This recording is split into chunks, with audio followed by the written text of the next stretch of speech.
Good evening, everybody. Sheree, how's my sound?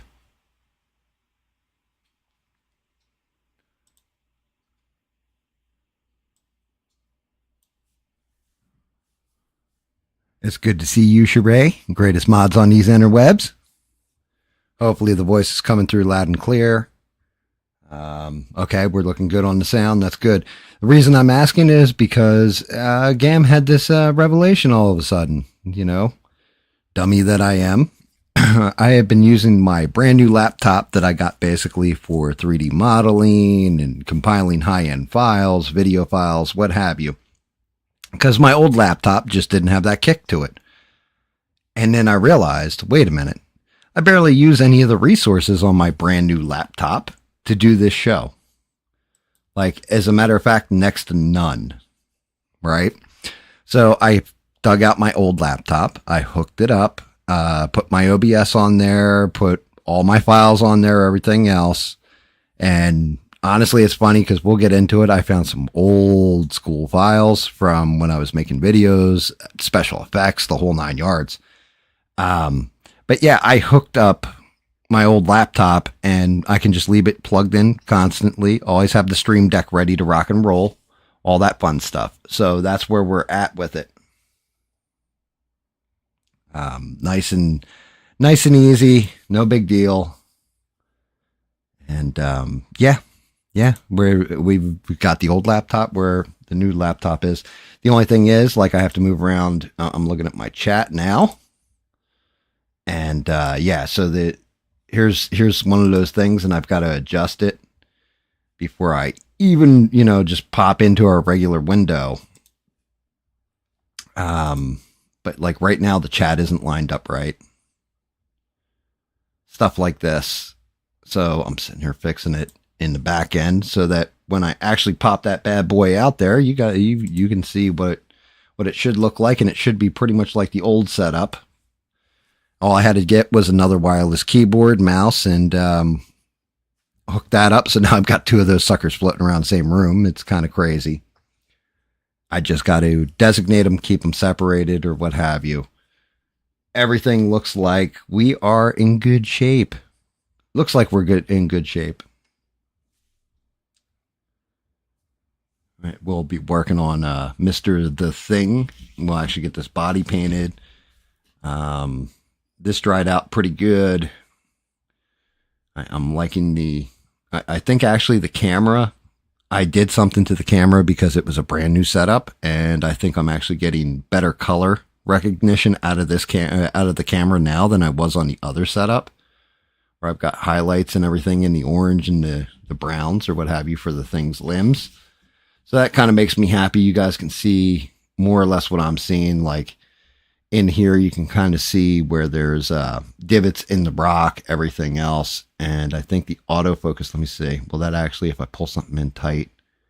Yeah, so the camera's actually autofocusing now, where before I had it on manual because it wasn't configured right. Little things like that, like little mistakes too, I can see in it. Like if you look between his little toesies, he's got some toe jam, rock toe jam. That's actually got to come out of there. That is a support that was left over from the 3D printing. What's going on, Steve? How are you, man? Good to see you. Not going to lie at all. So I knew this was going to happen. We did end up, we ended up picking up 2 new subs. Thank you to those people. I don't know if they watched the replay, but I know one of those subs probably came from last night because Sheree had given a shout out, and God bless Sheree, the greatest mods on these internet, and special shout out to her husband, Rick James. But yeah, I checked it. I was like, dang, I got I actually picked up I think 5 views last night, and I know it wasn't the same person viewing the video 5 times. It was 5 random people or whatever. One of them subbed, and then that other sub I know is directly related to Sheree shouting it out. So special shout out to Steve and Sheree. You guys always shouting that shit out has helped immensely. I try not to shout out in other people's streams because I feel it's kind of bad form. I guess. I mean, if somebody like ABL wanted to highlight me or something and say, yeah, you know, check out GAM stream, that would be nice, but he doesn't. So I kind of don't advertise it if I can help it. Moving on up. Well, you know, that's the thing. That's one of the things that I have labeled in the description as origins, right? I thought I'd talk about, especially like I said, I found this old footage on this laptop, and I can actually show you. I figured I'd go over exactly where the channel came from, what I was planning on doing with it at first, then how that switched. But there was a point in time where I took a lull and stopped posting things. Like, I can see video from like 3 years ago, but I took like 2 years off before I started live streaming or whatever, or a year and a half off. And in that year and a half, I had planned on coming back and doing the channel a little bit differently and doing fun things with special effects and video editing effects and everything else. And I had come up with this intro, and it's funny because David Mon, who's in the chat, who oversees Discord, he turned around and he gave me his voice, and it's hysterical because his voice is actually much deeper than normal. But that's because he had just woken up, and I sent him the voice lines to say so I could edit it into the video. And yeah, I'll show that later. It's actually pretty hysterical.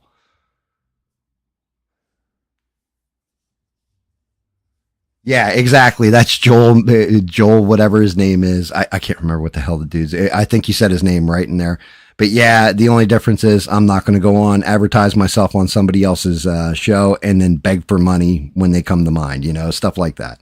You guys come here. The whole point of this show is to have fun. And that's one of those things. Subscriber count, like I said, is important. People viewing the videos is important, and I would love to get monetized. Give Sheree her 10% cut of it, whole 9 yards. But it's not the most important thing to me. The most important thing to me is a group of decent people, different points of view on this world, all coming together and having fun together and forgetting about life for a little bit. You know, I got to stop doing that thing, I think, too. But Beans had said it, and I did the thing again, didn't I? 2 seconds after I said don't do the thing. Beans had said it. She came forward and told me, you know, look, I listen you to relax after a hard day's work, or, you know, stuff like this, and have fun and chill. It's her chill time, you know?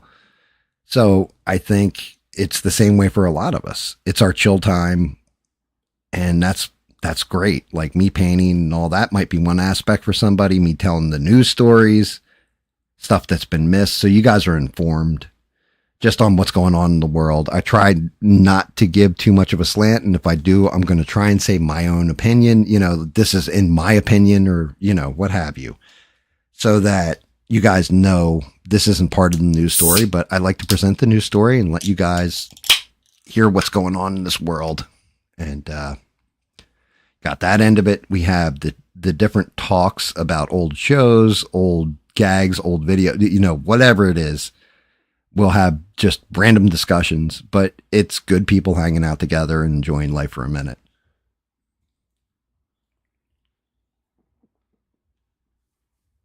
What's up, Eugene? I'm, you know what? $5 says that once I say this, Sheree will already have popped up the link for it. But make sure you're checking out Eugene's stuff. He creates his own music. It's entertaining. It's a lot of fun, or what have you. Let's get him inspired to make some good stuff. Like I said, I'm going to show off this video I cut and edited together.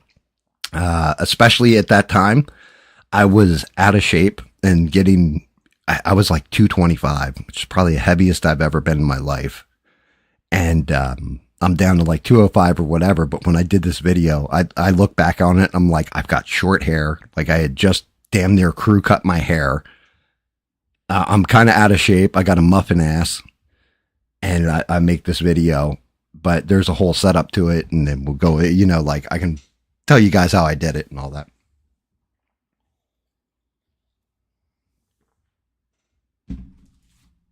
But yes, I'm very happy that we've picked up guys like Eugene. Decent people. We picked up a lot of decent people along the way. I'm sure with my motor mouth and some of the crap I talk on the internets, we'll lose some people along the way too. And that's okay. You know, I'm not everybody's flavor of ice cream. Some people like chocolate vanilla and I might be a strawberry. You know, call it honky flavor if you like, but whatever you want to call it, cracker flavor. I don't know. I don't know.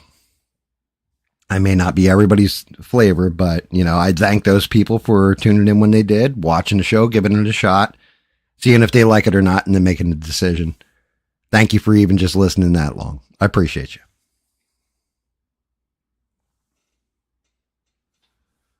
Yes. Yeah, and I agree, Steve.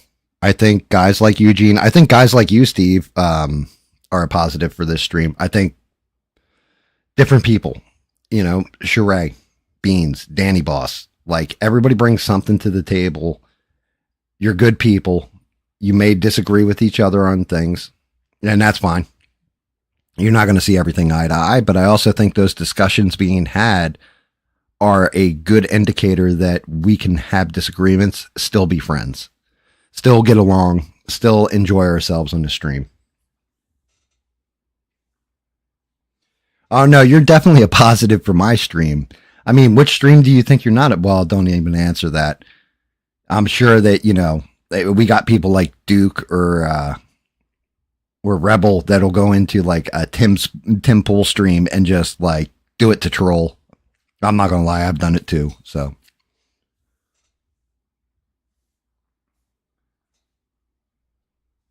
Yeah, there are some. We'll leave it at that. We'll leave it at there are some, you know, I keep doing that damn thing. But there is actually, shockingly, from Thursday to Sunday, a shit ton of news that has either happened, is in the process of happening. Like, I was shocked. I was like, it's going to be, you know, I don't even know what I'm going to talk about tonight. Like I do with most shows. I don't know what I'm going to talk about. I know I'm going to paint. I know I'm going to paint Mr. Ben Grimm here.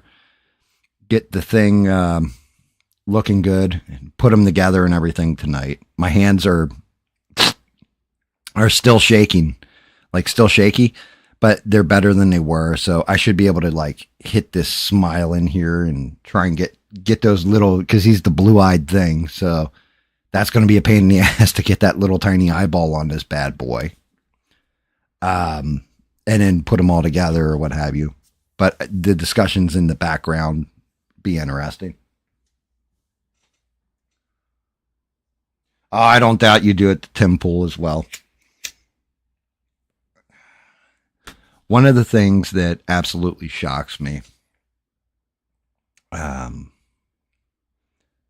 is that sometimes those troll voices are the voices that actually bring the best amount of logic and you need to listen to. Like if they're not doing an ad hominem attack, like making fun of the creator's, appearance, stuff like that, but they're actually saying something like challenging what you're saying on the mic, because right now I'm the one with the mic. Maybe, Steve, you have your own mic and you're having your live stream. It's going to be a totally different experience or what have you. But if you guys are like, yeah, that's jacked up GAM, that's, I don't see it that way, I see it this way, I can engage with you. When I have the microphone, I guess my voice is louder. However, it doesn't mean that your voice should ever be muted. That's just First Amendment shit. That's how I always viewed the First Amendment, is that everybody should have their voice. Everybody should be able to participate in discussion, regardless of what your perspective is.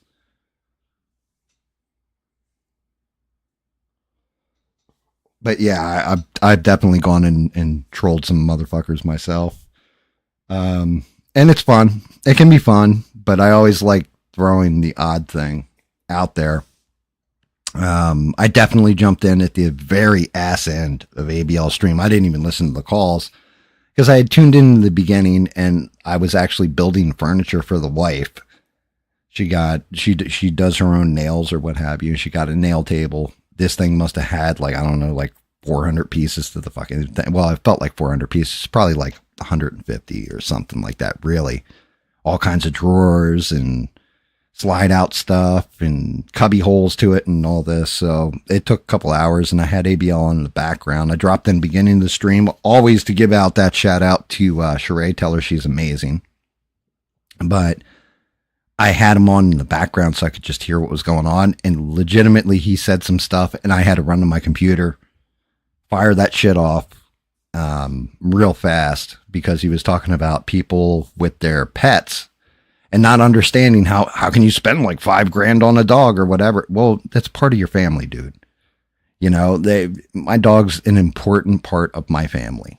I love my dog. I love my animal, but it was the way he said it sounded so cold and heartless and everything else. The way he was talking about it, that's ridiculous amounts of money to spend, that I had to fire off the chat of, thank God you don't have kids, dude, because your pets, if you're not, you can tell me what type of person you are immediately. I'll know by the way you treat your dog and the way you treat your kids. And if you don't own a dog or you don't own kids, you know, maybe there's a reason for that. Maybe it's like you never wanted kids. Maybe you never wanted a dog. Nothing wrong with that. But if you own one and you don't treat it well and respect it and love it, because children need that unconditional love. They need the love of a parent, and you would do anything for your kids if you're a good parent. You know, even if it means, you know, like your kid's a crackhead and you smack them the hell around to get them off their drug and get them lock them into a rehab, clean them up, whatever. You know, you're going to do anything you can for your child. That was the one part of Joe Biden, actually, that I could understand with Hunter. It's like, yeah, you are a dad. Yeah, you don't want to see your son go down this route. At the same point in time, Biden was also a piece of shit, because he sent his son out there to go bagman his money for him from foreign countries. It was like, dude, you're putting like, it's like waving a steak in front of a dog when it's trying to go vegetarian or something, you know? But yeah, it was just like, yeah, I can tell ABL don't have kids. I can understand why you don't have pets, because I guess you just don't have that compassion in you, man. And hey, that's you, but I don't like that. And then he had brought up David Hogg, but didn't know who the hell he was. And I'm thinking to myself, like, okay, so you like to talk politics, you like to talk all about the left, the right, and you know, you're going to go hardcore into Jasmine Crockett, but you don't know who David Hogg is? I was like, yeah, I can't listen to this anymore. So I just turned on some music or whatever and finished building my thing. Came back at the end of the show because I was waiting for really Devin to get in there so I could wish her a happy birthday. Happy birthday again, Devin. I know it was yesterday, but see Devin, wish her a happy birthday, and see if Beans had dropped in, say hi to her. If Mr. had dropped in 6, you know, Steve, like any of you guys.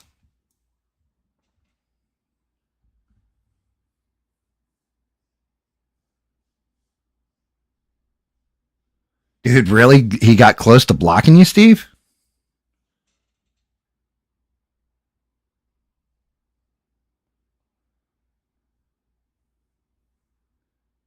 And what's going on, Danny Boss? Great to see you, man. Absolutely a pleasure to have you in here with us.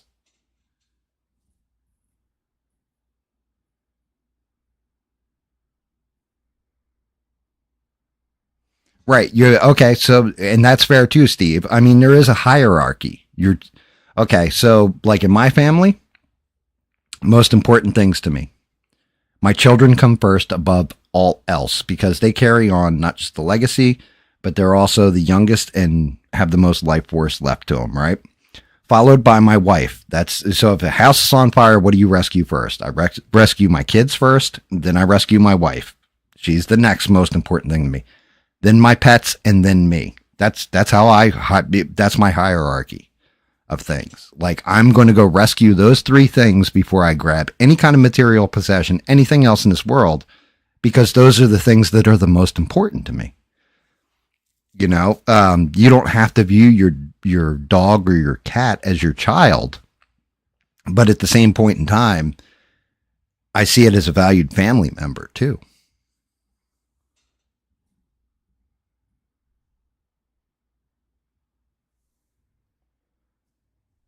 Yes, that's correct, Steve. I agree with that. They're still pets. They're not human beings. But at the same point in time, you know, they're part of my family. So that's where I'm at with it.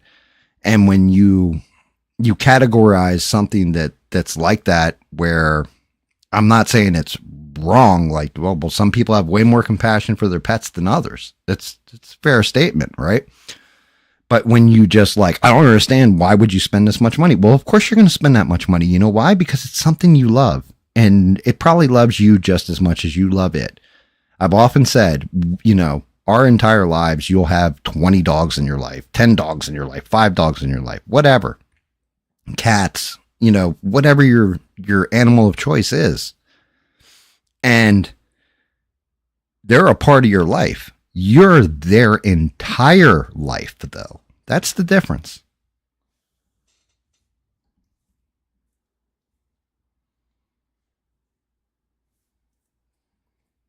Like, and that's just it. And if you can't show compassion for a small animal, an animal that doesn't understand or isn't as intelligent as you are, then it kind of tells me what it's going to be like if you're a dad. It kind of tells me what you're like as a person.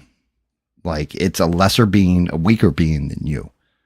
And if you're abusive towards it, or you don't hold that life in high regard, well, let's scale that up a little bit. You hold this life in that much regard then. Maybe you do, maybe you don't.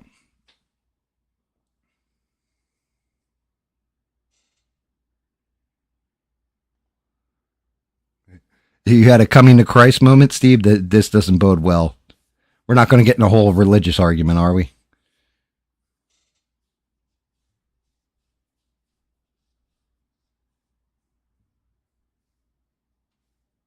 Eugene, I'm going to tell you, like, flat out, animals, if you really love them, take a piece of your soul when they go.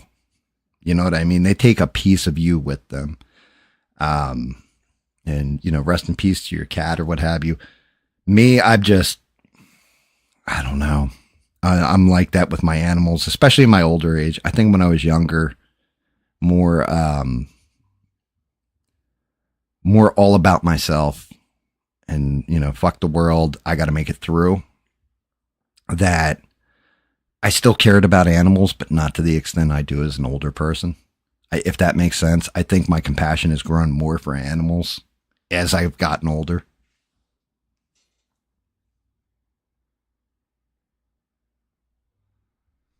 Danny had a coming to Muhammad. Well, yeah, there you go. Bring the mountain to Muhammad, apparently. Yeah, no, we won't get into, let's keep this one light, guys. Let's keep it light. Although, now that I've said light, let's go with the big news story that has been breaking. Actually, 2 of them. So both of these things happened. I don't know if the one happened on Saturday night into Sunday, because I don't know what time zone difference is. The other one is actually ongoing right now. But apparently a bunch of people peacefully walking in Boulder, Colorado, protesting, actually it wasn't even protesting.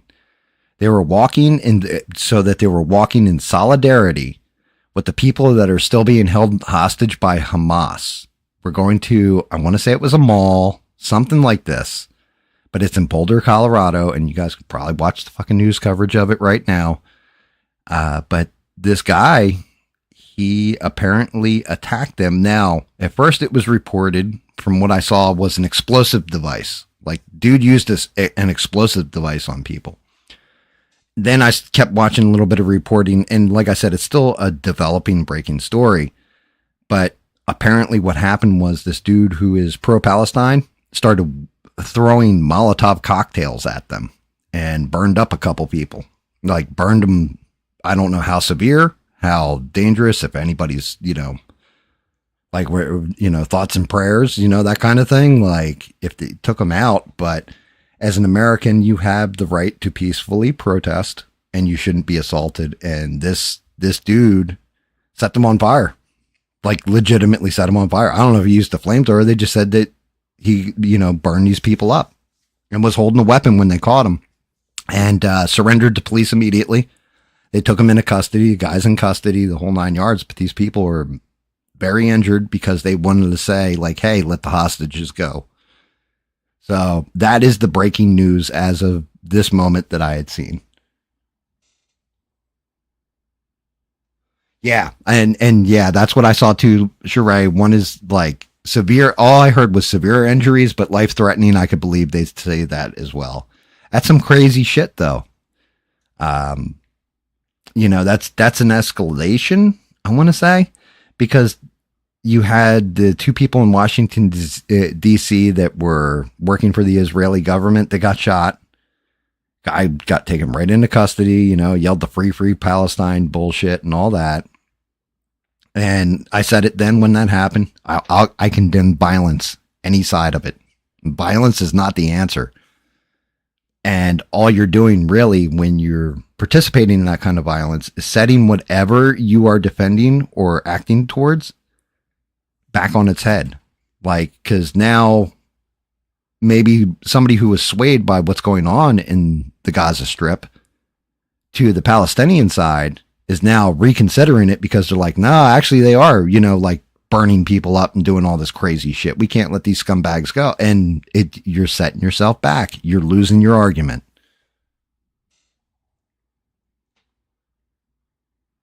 It happened. Yes. Sheree's 100% right. It happened in Boulder, Colorado. It just happened today. Boulder, Colorado is the state. Boulder is the city, Danny.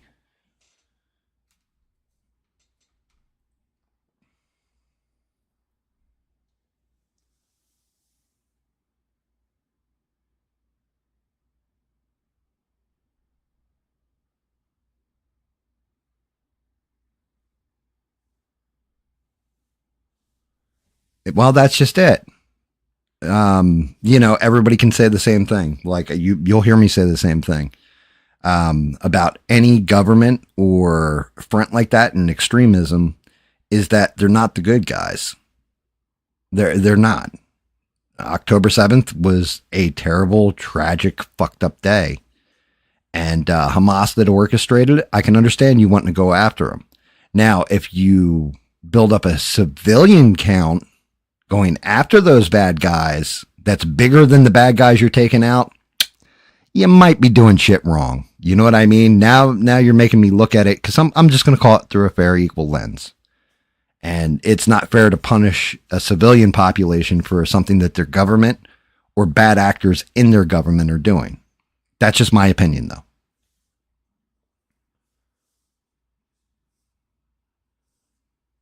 Yeah, it's hard to break that down to somebody who's in the UK, like because states are different, cities are different in the state, the whole nine yards, than what you guys kind of got going on. Yes, and that's just it. So that's the second big news story, and I don't know if you guys have seen this yet, because honestly, I looked at the mainstream news and I saw little blurbs about it. But yeah, Ukraine just knocked the shit out of Russia. And I'm not going to lie, I think they just escalated everything where Trump is not going to be able to bring them to the table, not going to be able to get a peace deal. I think this might have just fucked everything up.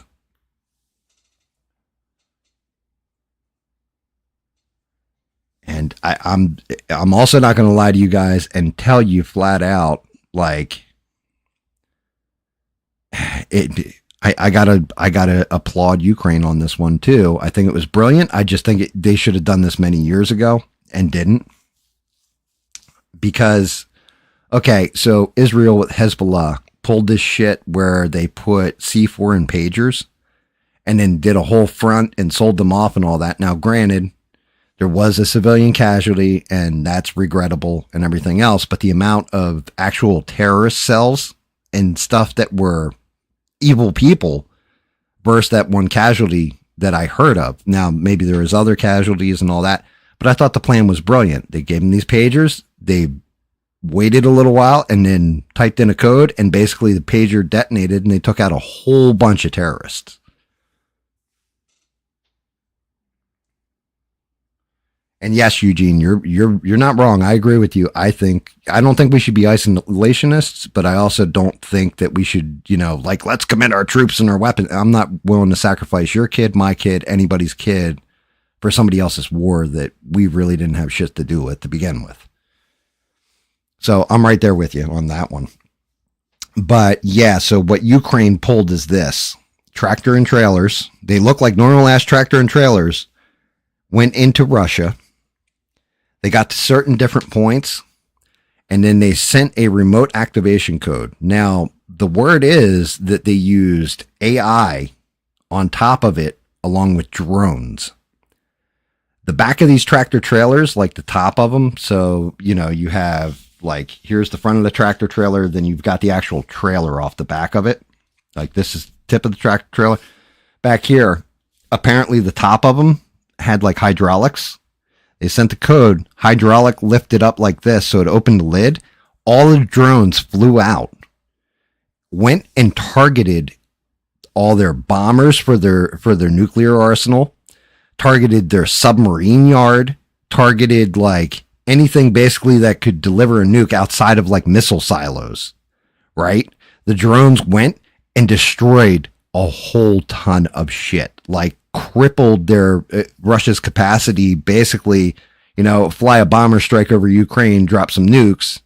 Yeah, can't do that now. They destroyed that bomber because of the sanctions and, you know, just imports and all that to Russia that have been going on since the beginning of the war. They don't have the parts to replace all that shit. So legitimately, Ukraine just fucking hit him right in the dick, like caught him sleeping and gave him a dick punch. And I thought it was a brilliant plan. The only thing is, I also think that any kind of peace deal is now going to be off the table. Yes, I did see not only did I see the AI robot kickboxing in China, I also saw the one that writes in, I don't know if it's cuneiform. It's not cuneiform. It's kanji, basically like Chinese kanji. I don't know what the hell it's called, but it's crazy.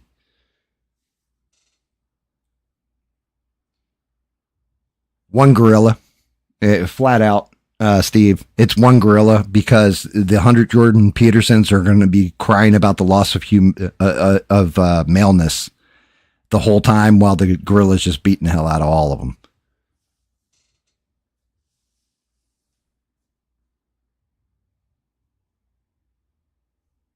Yeah, but you know what? They may have been rude and sarcastic, Danny. The whole thing is, I'm not going to lie at all. I think you would have done better in that debate than Jordan Peterson did. 110%. You would have come in with your convictions, your beliefs, and everything else, and just laid them on the table. You wouldn't have tried to dip, dodge, duck questions. Or, you know, if somebody said to you like, hey, would you lie if it meant saving somebody's life and all that? You would have been like, it would be a sin, but I would. That's something you would say. Like 100%. Yeah, I think you would have done better than Jordan Peterson. Jordan Peterson just, they caught him, and honestly, it was like a mugging. Like, I felt bad for Jordan Peterson, but I didn't. Same time, he just didn't have the game for that format or that kind of debate.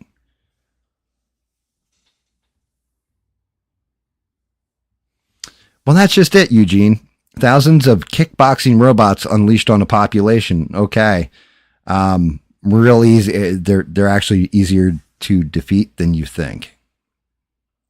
Not only could you hit them with a remote virus, you could also, if you bait them into a trap in an area and then detonate a small EMP that took out that little area, it shuts them right down. Game over. And then you could literally strip mine the parts off them, reprogram them, build them into whatever the hell you want. Absolutely, Danny. By all means, go ahead, fire it off and let me know when it's in the Discord and I'll go with it.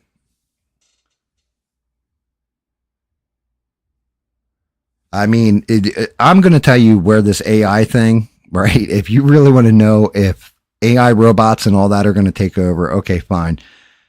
We can do it, and we're going to see what the popularity is and all that with manufacture, production, stuff like this, you know, like building cars, what have you. We'll see how well they do there. I hate to say it this way, but this is just the nature of rich guys with a shit ton of money, or a more amount of money than the average person would need to live, for example. Where you're going to see the AI robots that they're building now completely take off and take over, are going to be the ones that are used for adult content and adult pleasure. The lonely fat guy with the Cheeto dust and all that stuff, who's sitting on a couple $100K, he's going to buy himself a companion. And in any form, shape that he likes, made directly for him, and all that kind of stuff.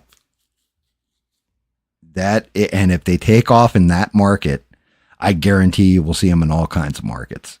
But that will be the one that will be the moneymaker for them to keep reinvesting in it and making them better and better.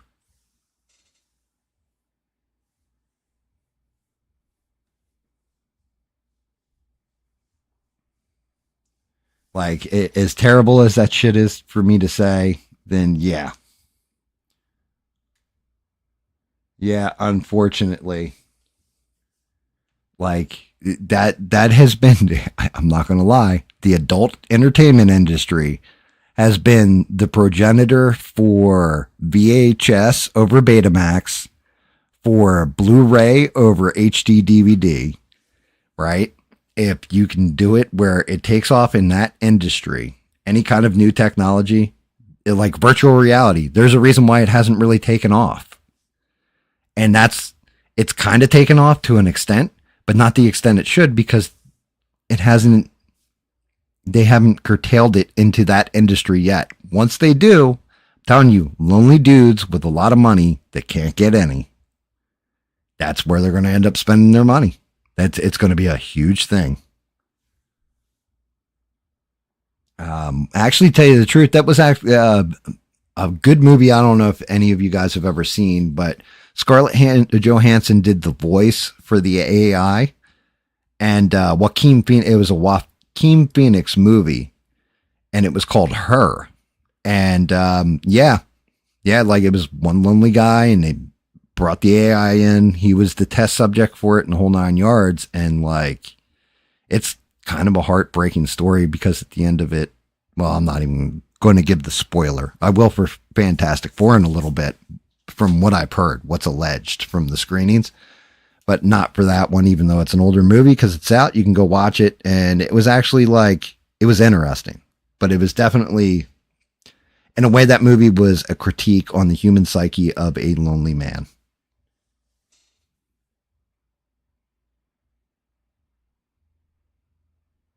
So a virtual reality could be a huge thing, right? I don't think it's developed to the point it needs to be, where if you put on the helmet or whatever, you may feel like you're kind of in it, and you got little controllers that you can hold with your hands and stuff like that. When they do the full bodysuit, you put on the damn helmet, and you have some kind of mat that you can walk on, where you can walk in place or move in place and all that. And it's measuring your movements. You can do it in like a closet, we'll say, and you can actually move around all that stuff. I think that's when everything changes. I think that's when virtual reality actually takes over. And I'm not going to lie, with some of the stuff I've seen AI do lately, as far as altering video, pictures, making the full motion, the whole 9 yards, if you implemented things correctly, it could be amazing. Like, you could do amazing things with that stuff.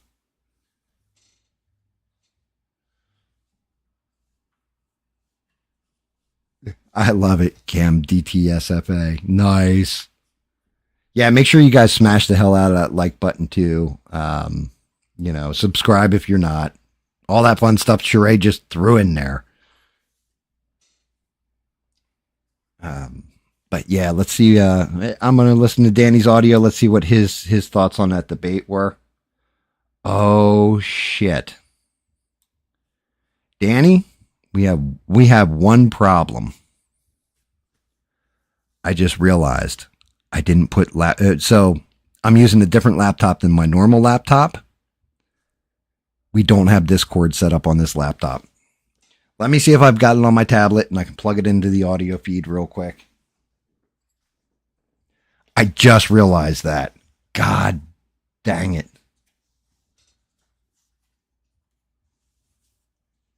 Yes, VR can be very good for people to like like a Call of Duty simulator or something like that. I could see it in a military setting, it being a decent training tool to sharpen your eye and what have you, especially if you have the gun set to bullet drop, the whole 9 yards in it.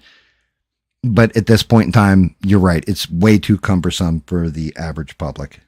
Do I have Discord on my dang tablet? I got Twitch on here. I don't have Discord on this tablet. All right, let me turn down the volume. Let me grab my other tablet. Dear Lord, I got too many electronics, guys. I'm definitely one of them tech nerds, to say the least. Definitely a tech nerd, to say the least. No, it's one of those things, Danny. I think that part of the show, the Discord thing, is a good thing. I was thinking about this, and I was planning on getting into it when I get into why I don't do certain things. All right, let me check the other tablet real fast. We shall see. We shall see what we shall see. Close out everything, because this tablet is old and poo-poo. I may have to hold this thing up to a microphone, though, to get the sound feed. So I don't know how good it's going to be. I do have Discord on here.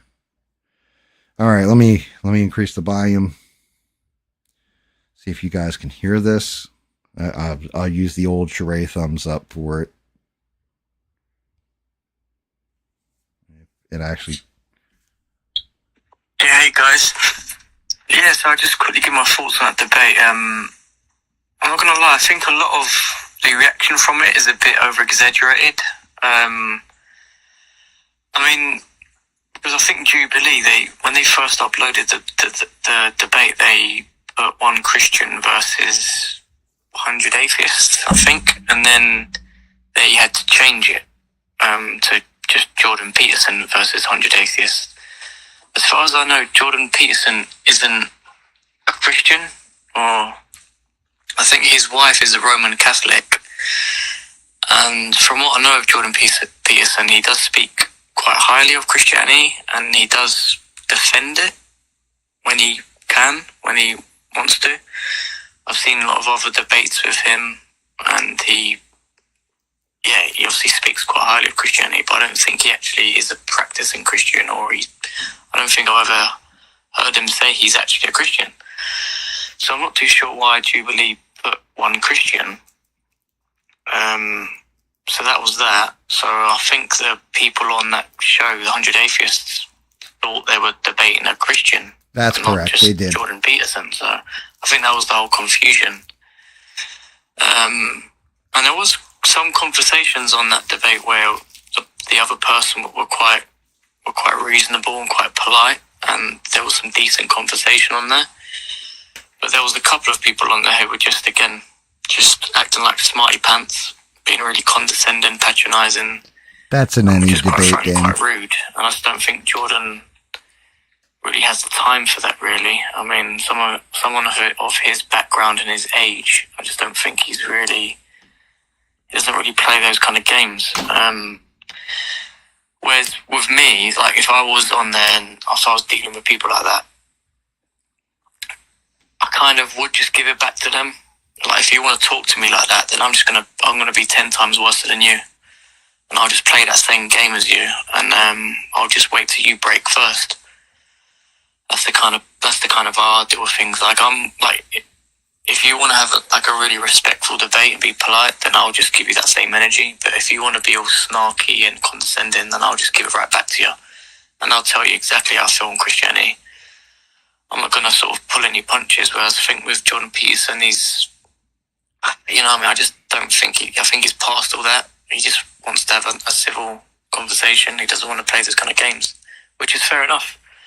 So I don't think he got embarrassed in that debate or destroyed, in my opinion. That's just my opinion on that. I just think a lot of it was a little bit over-exaggerated. So, I'm not going to lie, Danny, you brought up a lot of good points.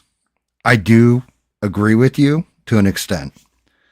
Here's the whole problem. Let's say I was sitting in that seat instead of Jordan Peterson. You know I'm not a Christian. I still would have been able to, I know enough about Christianity and have talked to enough people that are like you, that are fully involved in it, where I could have given at least pushback on some of their stuff. And you're right about the condescension. People in debates are always, in one way or another, especially when they're younger, tend to be condescending because they like to go ad hominem on their attack.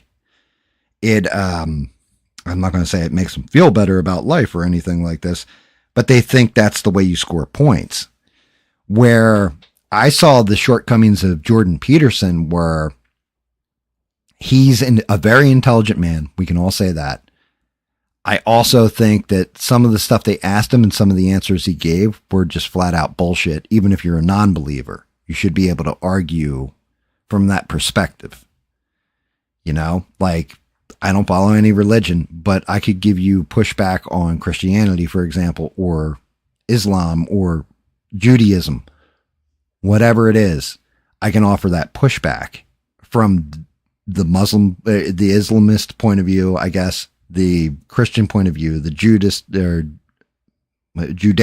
point of view, I think it is, you know, something like that, Hindu, whatever, Taoism, however you want to say it. I can give you the pushback from their perspective to an extent because I at least have a fundamental understanding of it. And some of those questions he should have been able to just shoot holes in easily instead of going like, no, I would never lie. Like, get the fuck out of here. You wouldn't lie to save somebody's life. You could tell me, look, I will, you know, kill this dog but you got to lie. I would fucking lie because I don't want to see the life get extinguished. And that's just honest. But faking like you're morally above things, to me, that's not honest.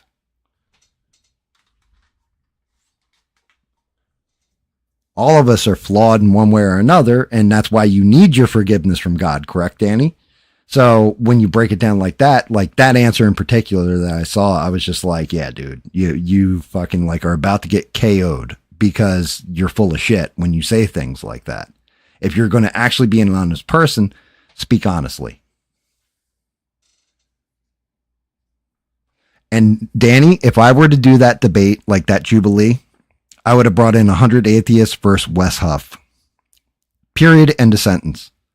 I would have brought it in against a rabbi, right? I would have brought it in against, what are they called? Imams?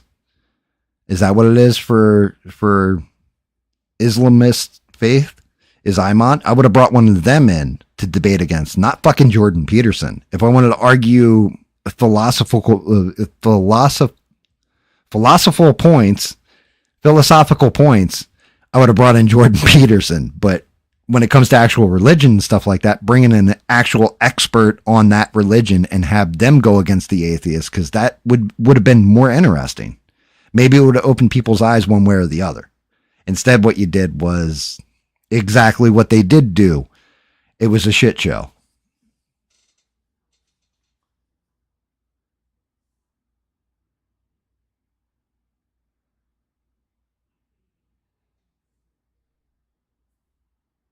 Well, that's just it, Steve. You know, like your faith's going to change over your lifetime. Maybe you weren't hardcore into Christianity. Maybe you weren't hardcore into, you know, Hinduism or whatever your faith may be. You can change your opinion. You can always view the road differently depending on whatever kind of epiphanies, new information, old information, whatever you come across. But I believe that's all up to each individual. You have a right to it, and you can choose who you think your God is or who your God is. That's your right as a human being.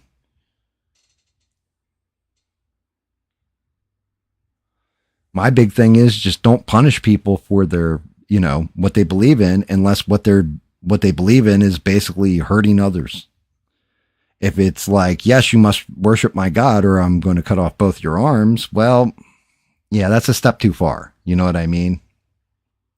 If anything, I think Danny a lot of times proves this too, where he'll say, I'll just pray for your soul and, may your God bless you or what have you, and moves on.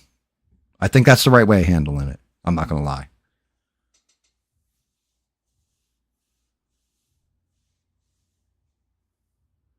I don't think Jordan Peterson was set up. I think he signed up for a debate and he said, I'll do any topic or something like that, and just stepped into one that he wasn't ready for. Because the one kid even says to him, this is 100 atheists versus the Christian, and you're supposed to be the Christian. So what are we doing here then?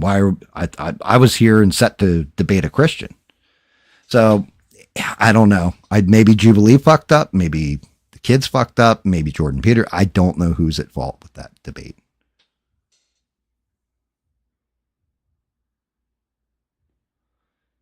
Jordan Peterson, he's the Canadian Kermit the Frog. Listen to him speak. I mean, one of the things that I'm not going to lie, I kind of find off-putting to me in particular about Jordan Peterson is that everything he says it like it's supposed to be the most profound thing that's ever been said. And it's just like, yeah, dude, clean your room. All right, I get the sentiment behind it. I understand why that's logical, why that translates, everything. But at the same point in time, like, it's not that profound a statement.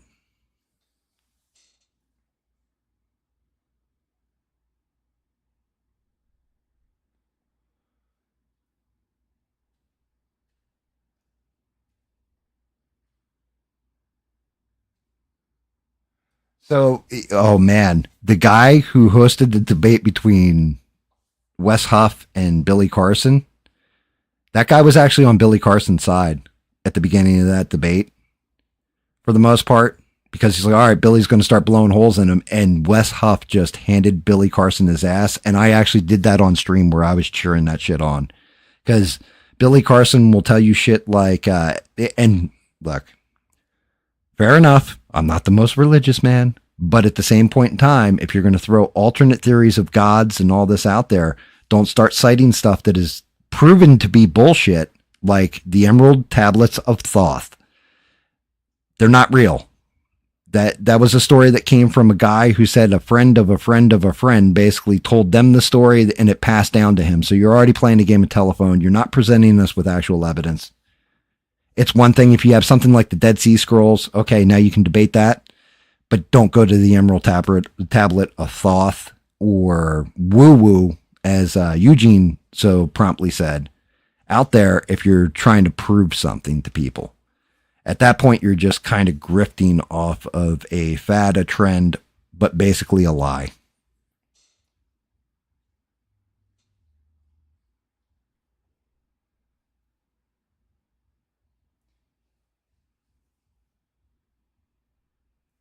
Yeah, and Eugene's not wrong. The Jubilee shit is for the most part for show, and that's fine.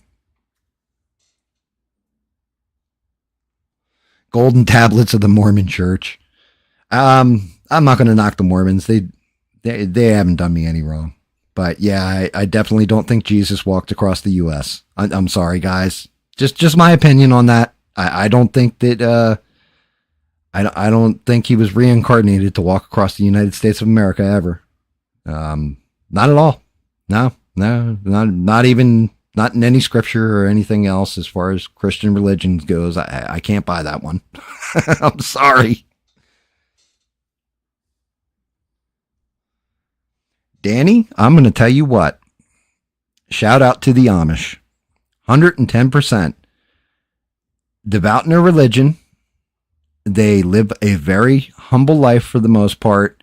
They keep to themselves. They do everything in the old ways. If ever, for whatever reason, technology was set back to zero, the Amish would probably inherit the earth because they know how to do everything.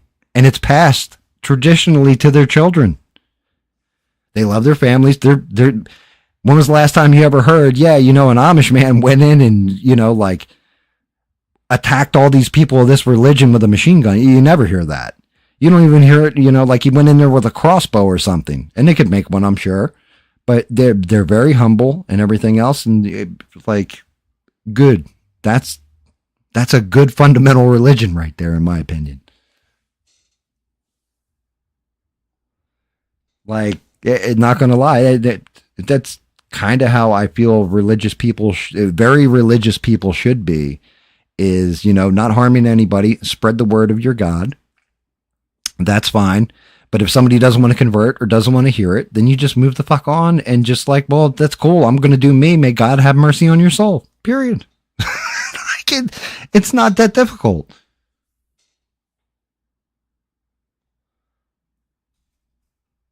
What's going on? Forever demonetized. So, back on topic, I guess. Well, I mean, our topics switch.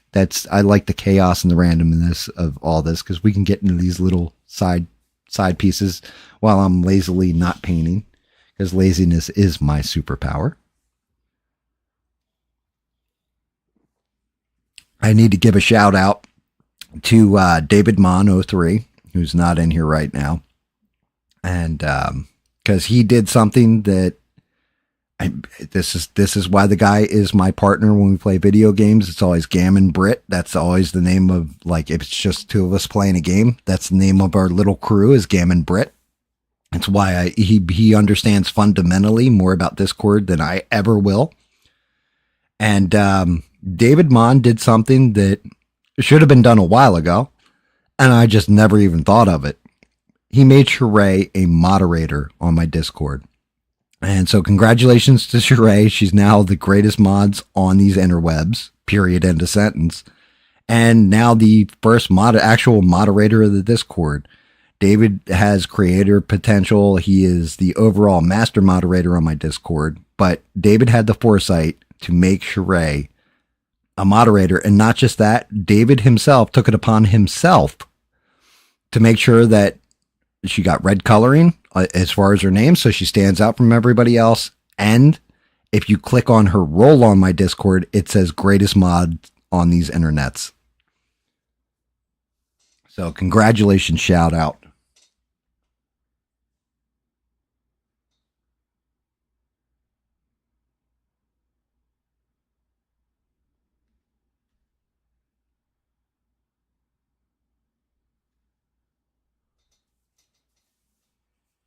Yeah. And I mean, that's fantastic. So now Sheree is, she's expanded her realm from just YouTube to Discord.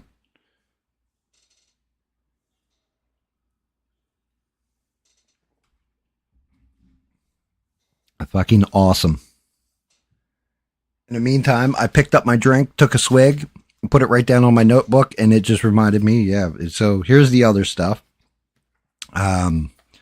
Biden has appeared randomly in the wild again, Joe Biden. And it was all about his cancer diagnosis and saying like, yeah, I'm going to do all right with it and all this. But one of the funny things was somebody said, what do you say to your critics that say you couldn't, run your election or re-election campaign, all this stuff? And he was specifically, and I don't know the other guy's name, but, the authors of the book, Jake Tapper and whoever the other guy is. Biden literally said, I can't think or walk, but I could beat both of them. And it was hysterical.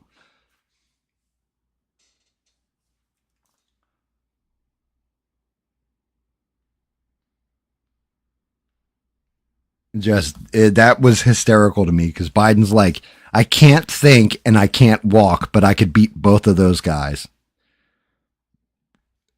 Just unreal. And of course, Biden was Biden, like, doddering old man. They just caught him or what have you on camera. And then when they said, what about your election campaign? Biden asked an actual question that made a lot of sense. I'm not going to lie. He said, if I couldn't win or they didn't think I could win, why didn't anybody run against me? And it was like, son of a bitch. Biden's right. Why did they prop him up as the nominee, like, automatically, and it wasn't that big a deal?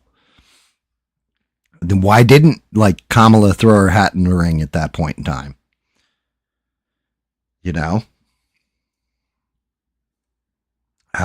Just craziness. Yeah, we had the Ukraine did the drone strike on Russia. Already went through that.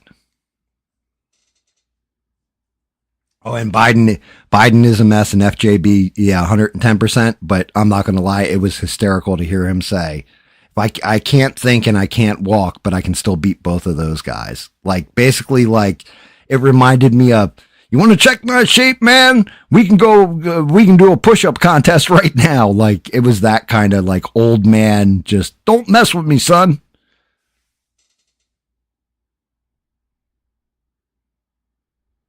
Right. And you're not wrong. RFK, Burgum, or no, it wasn't Burgum. RFK, Marianne Williamson, and I want to say, was it Bernie Sanders kind of was like putting his toe in that water?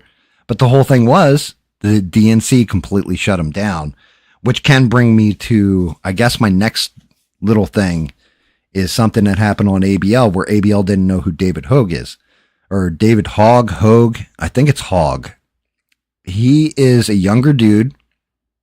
The DNC did an election vote for him. He's a vice chair of the Democrat National Convention. So he is a vice chair. And he's gone out and he's like, yeah, we need to replace like Chuck Schumer, Nancy Pelosi, all the old guard. We need to start getting the young thinkers in and all this stuff. They're not liking it. The DNC doesn't like it. So what are they doing? They're saying that his election win, everybody voted for him to get his seat as vice chair. They're saying that they're going to rehold that election now. So basically, they don't like the election results and what this guy's saying. So they're going to yank him and go to somebody else. That just shows you right there how screwed up things are. And I agree. I think he's a clown. I think, but the whole thing is because he's not towing the party line and marching in lockstep, they're going to screw him. That's messed up. In my opinion, that's screwed up. Like, hey, look, I don't like Joe Biden was our president for those 4 years, but he was still our president for those 4 years. The Democrats always talk about election denial and all this other crap. They hold their own elections. They don't like the results. They overturn them. They did the same thing to a guy in Romania who won. And they said, oh, no. He won because of Russian influence on our election. Like, what? No, you just don't like the results. So you're going to redo the election. Like, man, call it for what it is. That's some bullshit setup that you want your picked guys. It's not actually a democracy or anything even resembling it. You're just putting your guy in power at that point.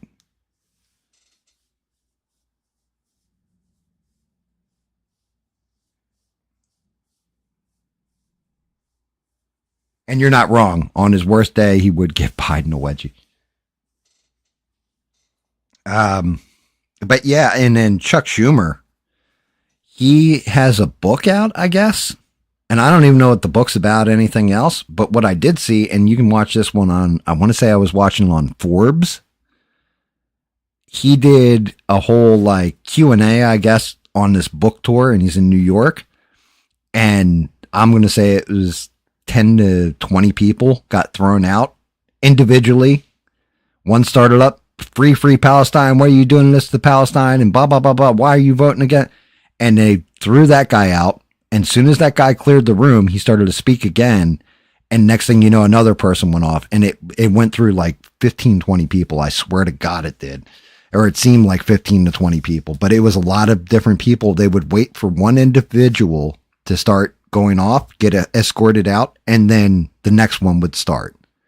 Like it was interesting. And they had pro-Israel, pro-Palestine fights out in the parking lot, basically. Like people pushing each other. It wasn't super violent, but they were definitely up in each other's grills. I thought that was funny. Yeah, I wrote down Fantastic Four spoilers, but we're not there yet. Boulder, Colorado, David Hogg, I got written down. Let's see. Oh, so in Oregon at I guess it's a high school high jump contest, two of the girls that one came in, I want to say third, the other one fourth. There was a transgender person that came in fifth. Both the girls refused to take the podium. They walked off the podium because they were protesting the transgender guy being in it. Another one. There were 36 Chinese and Taiwanese illegal aliens that ICE raided a nightclub in LA, at like an underground nightclub, went in there and found 36 Chinese and Taiwanese illegal aliens and rounded them up. Crazy though. So it's not just, hey, you guys are going after these people that have come here from South America. It's legitimately, we have Chinese nationals, Taiwanese nationals that have come illegally into America that they're rounding up as well. Maybe they're decent people, I guess we'll say, or maybe they are here to spy on America for China. Because Taiwan is technically part of China, even though they go by a different government. Let's see. There's a state senator in Kentucky, and she is the last Democrat for like rural areas in Kentucky. Her name's Robin Webb, and she just switched to Republican. And she said where she broke with the party is on energy, so coal and all that other stuff, coal, natural gas, and mining, transgenders in sports, and on Second Amendment rights. And she's like, it's been building for a time now. I was always a Democrat. Well, she originally was a Republican, went to Democrat, and then she's like, yeah, it's just gotten out of control now, so I am switching to a Republican. So Kentucky just lost the last of the rural senators, Democrat senators. They've switched parties. Sad one. This one's sad. Yeah, they do come in all shades, shapes, sizes, and from different countries. You're not wrong, Danny. This one's a sad one. You guys remember the little boy that Trump made a honorary Secret Service agent? His name was DJ Daniel. Little small guy, like he has been honorary for all the police, everything else. He just got diagnosed with 3 new tumors. So prayers to him, his family. Let's hope he's all right, and he gets the surgeries and he gets better. But yeah, it's not looking good for him. Hey, Devin, how are you? Happy belated birthday. Have some popcorn. Enjoy the show. Thank you for coming in. Yes, Eugene. Okay. So everybody that is in the chat, I do have the main stream with the side read going for all messages and live messages. So this way we see everything. But on your own personal device, sometimes on my stream, I have to do it on my personal device. I have to switch it where it goes to all messages. So this way I can see everything everybody's saying. Otherwise, stuff gets chunked out. And even then, some stuff gets chunked out. That's why I have the creator version of the stream running off on the side.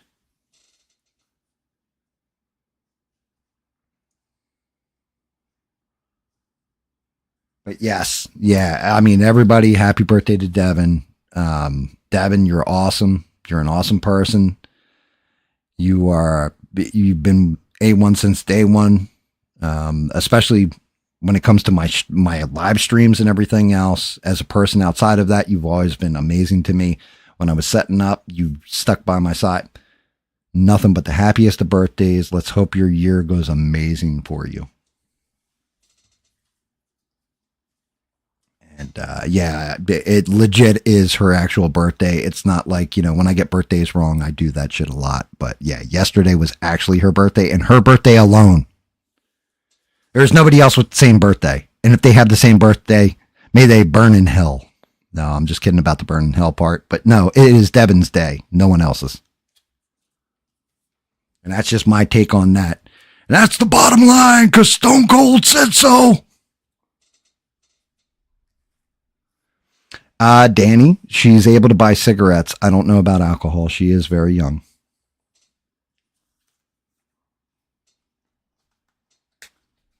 We don't put up with birthday imposters around here. Around these parts,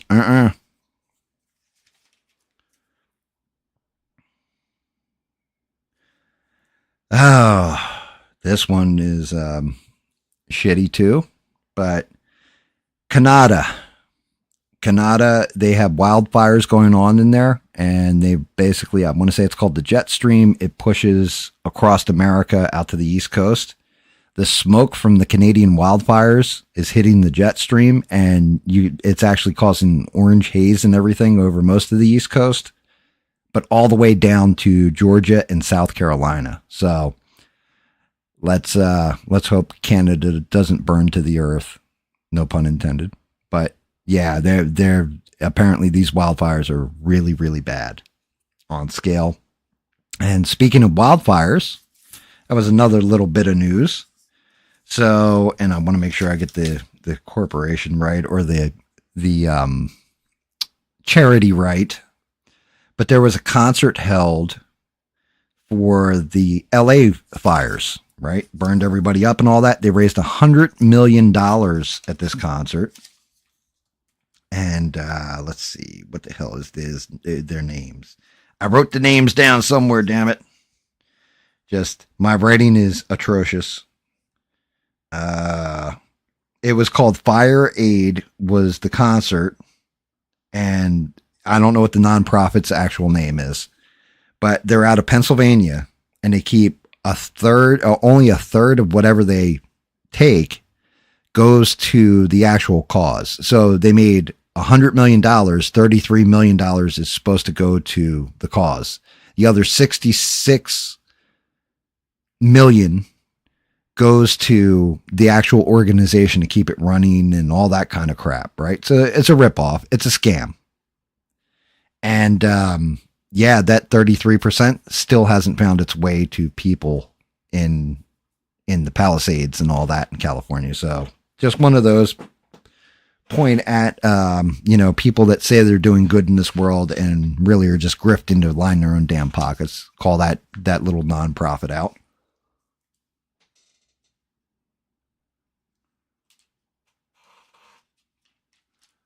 Oh, that's pretty cool, Eugene. Taylor Swift bought back her own, her discography. That's cool. I think every artist should own their own discography. I think unless they're passed away and they passed it on to family members and they sell it off, that's a different story. But I think if they're active in music still, they should own everything that they've ever done.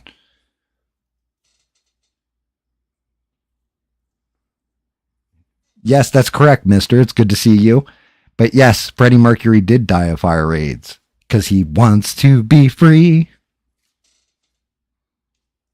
And because Mr. brought up Freddie Mercury, I didn't even have this one written down. I had mentioned this on my Discord. So Glenn Greenwald, and I got an interesting take on this, why they all of a sudden this shit came out. Glenn Greenwald, if you don't know, you don't know. But he's an independent reporter. He has been for a while now. He was originally kind of mainstream, then went against the mainstream narrative. They kind of canceled his ass, so he went and did his own thing. He's still watched by a lot of people. He reports. His reporting's always been spot on, fair, up the middle, even if it's somebody that he doesn't like he's not a big fan of Donald Trump, but has always been fair with his reporting on him and everything going on. Calls out both sides of the aisle, the whole 9 yards. Apparently, first off, he's a gay man. Period. He's gay. He's got a husband, or had a husband. I think the husband died. But he's a gay man.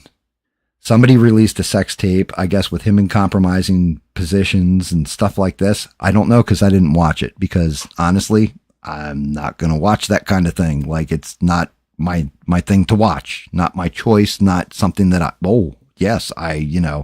look forward to this. But somebody basically released it to try and smear him and look bad. And this is where I'm going to say Glenn Greenwald is amazing, because anybody else that had something like that released, especially when they're mainstream media, some crap like this, first thing they do is apologize for it and everything else. Glenn Greenwald puts out a tweet and basically says, yes, that tape is real. Some of it is, been altered, but for the most part, the tape is real. It was two consenting adults doing what adults do. And it doesn't change the stuff I've reported, the facts I register, my opinion on things or anything else, and just owned it and was just like, yep, but does that really affect me as a reporter? And my answer is no, it doesn't. And if anything, I support you even more now, man, because I don't care what you do as a consenting adult with another consenting adult in the privacy of your own home. That's between the two of you. Now, if there was a dog or a child or something involved in it, I would have had an issue with it. But it's a gay man doing gay things. Okay. What the fuck are we talking about here? Who cares? That shit's been around forever. Right? And, it was just, but I try to figure out, I'm like, why would they be going to smear him? And then I realized, oh, wait a minute. 2 days ago, this came out. It's him talking to Tucker Carlson and the stuff they go into and everything else. It's eye-opening, and I'm like, now I know how they got the sex tape. After I watched it, I was like, now I know who released the sex tape and why they're trying to discredit him even harder than they were before.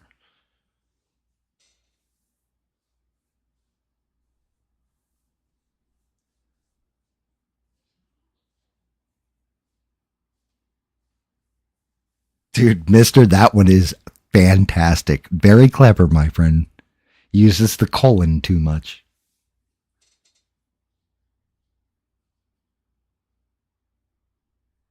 Right. He was. And that's just it. Like, so, good on Glenn Greenwald for one, not backing down or bending a knee or kissing an ass. Well, he might have kissed an ass, he's gay. But, good on him for not backing off and being broken by the system. And like, good on the people, because I didn't go watch it. I'm not going to go watch it. I'm not going to go seek to watch content like that. Fuck that shit. That's not, that's his personal business. I don't know where they got the tape from. I don't care. But they're, despicable people for doing that to him. That's just it, Devin. Who did release that tape? Was it, it wasn't a jilted lover.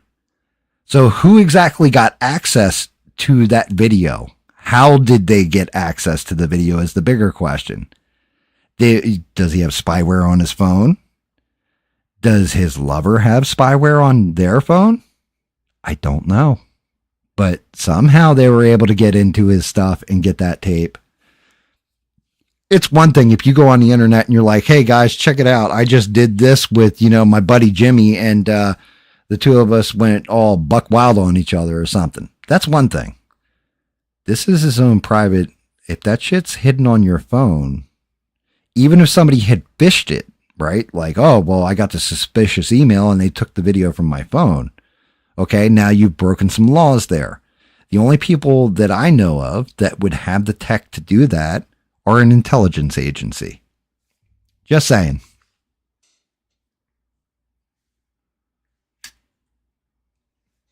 Nice, Eugene. I hope you hit the solo from that Lost Boys song from the movie The Lost Boys. Like, do that whole sax solo. Either that or else play me some Kenny G. Then I'll feel like I'm in my dentist office.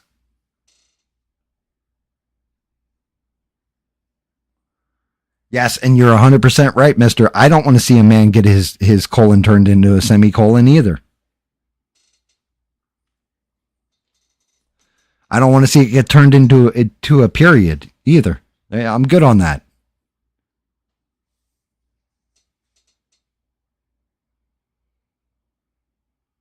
But yeah, that was horrific. That had to happen to him. This is a little entertainment news, but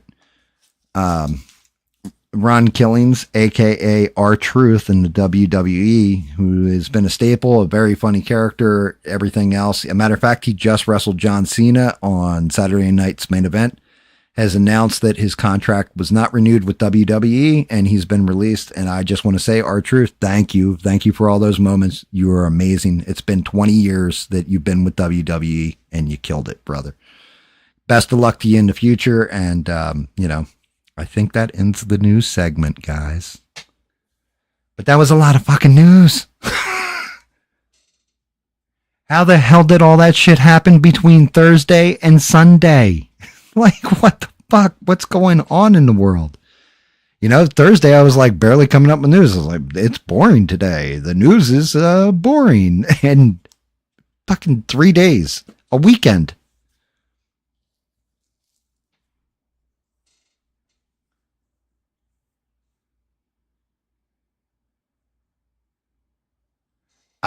Yeah, but Glenn Greenwald, he's not with most of the journalists. You know what I mean? He does his own thing. Like, he's got his own voice. I don't know what is the platform he's on. I know he's on YouTube. He's got stuff that he airs all the time on YouTube, but I can't think of his own personal, like, there's something, not like Locals, Substack maybe. I think it's Substack. Same thing with the guy who did the Twitter files, Matt Taibbi. He's like that too. Yeah, I don't think he's gay, but Matt Taibbi does kind of his own thing. And then Barry Weiss, I'm going to say is it Barry Weiss, who was with the New York Times and broke off on her own or got fired and then just went to Substack? I think it's Substack, though, is the platform he's on. So he's got his own personal subscribers. It's kind of like a Patreon, except for news journos.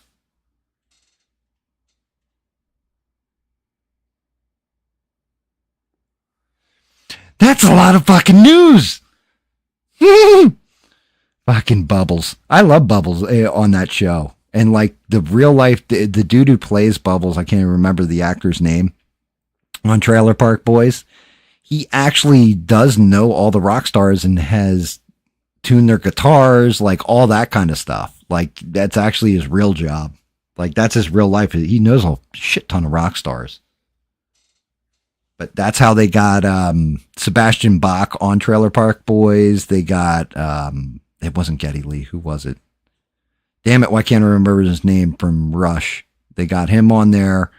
Sebastian Bach, Snoop Dogg. Because he tunes guitars at concerts or whatever and knows all these guys. Yeah, well, that's just it. Bubbles may be an innocent, fun character, but in real life, that dude he's actually like kind of an asshole, apparently.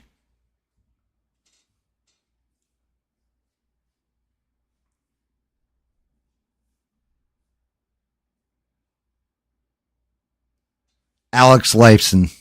That's Leifson. That's who it was.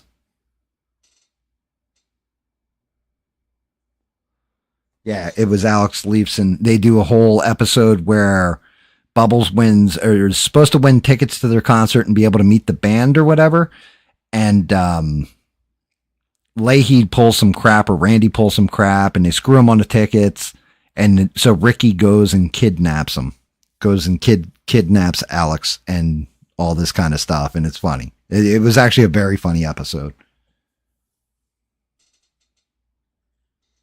And I still think the greatest episode of Trailer Park Boys made, or at least my personal favorite, it was called Piss Jugs and a Boner Made with Love.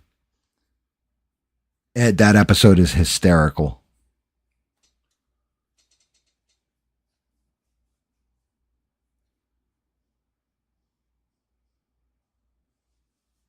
Oh my goodness. But yeah, a lot of news.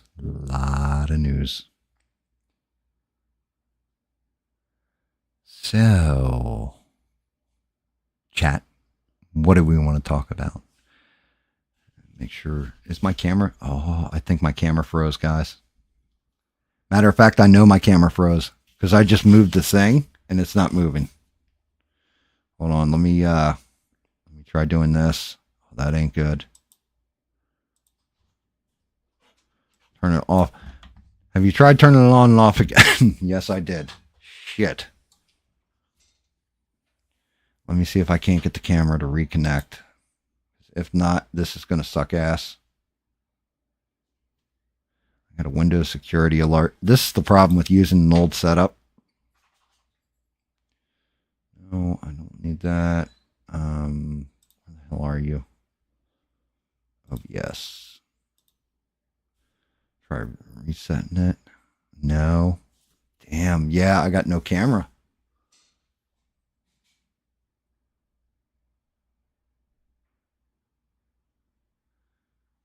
Yeah. Yes, I do. I get it. I do. Ah, shit. If I do this, it's gonna crash for a second, guys. Hopefully I can bring the stream right back. Hold on.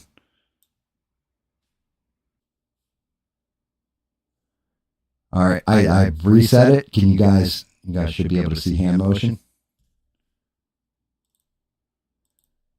Relaunch the chat. Did you guys even notice the cut out and cut back in? Or was that like smooth as shit?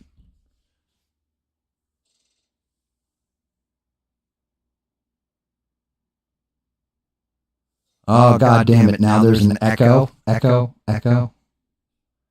Me and my echo.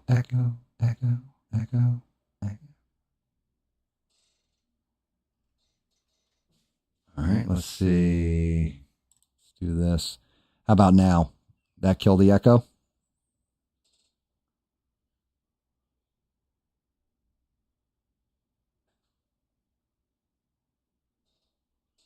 Okay, cool. So, yeah, something happened where it recognized the camera as a microphone and not my microphone as the microphone. I guess it tried to put both things together and it didn't work well. I mean, granted, like I said, I also got a Windows security action, which I'm not going to investigate till after the stream's over.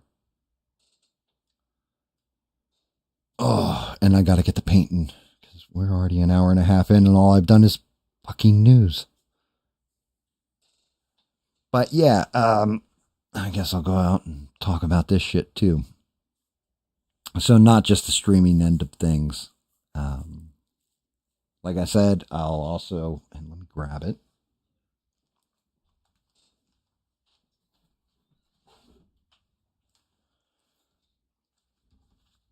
So I told everybody last stream I am going to be launching another channel that's just basically ASMR, me reading old stories. My wife actually got me the correct book. Well, originally it appeared in a book called H.G. Wells' Tales of Time and Space, but this book has the story in there. And this is what I'll end up reading from when I'm actually reading the book. It's got 28 different little sci-fi stories or whatever, but right here, this is going to be the first story I read. It's going to be called The Star. So I've actually got that. It's a thick ass book. But yeah, so that's coming real soon here.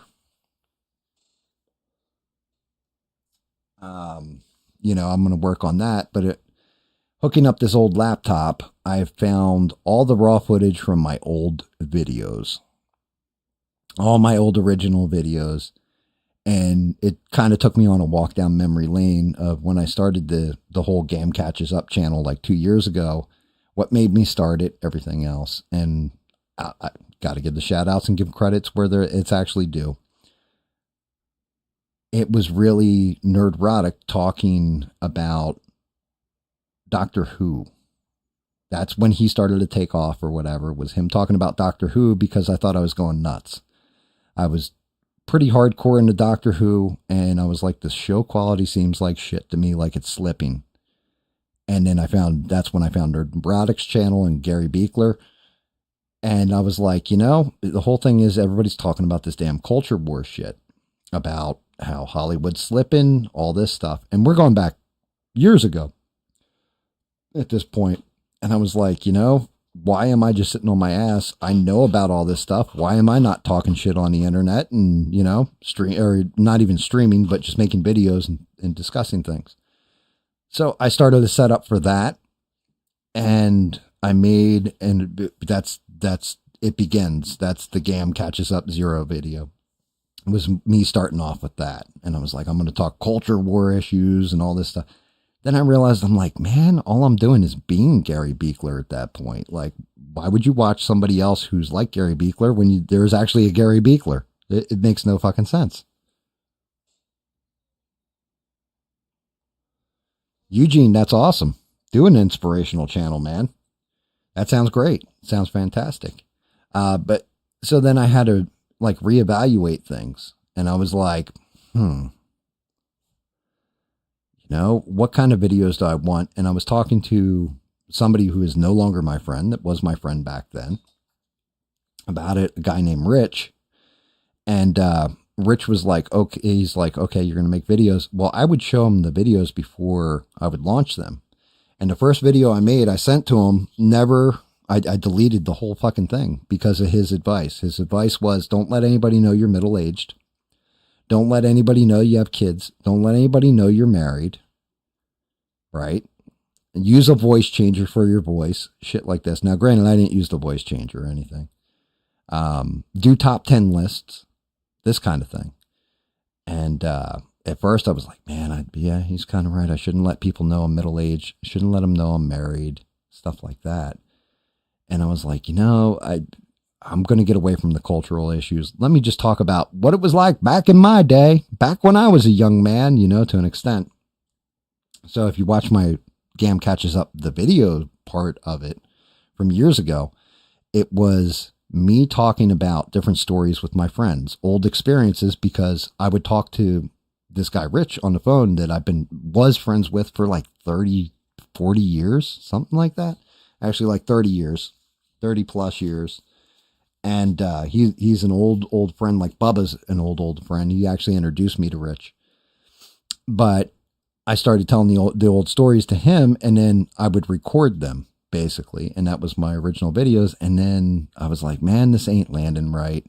Yeah, I'm getting, the only people that are really invested in these old stories are kind of people that know the people, are part of the story or what have you. So I got like 20 subs, I think. That's where I got to. It was like 20 subs. And then I switched it up to cryptids, because my wife's got a whole cryptozoological library in the living room. So she's like, she would pick out a cryptid, hand it to me, say, here you go, talk about this one, talk about that. So I started doing that, and I was like, man, I like this, and it's fun and everything, but legitimately, I'm not a good storyteller. Like, I'm not telling the story. Like, I was trying to do like a Mr. Ballin at that point, and I'm like, man, I'm just not landing with this. This shit ain't working for me either. So I took a hiatus, and The Expanse, I was watching The Expanse at the time.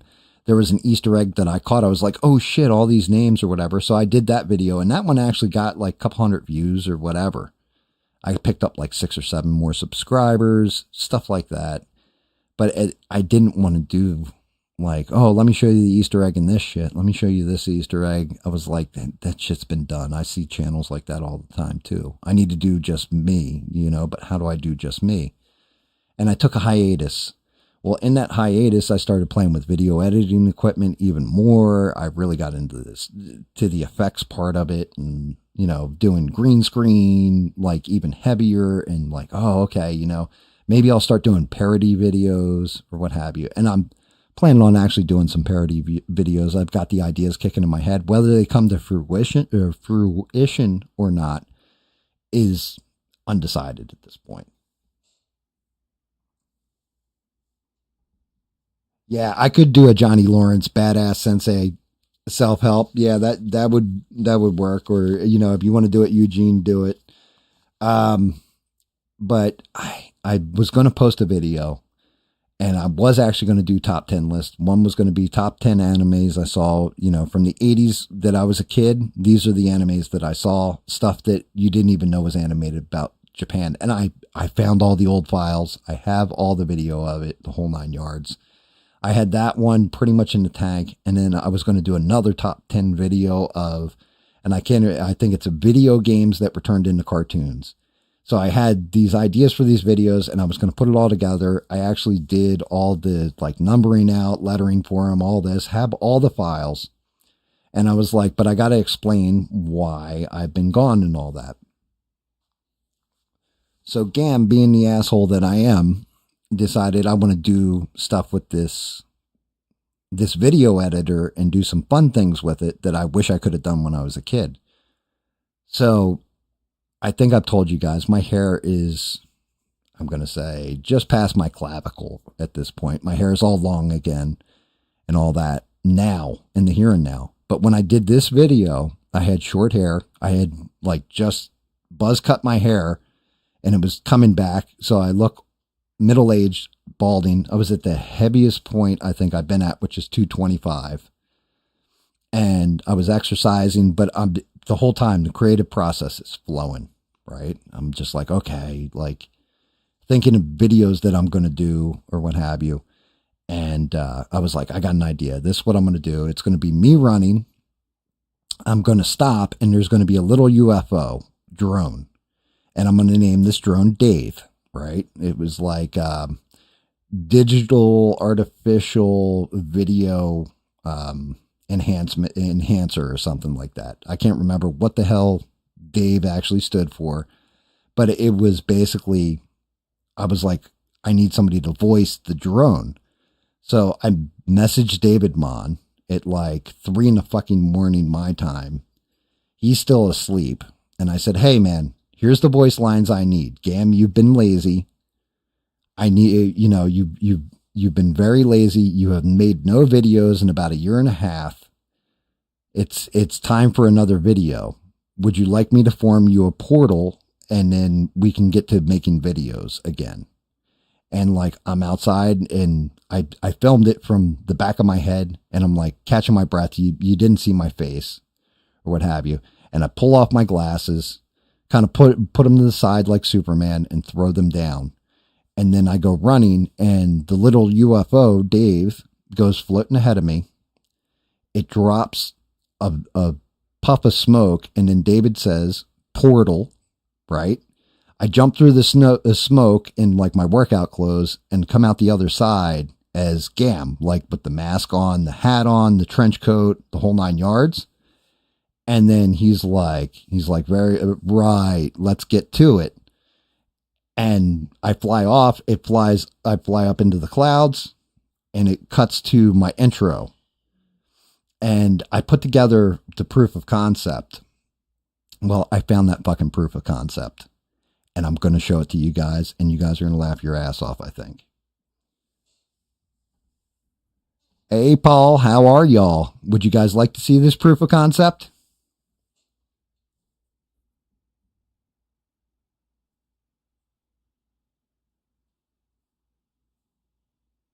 You guys want to see this crazy shit that GAM put together? Now, granted, it's already past the point in this concept of, you know, him telling me I'm lazy, need to make videos and everything else, me asking him to form a portal or whatever. So all you're going to hear David say is basically portal, right? Let's get to it. All right, here we go. Let's see if this shit works. Make sure everything's running. And, here we go. Awesome.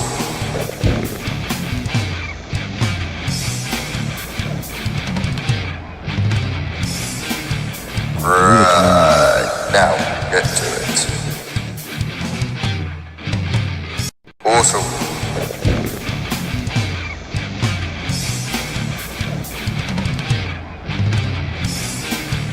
Right, now get to it.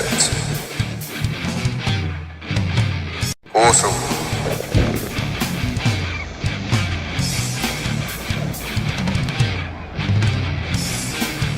Right, now get to it.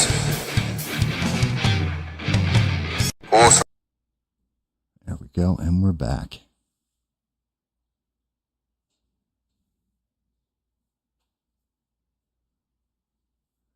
So there you go. There was the concept. And that was me executing it. You guys get a kick out of that one or what?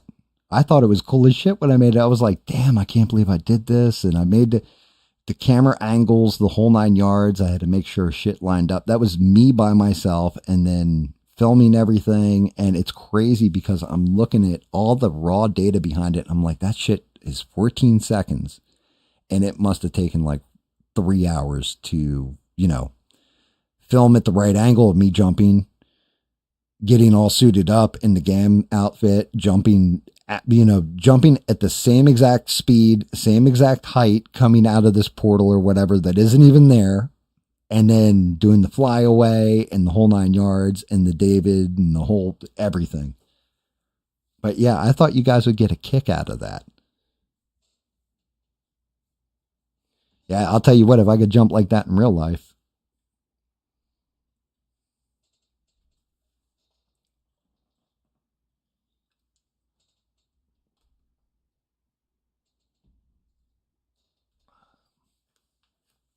Dear Lord. But yeah, like I said, and I put the music was going to, like, you can hear where the music is and all that. The music actually started very low on the other part of that, where I'm just like, David's telling me I'm lazy, all that other stuff. And then when I jump through, I fly up, I break, do the whole cloud burst or whatever out. And then it was going to go into the GAM logo with the lightning and all that stuff. And the music was going to intensify. But that shit's crazy. Like, I wish we had this tech when I was a kid. Now, in the here and now, I could probably type all that shit into AI, take a picture of myself as the actor with the green screen behind me, and have it just animate the whole fucking thing, right? Like, that's how far we've come in a short amount of time. But I spent no money for that software. It was actually done with using a program called DaVinci Resolve. Like I said, Guido gave me my theme song, all that stuff. All that gear, outside of the hat, I don't wear on a daily basis. I definitely don't wear the mask on a daily basis, but it's my normal clothes. And that is my old school actual trench coat with the GAM on it and the triple yin yang and everything. That was my trench coat from the time I want to say that one was from 22 on. Yeah, right around 22, maybe 23, but I still have that trench coat hanging. Everything else, like every part of that, is just gear that I have.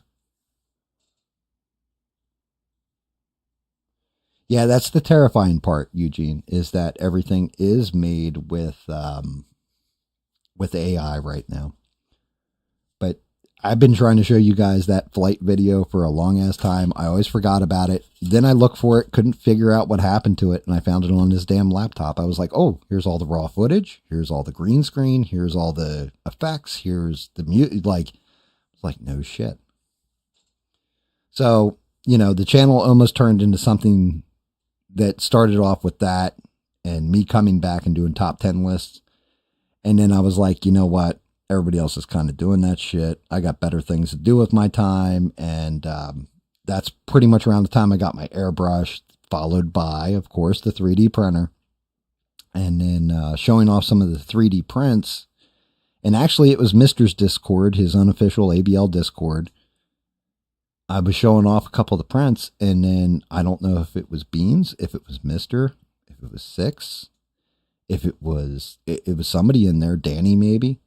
Sheree, I don't know who, but one of them said, hey, why don't you show us you painting the model? And I was like, well, how would I do that? And they're like, live stream.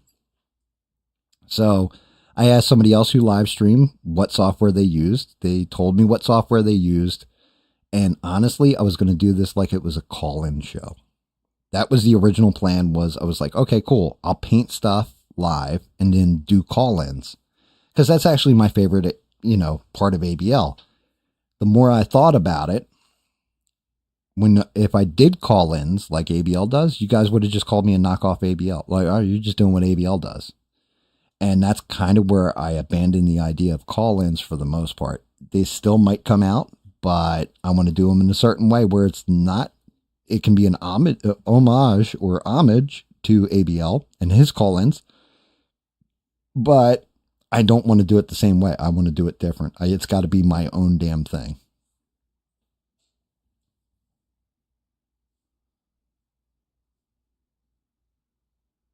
Yes, I was the final boss of the Trenchcoat Mafia. Like, those bastards bent the knee to me. There you go. That's the way that shit works.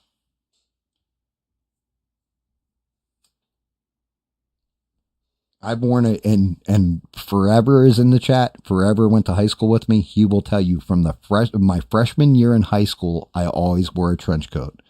Dude, it could have been 150 degrees out. I would always have my trench coat on me.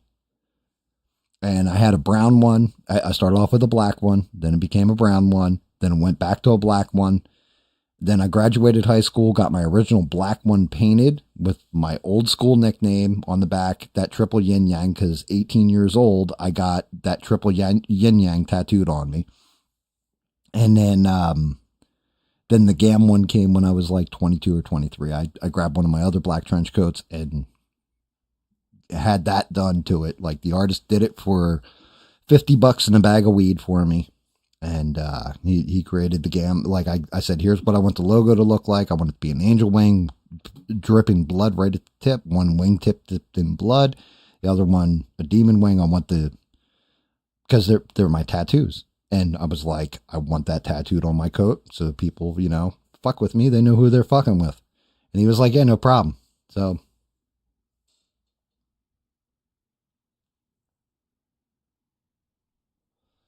And that's the God honest truth. Like it's just origin of the channel or whatever, my origins or what have you. But then the stream became the stream and I started 3D painting. I didn't know how I was going to do on this shit. If it was going to go good, if it was going to go bad, or it was going to go indifferent. But I'm just doing what feels right, guys. And you guys keep showing up and having fun, and the channel's turned into its own little thing.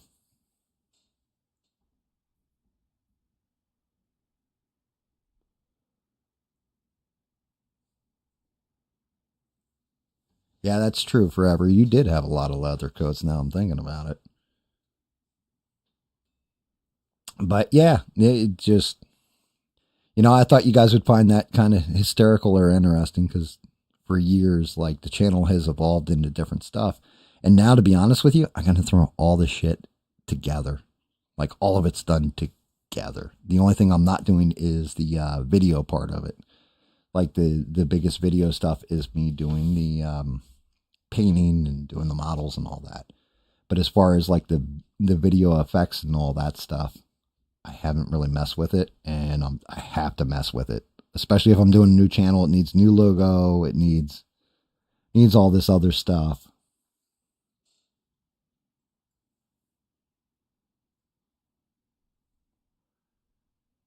Dude, I was in high school in the 90s, not the 80s though.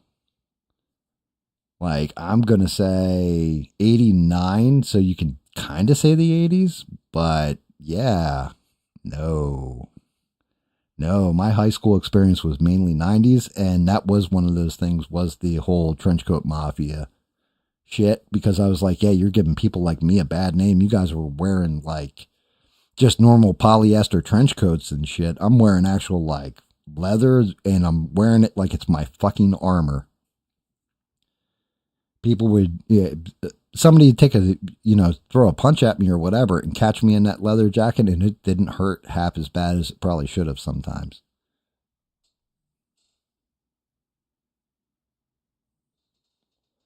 But that's also like CLB said it last week. The other thing was, whenever I was outside of school, I didn't really bring weapons to school or any of that. But when I was outside of school, I always had something in that trench coat. Always had something in that trench coat. And like CLB said, I'm surprised you like getting in an argument or a fight with somebody and you didn't whip out like a sword or some Wolverine claws. I legit had Wolverine claws. At one point, they were like these brass knuckles that you would grab. So you grab them like this, and then it had 3 blades that were in the brass knuckles that came out probably about a foot. Like, almost a foot. Like, they were long ass blades, and I had 2 of them. My roommate actually, I think, has them in his storage back in New Jersey, like my old roommate. But yeah, I had a set of actual, like, they didn't pop out or anything. They were affixed to the brass knuckles, but I would have them strapped in the back of my trench coat. Shit like that.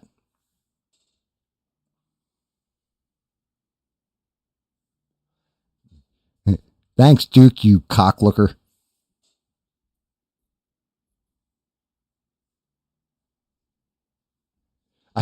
Well, that's just it. You don't go walking around with them on your hands. It was just in case I had to get into it with somebody, I always had something.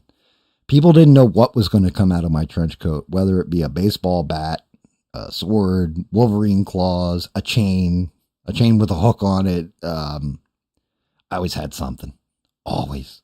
I was always prepared for anything to hit me because I would get in it. Like, there was definitely a point in my time where, you know, I know, like, Mister, you're very non-confrontational. I don't know if you've always been like that, but there was a point in my life before my best friend sat me down and said, look, you're going to get shot.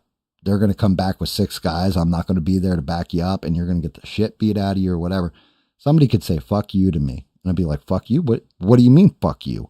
And, like, just start slapping them, punching them, whatever. And then it was always like, guy would pick up a pool cue or whatever. I'd just reach into the back of my trench coat and be like, all right, let's go, motherfucker. Yeah, dude, it would not shock people. There was one time, there was a whole big fight. It was like 30 of us. And these guys were supposed to show up.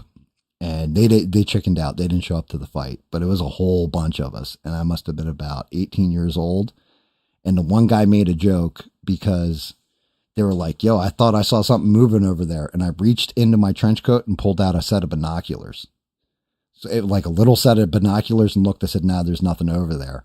And he's like, Jesus Christ, dude. He's like, we don't even need to all be here. He's like, we'll all just surrender to him and say, look, you guys win, and we'll all walk off. You'll just throw your trench coat on the ground, go, he, and it'll just detonate and kill everybody.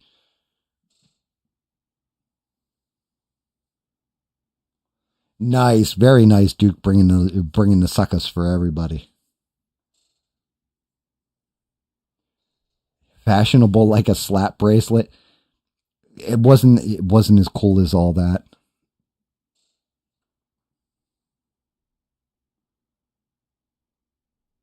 Well, that's just it, Paul. Like, nowadays, yeah, living in South Kakalaki where it's constitutional carry and you don't even need a concealed to carry permit. Now that's dangerous shit, right? Like, I would have to carry like some kind of like folding shock shotgun or folding stock shotgun or something in it. Like, because at this point, like, people just fucking like whip out a gun on you and like, oh shit.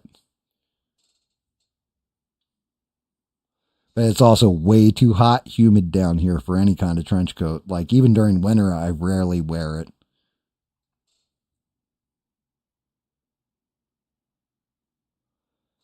Well, if you're a girl, Steve, then maybe it would be good. You ever think of that? Actually, that trench coat saved my ass more than a couple of occasions, one of which we were all partying. We used to party at this one ball field. And it's a true story.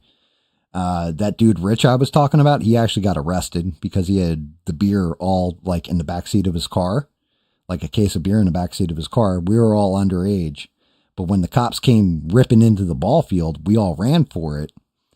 And, of course, Rich's car is there, so he's going to get nailed. He's arguing with the cops or whatever over it. But there was like 3 or 4, you know, because basically there weren't town police. They were all state police, state troopers. And I'll never forget it. I had this girl with me, and I had grabbed her hand and ran out in the woods with her. I said, lay down and don't move. And I threw the trench coat over both of us and kind of balled around both of us.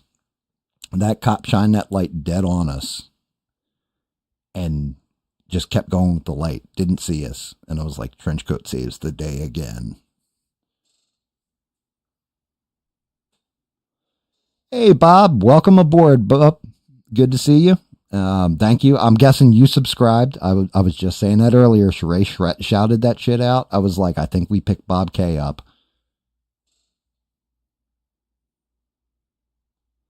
Dude, so that's just it, mister. I think I've shown you guys a picture of my buddy Guido, right? And I definitely look a bit like Jason Mewes. Not a ton, but lanky, skinny, long-ass hair, blondish hair, or what have you, and I got that foul mouth. So legitimately, when Clerks first came out, I was like, holy shit, they're making fun of me and Guido, right? Except for they got it wrong, because I'm the one in the trench coat too, and Guido was a big dude. So we were like our town's Jay and Silent Bob. So what you said right there isn't too far from the truth. No, dude, I'm telling you, like, you can think I'm bullshitting you, Duke. Absolute reality of the situation. When you live in the Pine Barrens of New Jersey, one thing with the cops, right? You could be riding your quad, your dirt bike, a moped, whatever. The cop will start chasing you. Every kid that grew up in my town knew, because we were in the Pine Barrens. All you have to do is find a sugar sand trail and just head dead nuts into those woods. The cops will not chase your ass. They won't even bother. They just give up like automatically. Like, they'll sit there for a couple minutes waiting to see if you come back out. But for the most part, you hit those woods, you're gone. And nobody's going to chase you into those woods, especially, and I've gone over this before, pineys. And that's, you have the no tooth friggin' live out in the woods pineys. But the kids that grow up out in the Pine Barrens, we'd play games like, oh God, what the hell's the game called? You basically got a team of 2 people and they're hunting everybody down, and everybody else has to hide in the woods. And you play it at night. But you learn to move silently. You learn to blend into the environment. You learn to disappear. You learn to incorporate. Yeah, ghost in the graveyard's a good way of putting it. We used to call it jailbreak, because then if you get caught, you can't, like, somebody grabs you or tags you, you basically got to follow them, and then you have a jail, and you got to stay in the jail until somebody else can sneak in and rescue you. Snipe hunt. Yeah, there you go. I mean, granted, a snipe hunt, I've known people that have gone out on snipe hunts, and I always thought it was hysterical. Where you get somebody walking around the woods, snipe, snipe, snipe, like that kind of snipe hunt. But yeah, snipe hunt's a good way of putting it. But yeah, I think we used to call it jailbreak.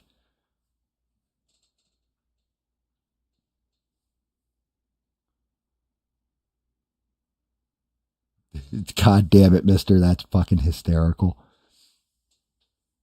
Took this conversation in a totally different direction, right? No, but jailbreak, I'm not going to lie. Back in those days, like that was one of those games. Like, if you're a good jailbreak player, everybody wanted you on their team. There was times where you'd climb up a tree and it'd be like, nope, I see you up there. You got to climb down. You're caught. Like, if you went off the ground, you were basically, and somebody spotted you, you were nailed. But there was definitely times where I would be laying on a tree branch, whole body like stretched out, trying to blend in with the tree and shit. Oh, Bob, welcome to the channel. One, I guess, guys, we need to inform Bob of the rules. Bob, you are an adult. You may use adult language. The only thing you are not allowed to hurl in my chat is racial slurs, or if you're a spam bot. You can criticize the channel. You can criticize the painting or whatever. If you're going to get into a discussion or a political argument or a political discussion, a religious discussion, anything like that, be respectful of the other person and their point of view. They have to be respectful of yours, and enjoy yourself. Contribute to the chat. If you got an old story, pop it in the chat. We'll discuss it. We'll go, damn, that's awesome. Or we'll go through it with you. But yes, it is quite a bit different. I do news like at the beginning. I try to get whatever's going on in the world out of the way, so it's not bogging down the conversations. But we'll talk about pop culture. We talk about alien. We talk about everything here. And as Sheree and Mr. and Steve and everybody else, Duke, all these guys like to say, it's the cool kids table. You can be an adult and have fun. One of the other rules is, now granted, I've since learned that I can't get super chats, but no super chats and no memberships or any of that shit. You're not going to hear me sell you on it. Smack the like button. Subscribe to the channel. Enjoy yourself, though, and enjoy the people around you. That's pretty much what this is. Steve, we have not had a problem in here. I've had people debate religion, everything else. Actually, Danny and Anunnaki had a whole religious debate that went on for about an hour and a half. And at the end of it, both of them were friendly with each other, had a better understanding of each other, and everybody was cool. And they're still cool to this day. And I really think part of the reason, and this is one of the other things, Bob, is I'm a First Amendment absolutist. Now, you dropping racial slurs is going to get me taken down from YouTube. So we can't have conversations, right? But I don't like it personally. Morally, I don't find it acceptable. You may in your life, and I'm not saying you do, but I'm saying you may talk like that or whatever. But at the same point in time, so you have the right to say whatever. I'm not going to censor you. Matter of fact, last week, Duke said something in chat and I was like, and Sheree said, I'm supposed to like cut that one down. And Duke was just like, oh, I'm sorry. I went a little too far with what I was saying. But you have the right to speak your mind here. I don't silence you. I don't ban you, stuff like that. Now, if you're spam chatting 24, like 50 times in a row of this, that, or the other thing, I'm not even going to slow the chat down. I'm just going to be like, Sheree. And Sheree already knows what's acceptable, what's not. She's the greatest mods on these internets.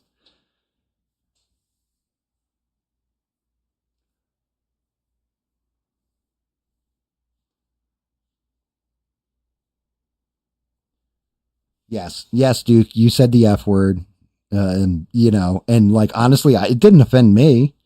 But at the same point in time, that is the shit that YouTube will be like, oh, you had somebody in here who said this, so we're going to take your whole fucking channel down.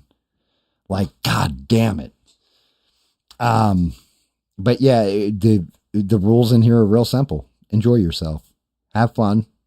Enjoy talking among other adults that are nerds. All different ages. We've got all different ages, all different races, all different religions. Enjoy yourself.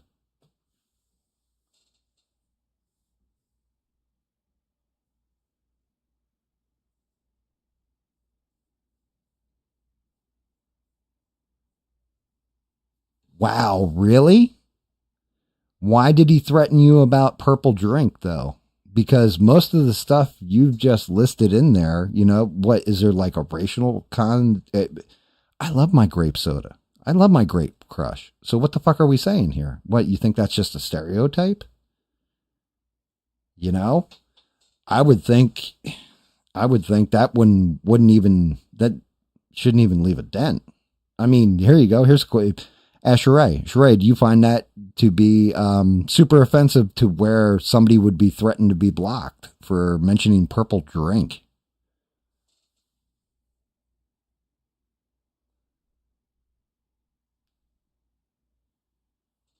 I'm sorry, I don't understand. Yeah, see, like Sheree just said, not at all. Why?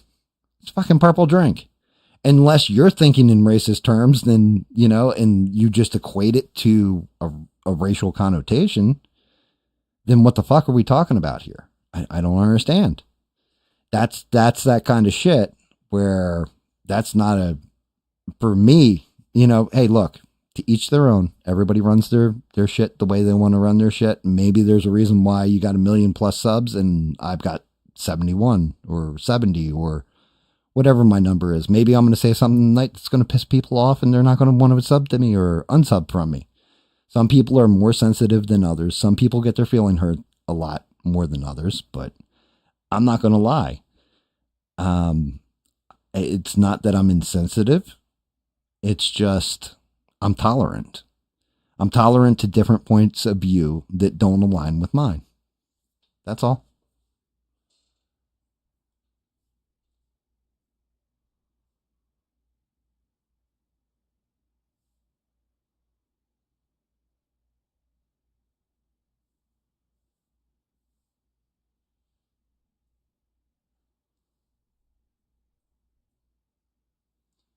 Yeah, I mean, I guess it's a stereotype, but is it? Because I'm sorry. It's like it's like saying soul food, right? You say soul food in front of my daughter, that girl loves her soul food. I mean, loves it, like every part of it. It's never been my flavor. I some of it, some of the spicy stuff and some like crawdads and stuff like this that are involved in it, I can deal with, but not like chitlins. No, I know what that is. That's like the wrong part of the animal I want to eat.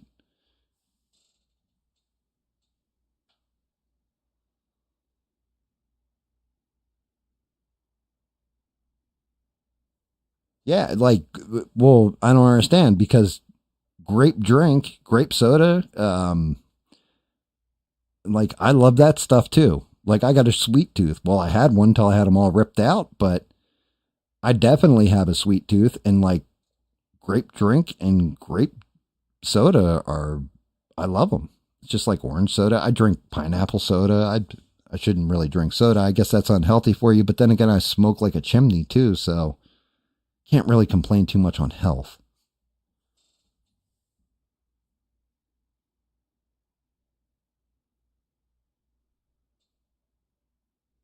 Oh, I'm grasping the context, mister. But I'm saying, like, if, like, that's just it. Why censor somebody for having a stereotype? Like, people should say whatever the hell people want to say. If I censored all kinds of speech that I didn't like, or told you weren't allowed to use certain speech, you know, if you're personally attacking, again, it's all in context. Really, the context. You're singing an Eazy-E song, I guarantee you're dropping the N word like 10 times. Okay. NWA, same thing. Now, if you're walking up to somebody and screaming that word in their face, it's a little different.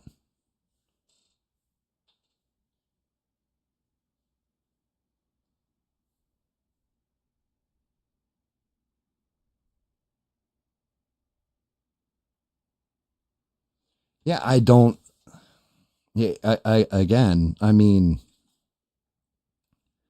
it's the same thing. Like, okay, what about all the people that got upset about saying that Haitians eat cats and dogs and stuff like this? Well, I hate to tell you this, in their country, they do eat cats. They call them rooftop rabbits. It's a truth. So why is that a stereotype? I don't understand.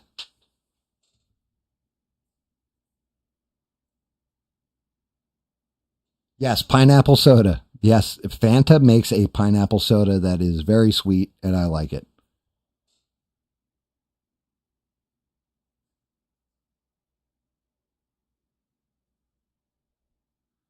Dude, well, Steve, the whole thing is people react to stuff differently, and you got to remember, some people are more sensitive about certain things than other people are. You know, I always, I'll go back to the famous line out of Roadhouse, right? When he's sitting there giving all the bouncers the speech, and they say to him, you know, what if somebody calls my mama a whore? And Patrick Swayze looks at him and goes, well, is she? Like, why does that upset you? Somebody's saying something to you to get under your skin. Why are you letting them under your skin?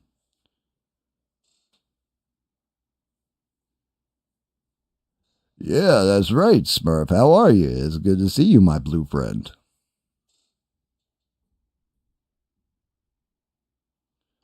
I'm pretty sure I said Patrick Swayze, not Stewart. I think I started to say Patrick Stewart, but yeah, the guy with more hair.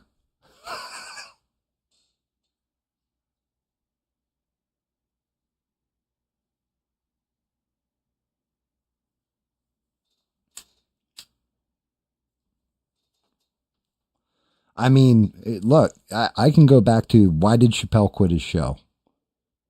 You guys know why he flew off the handle, ended Chappelle's show, went to Africa for a little bit and all that stuff?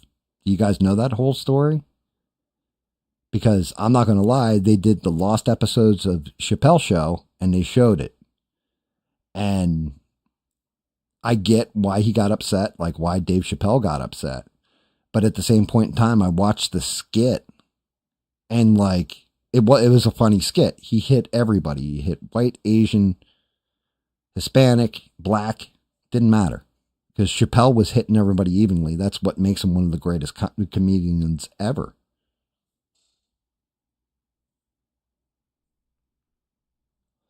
But it also comes down to this, you know, with people that have super big egos and super thin skin,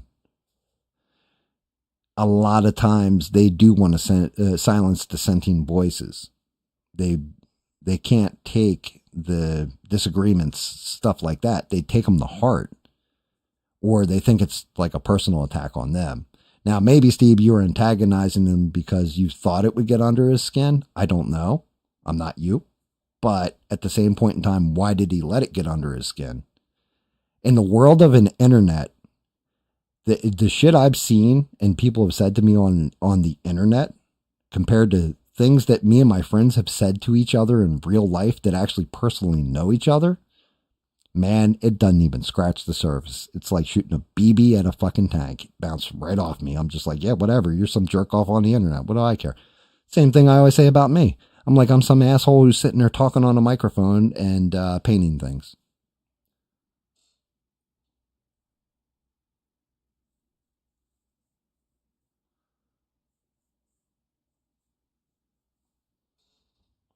I honestly, what the hell is the internet? I think the internet may be, it's one of my favorite theories, the dead internet theory, that it's all just basically bots and like maybe 10 humans. Like, I think that's a crazy ass theory.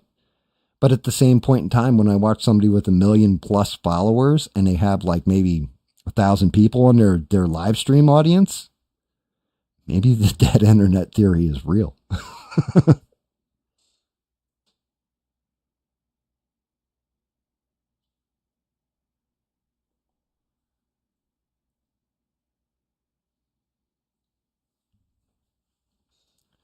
But yeah, I mean, I don't know. People get super sensitive about shit. I'm pretty good about not being too sensitive. And if I feel like I'm under attack or, you know, something like that, then I'm going to ask clarifying questions. But you do have people that just want to avoid conflict at all cost versus asking questions, getting to the bottom of things and all that. Now, you may call those people PU55Ys, but at the same point in time, I can understand not everybody's built to have an argument. Some people shy away from that shit.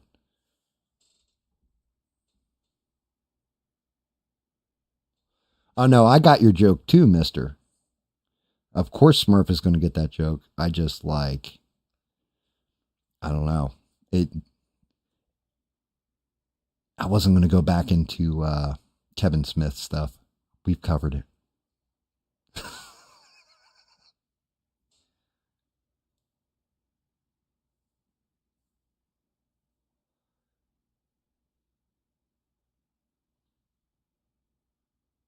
Yeah, see, Paul, like, and that's just it. I'm not going to lie. Maybe it's also a gamer thing because the shit we used to say to each other, me and the one guy Twisted would be screaming at each other and calling each other the most crazy shit in the universe. And then, but we're fighting like we're in the middle of a fight on boats and all this stuff, right? But somebody from outside that crew would put something in the chat about Twisted, I'd go off, or somebody said something about me, he'd go off. It was like, no, you I can talk smack about him, but you cannot.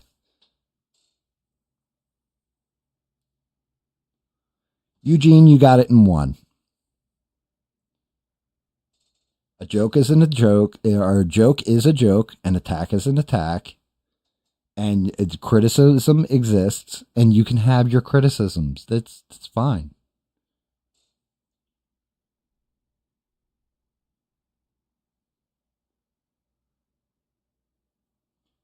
That's another thing, Bob. I said this at the beginning, and yeah, I guess I'll restate it here. Sometimes because we're going free and all that with our words and our language in the chat, you have to hit all messages or show all messages on your phone or your laptop or whatever you're using to see everything. Now, the creator side live chat should show everything, the stuff scrolling up the side of the painting screen and all that.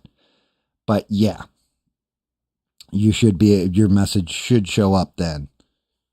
And if not, it's not Sheree cutting your message down or editing you in any way. It's not me doing it either. It's YouTube itself. YouTube Prime hides stuff because people get upset.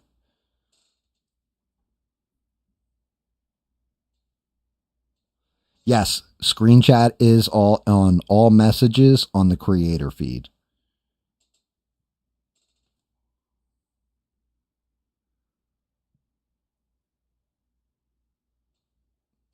Jesus Christ, Smurf, you're right. It's 2 hours, 17 minutes. I got to get the painting.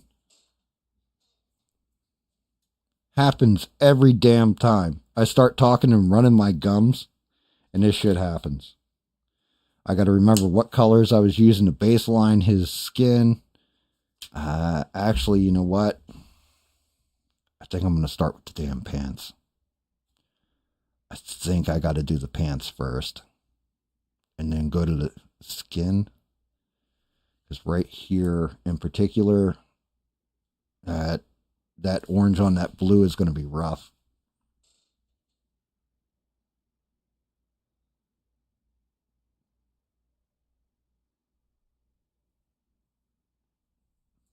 Yeah, I know paint and talk, but I'm smoking a cigarette too. And that's not even to show what my other hand's doing.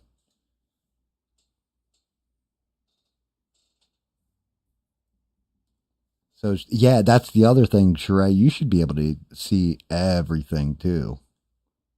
Because you're not just like, a bullshit mod that it's like candy form of the mod. You actually have like main moderator, like God tier moderator powers as strong as I can get them.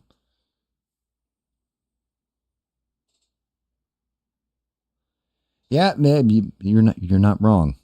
I'm standing over here fanning my balls.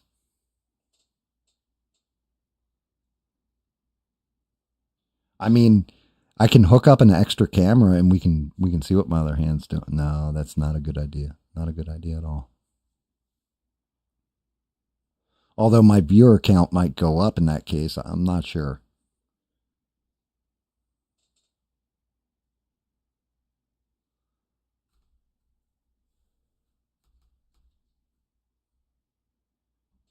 Funny enough, and you guys got to tell me if you want it or not, there have been screenings of the new Fantastic Four movie.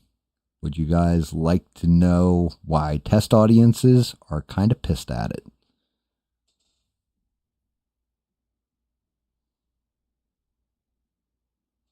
Don't worry, I'm not doing OnlyFans. It's fine. My wife would murder me. Bob, I usually go live on Thursdays at 8. Well, actually, yeah, Thursday is the dedicated day that I go live. I go live 8 o'clock Eastern Standard Time. And then lately I've been doing Sundays. Speaking of which, you guys might remember I had painted a pyramid head for my daughter-in-law. I had hollowed it the old way I used to do it. And yeah, that shit broke. So I've got to redo pyramid head real soon here. But yeah, I've been doing Sundays two lately. I think past like 3-4 weeks. And I do Sundays when I really got to catch up on stuff, when I'm really being lazy and not painting, like Smurf just pointed out. But I stopped for a while and I've been doing Sundays lately.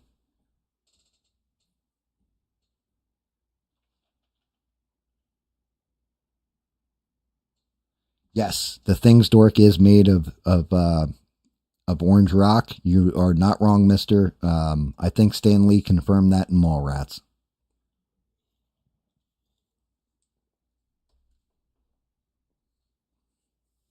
And that did, if the thing's got a blind girlfriend named Alicia, and all I'm thinking is if the two of them engage in adult activities, and the thing finishes, does he shoot pebbles, or is it just like more of a sand-like substance? I'm not sure. I'll let that run through your imaginations and decide for yourselves. All right, let's get some pant references up. See what we got going on with these pants. So we are going mainly black, it looks like, and almost a blue.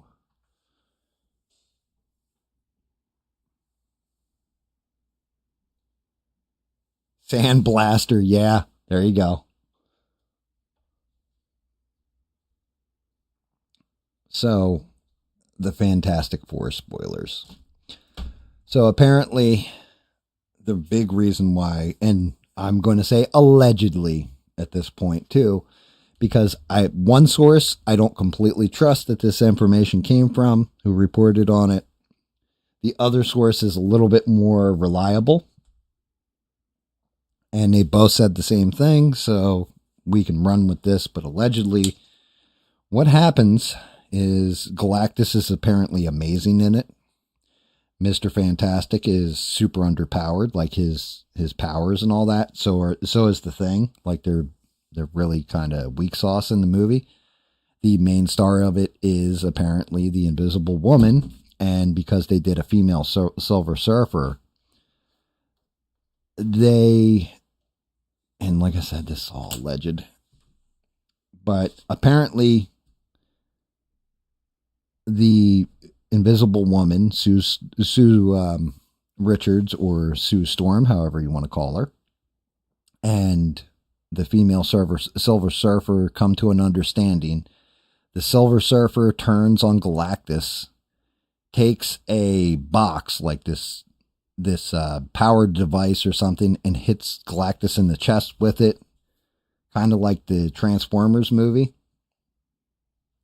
And yeah, basically beats Galactus that way. And that's what the big hubbub is, what people are all kinds of pissed about in it.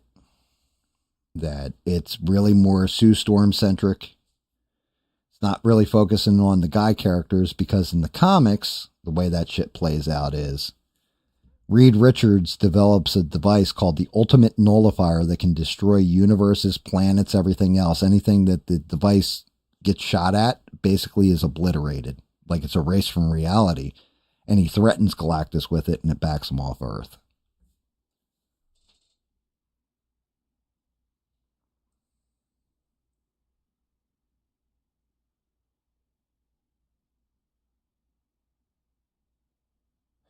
That's pretty awesome, Steve. Did you really? But yep. So that's been the big, apparently test audiences were all screaming mid. They weren't booing it, but they're all screaming mid and all this. The after credits spoiler, though, everybody is saying was creepy as hell. Because, of course, it's Marvel. They always do that after credits scene.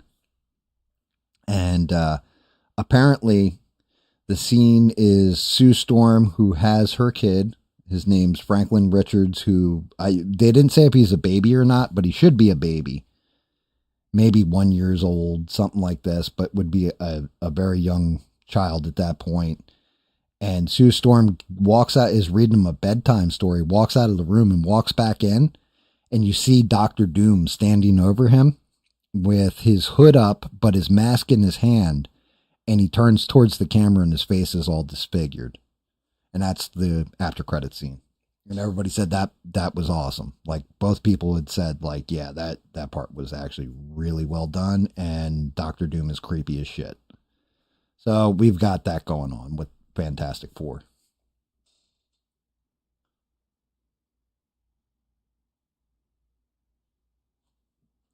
Yeah, QAnon, man, the conspiracy theories with QAnon, that was some shit. And it's crazy to me, because that's like the Pizzagate thing and all that came out of QAnon. I was reading that stuff and I'm like, who believes this bullshit? Like, who actually believes that this is a real thing? Like, okay, I can get some of this stuff, And I get we had everything happen with Epstein and all that, but why would you believe that the Democratic National Convention is basically kidnapping kids and doing a plot line out of Fear and Loathing in Las Vegas? Good night, Paul. Thank y'all for dropping by, sir. Appreciate you. We have to get up together and get some old gaming in. Maybe play some Star Wars games. Make you feel good about yourself.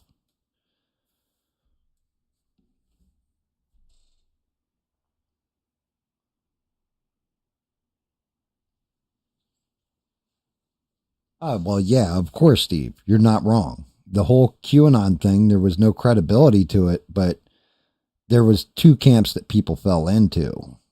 And, we saw that play out with Alex Jones as well, where he had that whole thing where he got a story completely fucked up and wrong about crisis actors in a school shooting, and they came right after him. They shut him down, but that's because they didn't. It's insane to me. The establishment does not want anything outside of their narrative heard, and then when they announce something like, I don't know, Hunter Biden's laptop is real, or, yeah, guess what, guys? Did you guys know that Trump isn't a Russian asset? Oh my God, who would have ever thought of that? Or, hey, Biden's in cognitive decline. Who knew? God, if only we knew at the time, like we had eyes and ears and, actual intelligence to look at it and objectively be like, yeah, I'm pretty sure that old man is demented. How can you tell? He just shit in a flower pot. How can you not tell?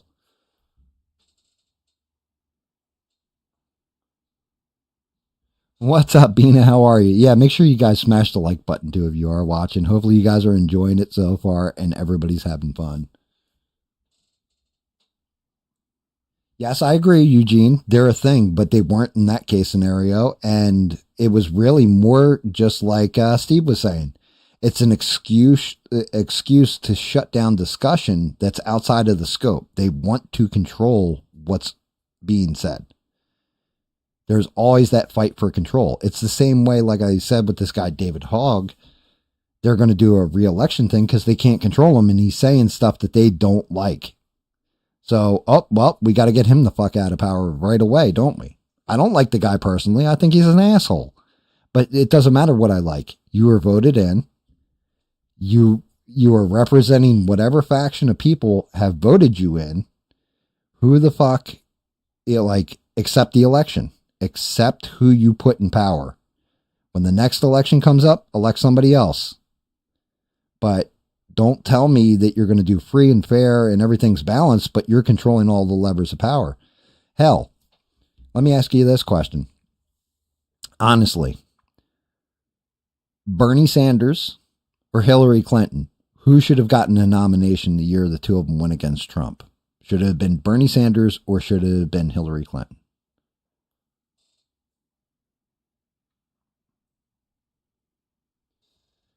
And the truth of the matter is, it should have been Bernie Sanders. He had popularity, he had fire going on and everything else. They went with Hillary Clinton because that's who the establishment chose. That's who they chose. They did everything they could to snowball him. It was the same thing with the next election with RFK Jr. and Biden.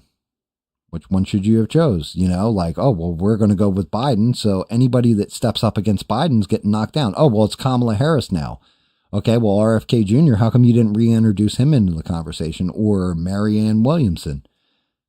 I'm not particularly fond of any of these people. But at the same point in time, when the people speak, if we really are a free nation that chooses their elected leaders, you're controlling the fucking narrative. Everybody can see it. We can see the emperor has no clothes. We can see that you guys are full of shit and just trying to keep power for yourselves and who you deem to be the elite and right voices. I think everybody should have freedom of mind, freedom of choice to decide what's best for them and their family. May not be my cup of tea, may not be what I like, what you do in your personal private life. but you have a right to your personal, private life.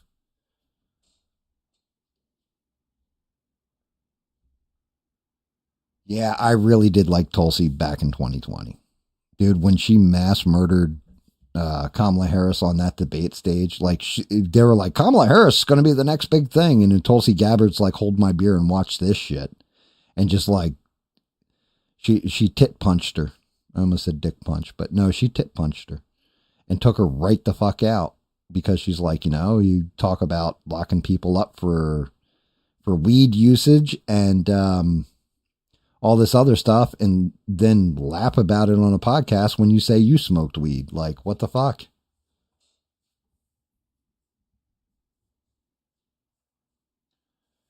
I don't know because 2008, you think? Because Barack Obama was 2008. Yeah, he was 2008, 2012, right? But Barack Obama kind of was an underdog when he first came out. He wasn't their first chosen candidate. I think you're right. I think it is 2008 would be the last time they let the people choose. And then Obama kind of, the party rallied around him and then things kind of went woke. Because 2012, that's when they said either you vote for Obama or you're a racist. In the beginning, it wasn't, you vote for Obama or you're a racist. It was, look at our candidate. He's fucking good at what he does.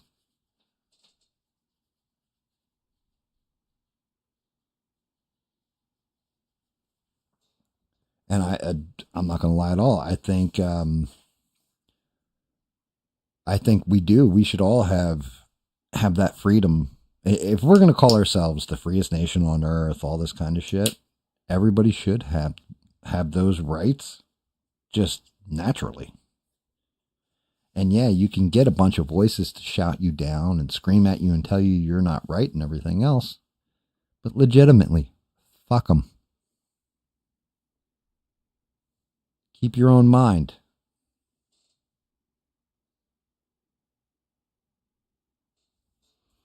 You think this strip needs to be wider?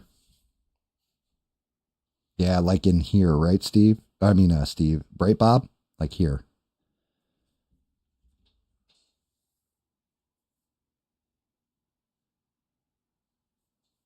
That is actually a good call. I didn't paint that one very smooth, did I?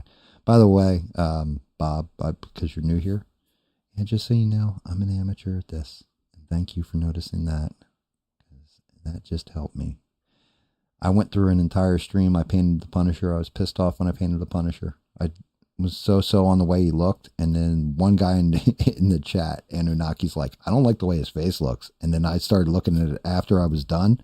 I was like, I don't like the way his fucking face looks either. And I ended up marking that one a failure. Because, yeah, it was off and it was wrong. Problem is, I really should have done markers on where these leg things were, these stripes. Cool, Bob. Cool. Yeah, I agree with you. Yeah, you're right. If I'm blowing natural, then it would be wider right there. Good call, Bob. Good call. Good eye, sir. I applaud you.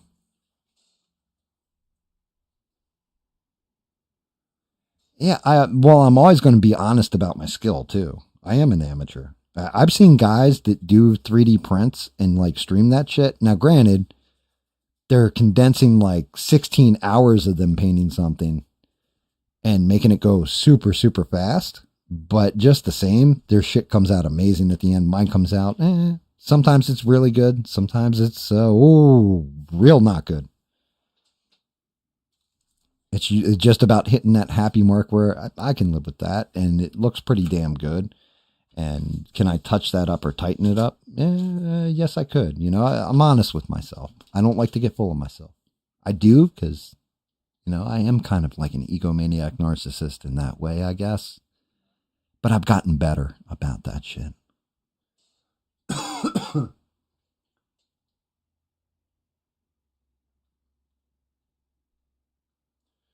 Wait, where was I line stepping there, Duke? You know me, I'm a line stepper. I'm a habitual line stepper. this makes you happy, fuck everyone else. Well, yeah, you know what? That's a good attitude to have, but at the same point in time, I try to be honest about things. You know, I'm not always honest. I'm not going to sit here and tell you, like, would you lie to save somebody else's life? Yes, I'd lie. Of course I'd lie. You know, that's what he should have said. But no. I never lie. I never tell anybody anything.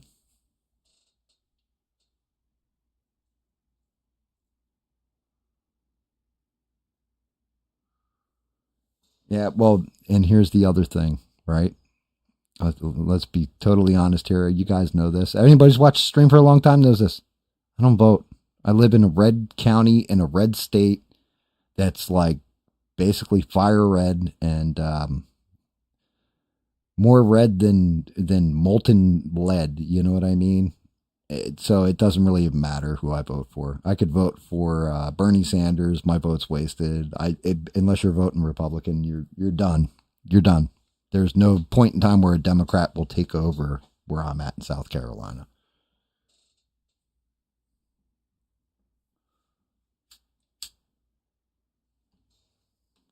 Does the popular vote really matter, though?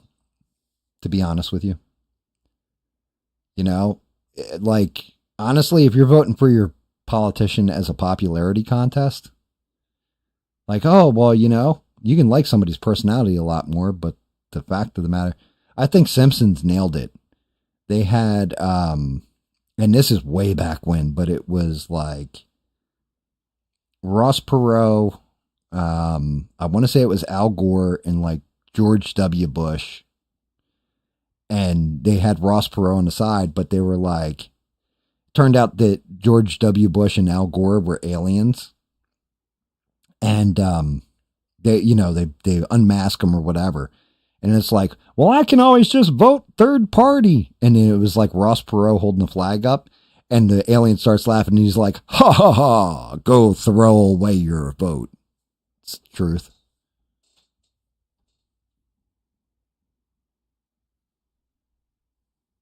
I thought Hank from King of the Hill was more of a, well, let me tell you something there, Bobby. I'll tell you all about the birds and the bees. I thought he was more like that type of voice. What in the hell?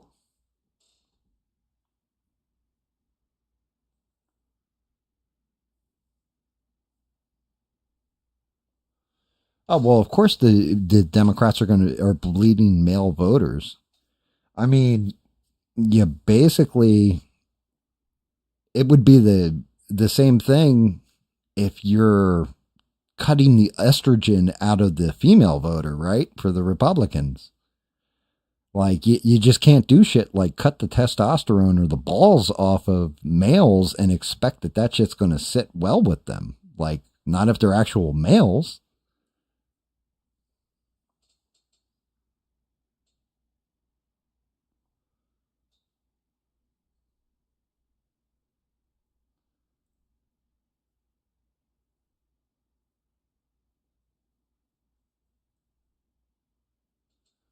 Yeah, you're not wrong. They weren't the same dude. No. I caught those two boys whacking behind my shed. I mean, it's the same voice actor. It's, oh God, what's his name? The creator of Beavis and Butthead, King of the Hill. Oh shit. Why can't I think of the fucking guy's name?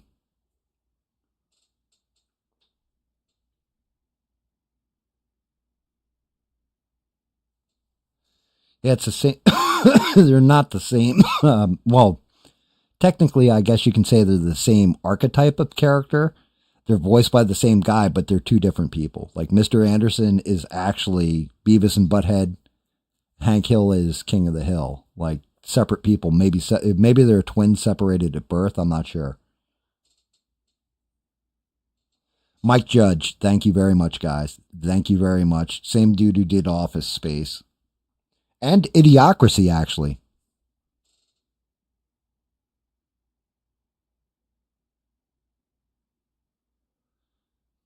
You say that now, Bina. that we need more girls in the chat.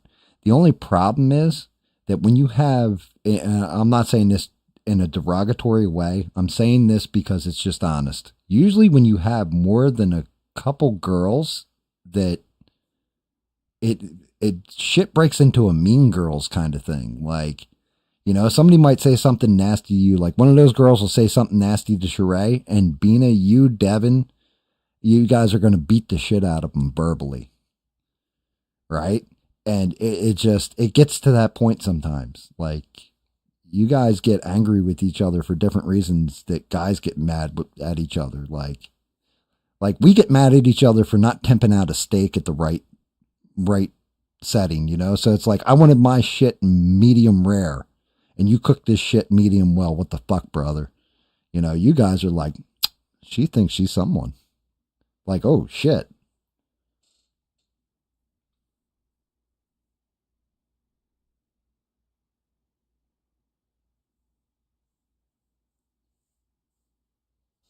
Sometimes they can be mean squirrels, mister. That happens.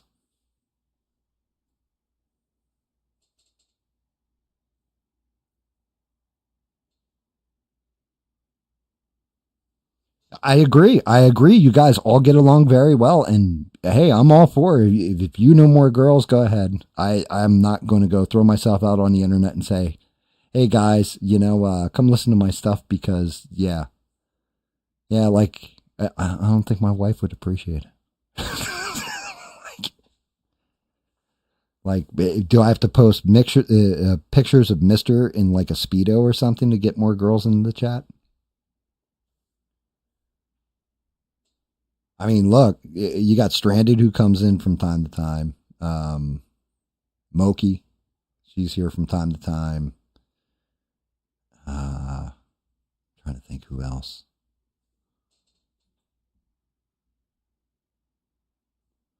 But the whole thing is, you, Sheree, and Devin, you guys, like Sheree just said, you guys are like sisters. Like, you guys are tight as thicker than thieves.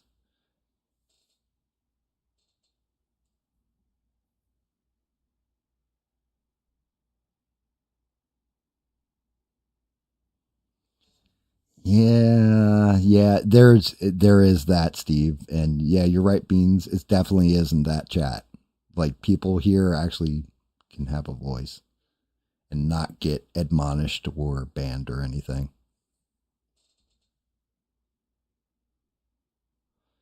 Yeah, Atomic's been here before, and her and Devin don't get along really. Just saying.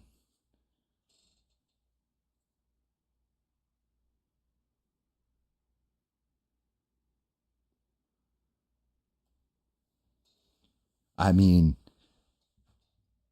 it is what it is. Ugh.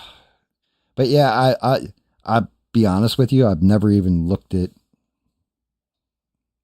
biological sex when it comes to you guys talking or whatever, which is where I can be insensitive sometimes to some of the female viewers, because I just talk to you like you're people.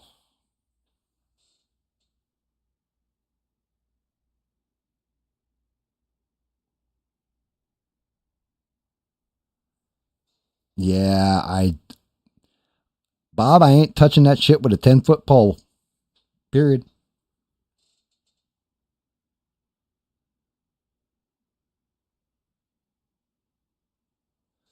Yeah, I have, Devin has more than earned my trust and my faith in her, to be honest with you. So I'm kind of, but that's one of those, that's the bullshit. That's the, you just prove what the fuck I'm talking about.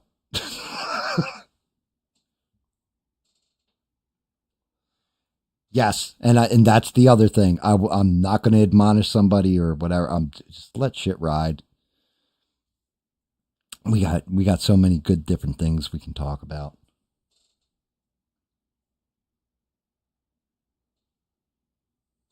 Yeah, see, like Mister, I've taken your non-interventionalist ways, and yeah, I agree with you on that one. Let's just shit ride. We got better things to talk about.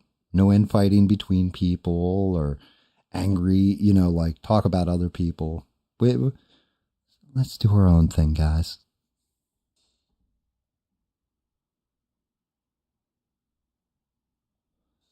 I believe it, Bob. I can believe it. And Bean is right. Trust me, I know. Hand to God, I know. I know other people who have too. And is what it is. And I'm not all about that. Save the drama for your mama.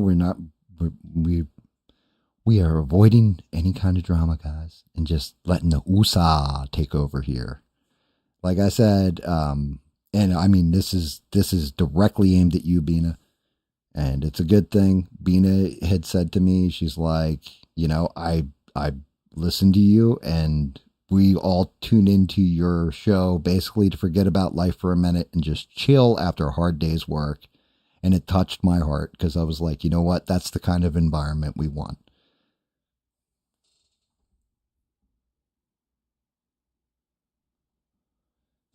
Eugene, you unsubscribe from the channel for crappy stuff? You're so easygoing though, man.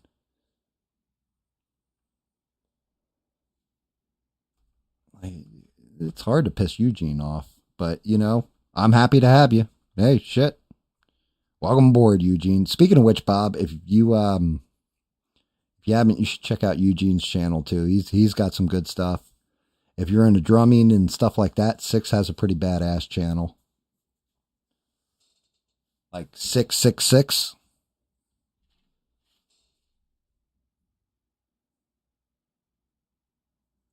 Yeah, Bob, we all need a good laugh every now and again. You know, I know I got my 50th coming up, and I promised that I would show my face on stream. Everybody will be lapping their ass off at that one.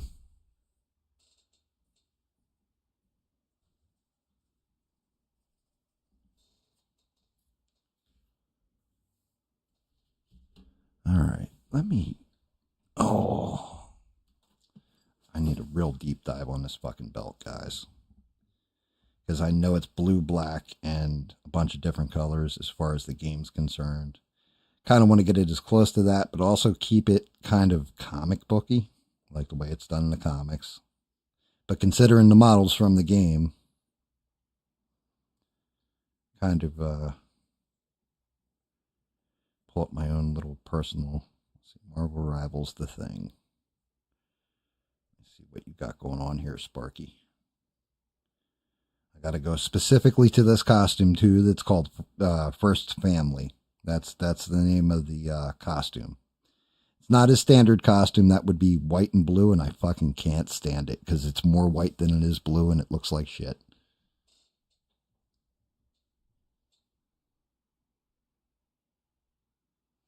I don't celebrate, at this age, I don't celebrate my birthday. I lament it. Like, okay, so we're gunmetal gray on the belt actually itself. The stripe on the pants, even though I've got it small, actually comes out probably another brush length. So it's actually thicker.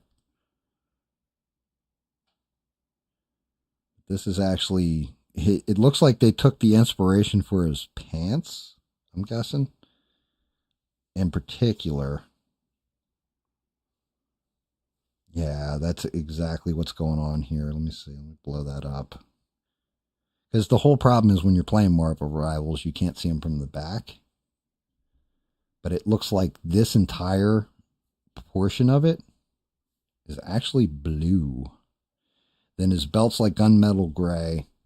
The outline of the 4 is in blue. The 4 itself is actually in white, but it's a lighter blue. So that's going to be fun.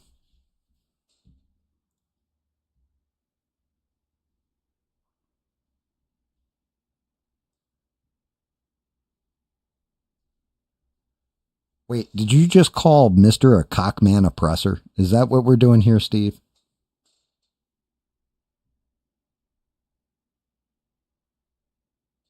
No, I don't do birthday months or birthday weeks. I get one birthday.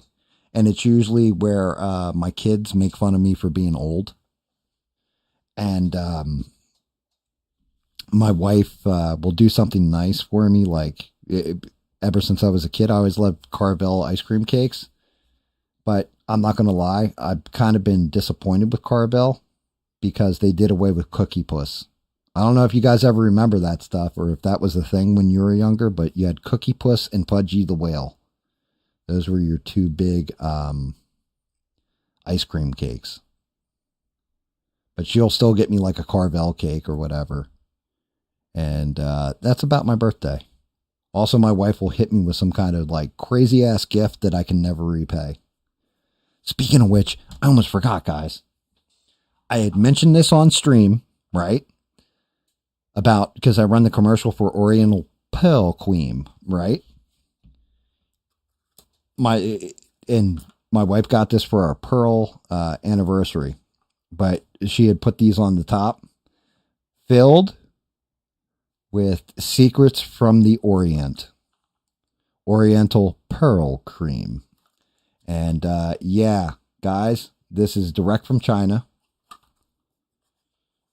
Let me open it up. All right, if I can get it open without tearing the box, because I got this open before without tearing the box. But just to give you guys a glimpse, it is legit 110%. This is Oriental Pearl Cream, made with real pearls. You never heard of Cookie Puss? Really? It was like this little alien looking thing, right? But it's a Carvel ice cream cake, and it was like their signature ice cream cake. Used to have it when I was a kid, and they don't do it anymore, I guess, because it has puss in the name. I'm not sure.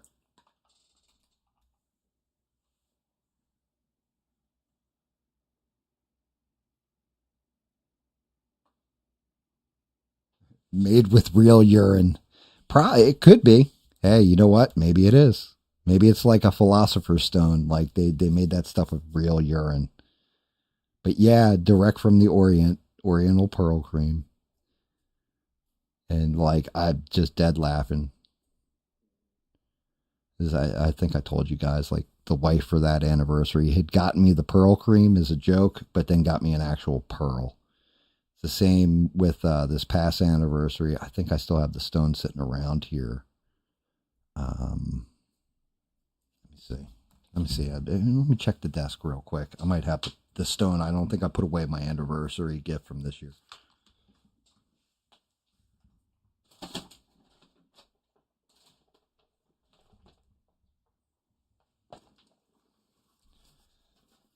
Yeah, I actually do have it. So this year was citrine. So it's a flawless citrine gem. And then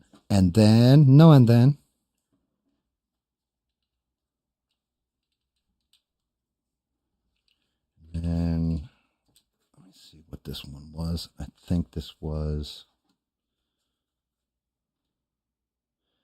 yeah, this was my survival coin. And cover up my wife's name real quick. But May 10, 2012, 13-year challenge coin. Just like being clean and sober, right? Longest 6 months ever.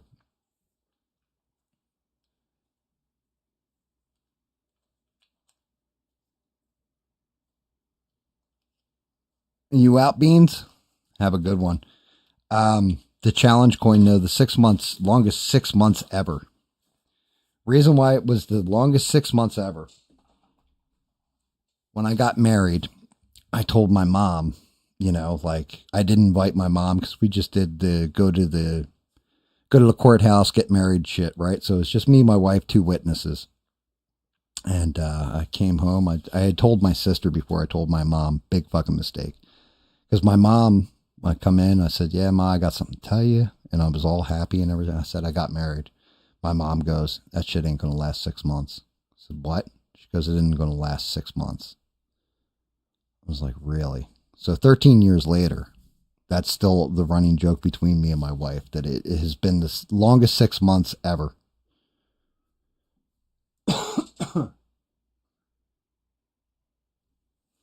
God damn it, Beans. And you know what? I will hook up the other thing and show you what the hell he looks like. Unless you want me to send him, send him with a, it'll look like Bizarro Superman. That head is like cutting that onto that body. It just, I should show you. One of these days, maybe I'll start doing that with the Sunday streams instead of painting because, Smurf's been saying like more painting. What are you doing, Gam? You're being a slacker, Gam. Get to it, right? Instead of painting on Sundays or what have you, maybe I'll start streaming me cutting models and putting them together and everything else. And you can see how difficult that shit actually is. Especially when you got two things that don't go together. Or you get like a shit looking model.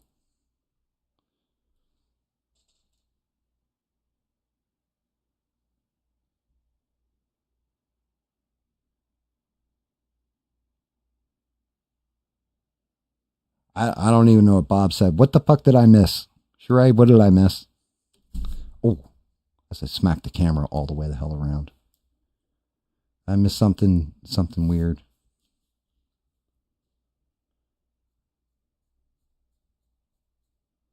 But it's rare that, Mr. pipes up about something.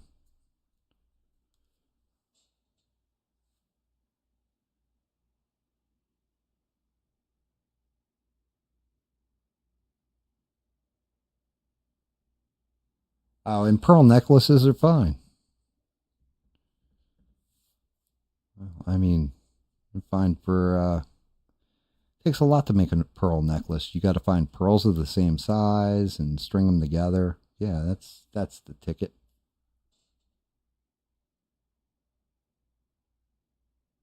Oh, okay. Well, it's fine. That happens. I say shit all the time that ain't good.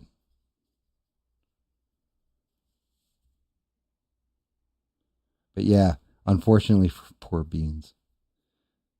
I've wanted to do her Henry Cavill, and he looked like Bizarro. Like it was bad, like really bad. And I think I even told you, Beans. In order to do that one, I'm gonna have to do something where I'm restructuring.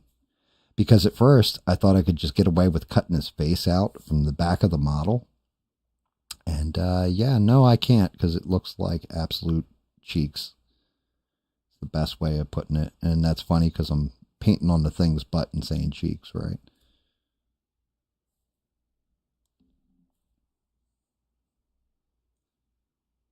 I don't have enough clams. Well, that's because you're doing it wrong, mister. You need enough oysters. Unless you live in the Flintstones. They paid for everything with clams, I think.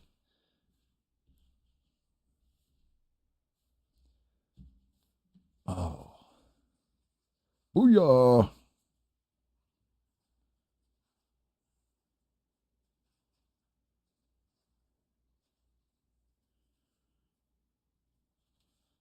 Yeah, I mean, one of the ones I really wanted to do was the Cavalrine.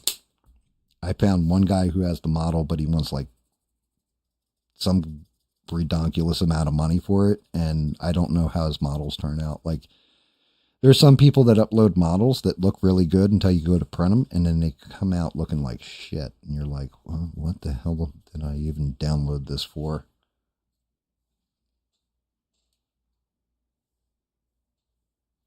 Like, I remember, I think I told you guys this story that this dude uploaded a Psylocke, and it was the best Psylocke I had ever seen, but he had like a not safe for work version written on his written on it, right? He's like, I got a safe for work version and not safe for work, and I wasn't at all interested in not safe for work. I'm like, what the hell do I want a naked statue on my desk for, right, of this chick? So I get the safe for work version. I go to print it. I get it all set up and everything else. And then I noticed, because he fixed the top end, but the bottom end, you could see everything. And I was like, oh God. Like, I almost printed this fucking thing. My wife would have been like, you're a fucking pervert. What the fuck are you doing with your 3D printing? You're, like just completely gone off on me. I'm like, ooh, that was a close one. That was a close one.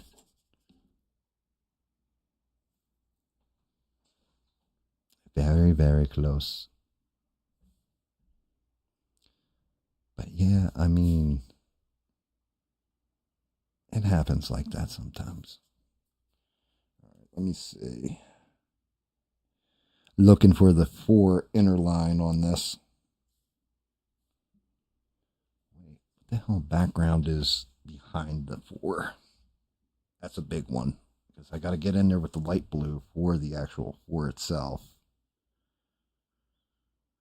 Okay, it's just a black behind it. So that's easy enough. Shylock. More like Frylock.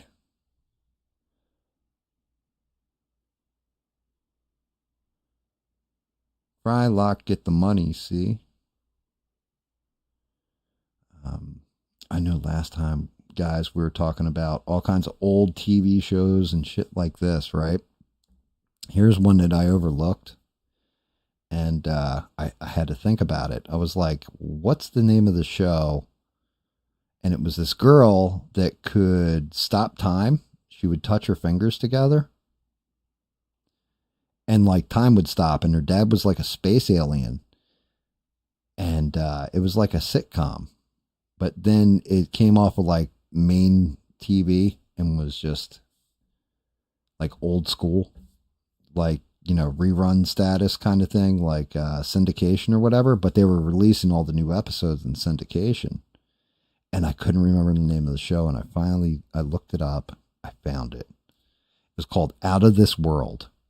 And something I didn't know about that show. The guy who voiced the girl's father was Burt Reynolds.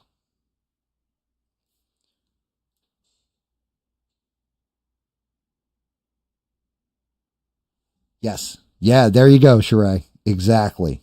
Yeah, it was Out of This World is the name of the show. And like it's a girl, her name's Evie, and it's like her 13th birthday, I want to say. And her mom's like, yeah, you know, your father was actually an alien, and gives her like this box. And it was like a crystalline box. And all of a sudden she can like touch her fingers together and completely stop time. But yeah, it was called, and the theme song was a rework from a Bing Crosby song of all things. It was, would you like to swing on a star, carry me moonbeams home in a jar? You'd be better off than you are, or would you rather go to Earth?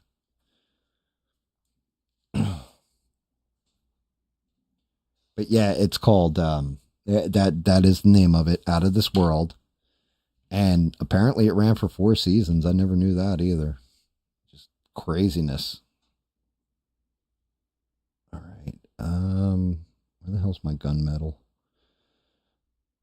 That is actually what it looks like to me. We need sequin black too, which I've got in my hand.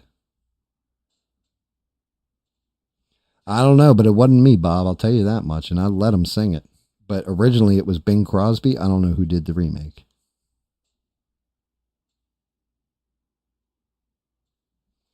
Mister, that is an awesome reference right there. I forgot Bruce Willis was singing that song when he was robbing stuff like in Hudson Hawk. He would always sing songs, and that's one of the songs he would sing.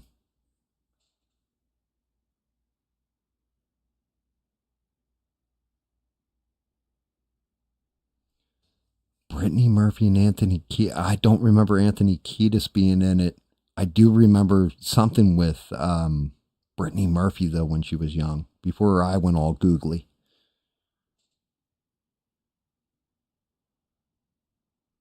Yeah, dude, I haven't seen Hudson Hawk, God, in so long. The best part was, remember, in Hudson Hawk, all the other criminals, the bad guys that were against Bruce Willis, they all had candy bar names. So you had Kit Kat, Snickers. I can't remember what the other ones were, but there were names like that. Yeah, the Hudson Hawk was a long time ago.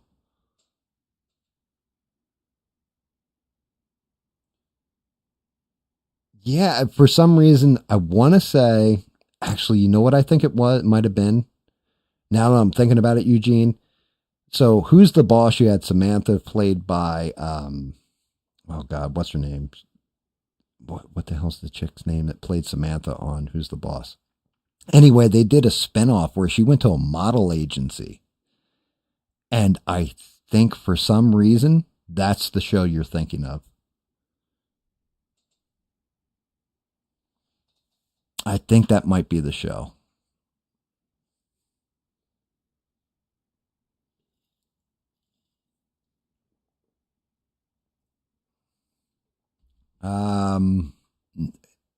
It wasn't Moonlight. No, that's Sybil Shepherd. Moonlighting was Sybil Shepherd and Bruce Willis. No, this one was, and I can't remember what the hell the name of the movie or show was, but it only lasted like a couple episodes, if I remember correct. It might have lasted a season.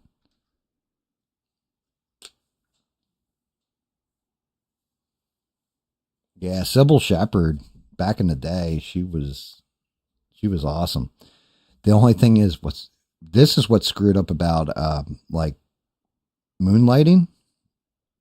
I'll never forget the guy who played Booger was on that show. Like, that was always my favorite part. It always tickled me when I was a kid. I was like, oh, it's Booger from Revenge of the Nerds. It was on Moonlighting. Because I guess when you're a little guy, that's how you equate everything, is like, oh, that's so and so from this. And that's how I always equated them.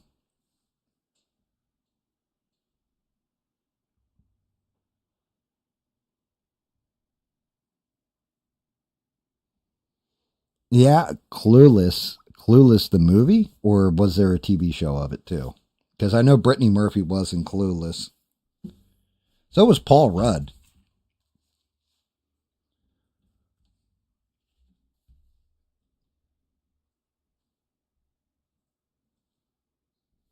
Paul Rudd was in Clueless as well.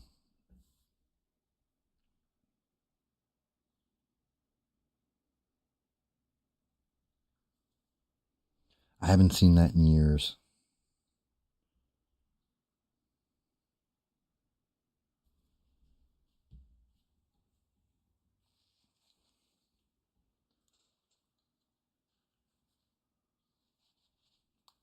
Drexel's Class, is that the name of the show?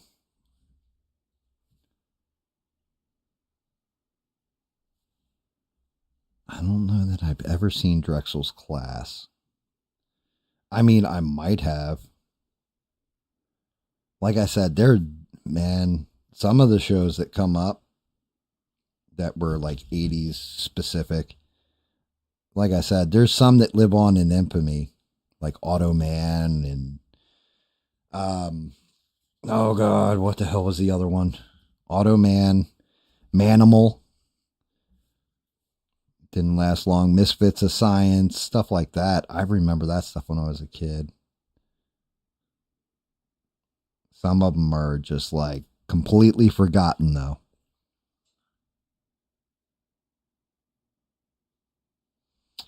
Dude, Dabney Coleman, right? I don't know if you guys ever saw this movie. He was in this movie. And, oh God, I'm trying to remember dude's name, like the main character. But basically what the movie was about, and I want to say it was like Meet the Smiths or Jones or something. It was a real generic last name. Ed Begley Jr. played the dad in it. That's who it was. And in the movie, the movie is basically, there's these giant insects that live in like the South American jungle, and they look like giant praying mantises. And they decide they're going to infiltrate human society. And they find this book, and they can transform themselves from looking like giant praying mantises into human beings. And it's a comedy. And Ed Begley Jr. plays the dad, but like the dad's name is Dick, the mom's name is Jane. Then they have the two sons, Sally and like Billy, I want to say. And they have like a pet dog, but it's actually like a big roach, like a giant roach, and his name's Spot.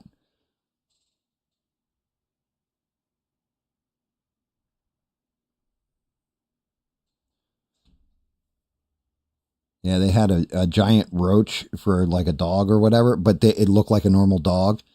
And then they moved to like just the middle of America or whatever, and they're just supposed to be a typical American family.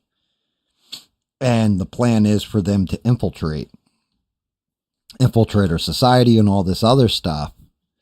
And they're always like, yeah, we got to own up to the queen. We got to own up to the queen and everything else. And when they finally show the queen, it's Dabney Coleman.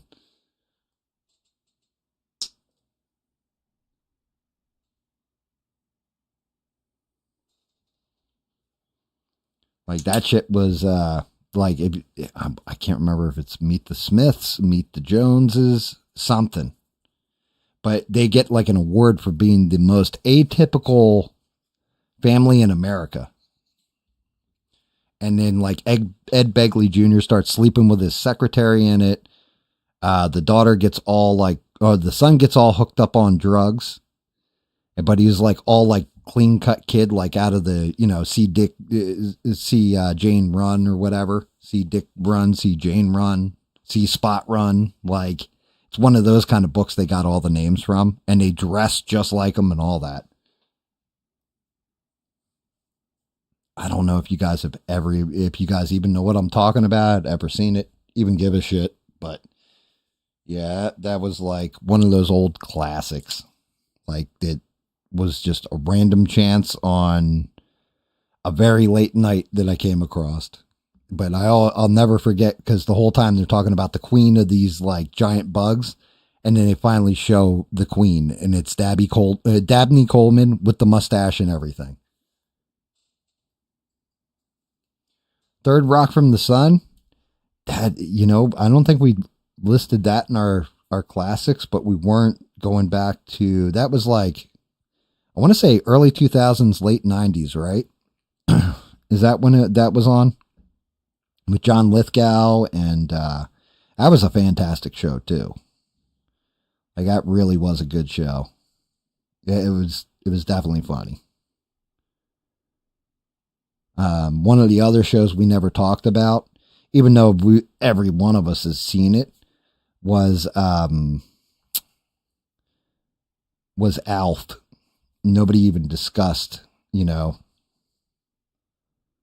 seeing Alf way back when, even though I know we've all seen that show. We all know who Alien Life Form is, Alf. And what's disturbing about Alf, if you go back and watch it, is I believe the dad on that show, didn't he get nailed for being a pedophile? Yeah, Eugene, I think you did. You might have mentioned it, but we didn't really like get into it at all. I know the dad from the movie Ferris Bueller's Day Off and Howard the Duck, he's a scientist in Howard the Duck and all that. We were talking about him being a pedo, but I swear to God, I think it was the dad on the show Alf that was also a pedo. Like got nailed.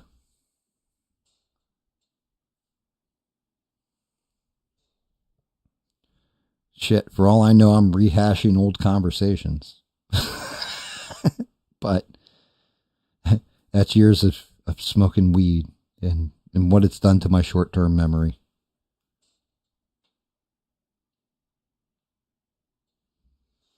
Dude, well, I mean, I'm not going to lie. It's kind of interesting that people that want to play or that are playing the dad on different things somehow keep coming out as some kind of sexual predator. You got Bill Cosby with the Cosby Show. You know what I mean? Like that's, you're working around kids all the time and all that. It's kind of weird. And there was one show that I used to watch constantly and loved that we didn't even like touch on. And I know we didn't touch on this one. How about Give Me a Break with Nell Carter?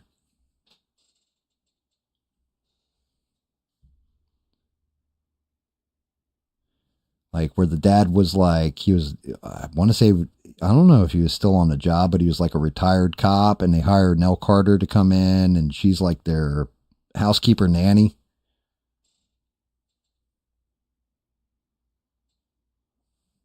And you're not wrong. You're 100% right, Eugene. Bob, you're 100% right. Power does corrupt. Absolute power corrupts absolutely, and power does corrupt people. I mean, it's usually the people who don't want power are the ones that it doesn't corrupt. You know, it's like, oh, well, you know, I'd be a terrible leader. I don't want the job. Well, that's why we want to make you the leader, because you don't want the job.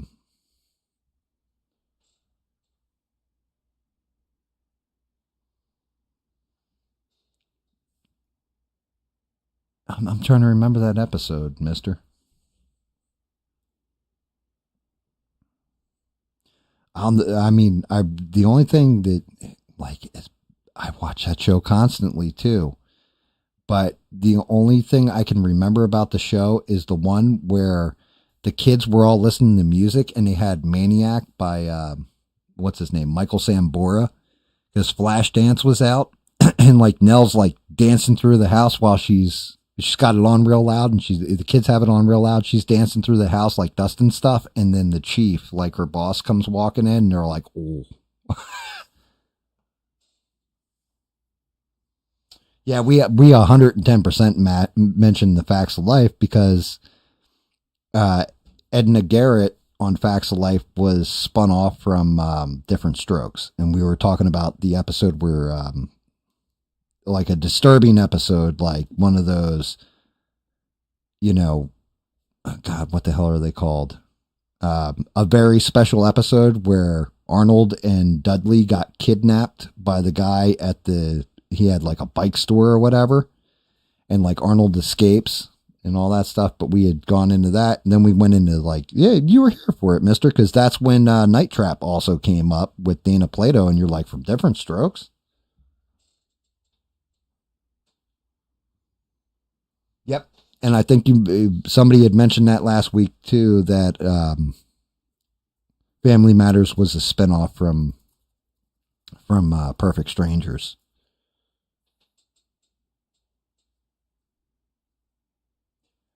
I never watched Sister Sister, and I don't know about Smart Guy either. I have to take your word for it. I never watched either of those shows. Like, it was Tamira and I can't remember, was it Tamira and Tamika? That's the name of the two sisters on the show, right? I kind of remember it, but I don't really.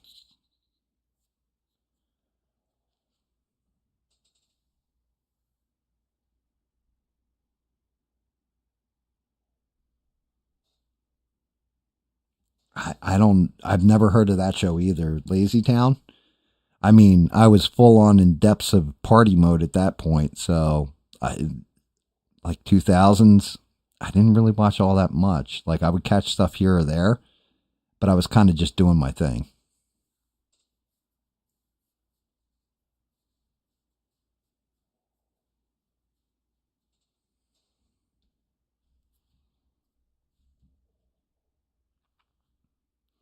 Like I legit, I wish I could tell you like, oh yeah, I remember it, and like go through episodes or something, but I can't remember it. Like I think at that time, like especially right around year 2000, that's when I was doing computer consulting for networking and basically partying my ass off. AKA the dog pound days. Go work a weekend, and then we would party for the rest of the week off the loot, and then do it all over again every weekend. Tia and Tamara, there you go. That's what it was. Good call. Yeah, I remember, I vaguely remember it. Like I said, it definitely, the old brain remembers a little, but not a shit ton.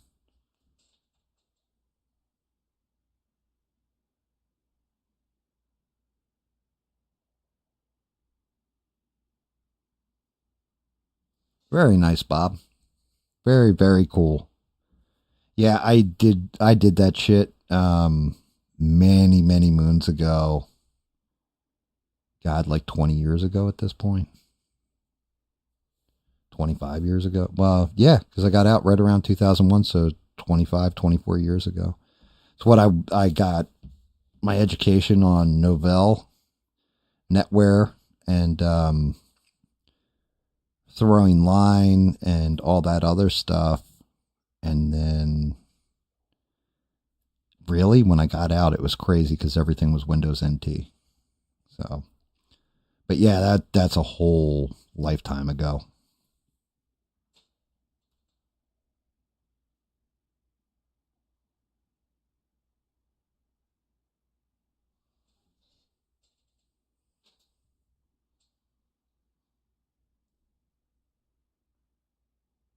SAP. I have heard of SAP for some reason, but I'm not sure. I can tell you, back when I used to do that shit, like Token Ring was still a thing. A Token Ring network, which is crazy to even think about in the here and now. I remember running line and having to get it to a certain, had to have a certain build to it because running a LAN, well, actually it was a WAN at that point, it was a bitch. We had to make sure this one point of the building that was connecting. Otherwise, we would have had to run either underground or up on the pole, and we weren't licensed to do it.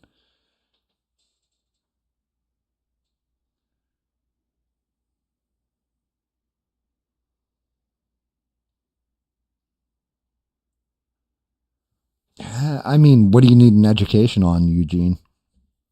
Whole thing is, nowadays, you can just educate yourself for the most part, unless it's something that you're going to do as a specialized interest and in the business world, for example.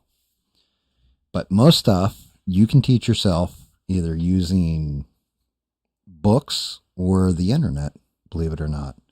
So unless it's some kind of specialized thing where you need somebody to instruct you through it.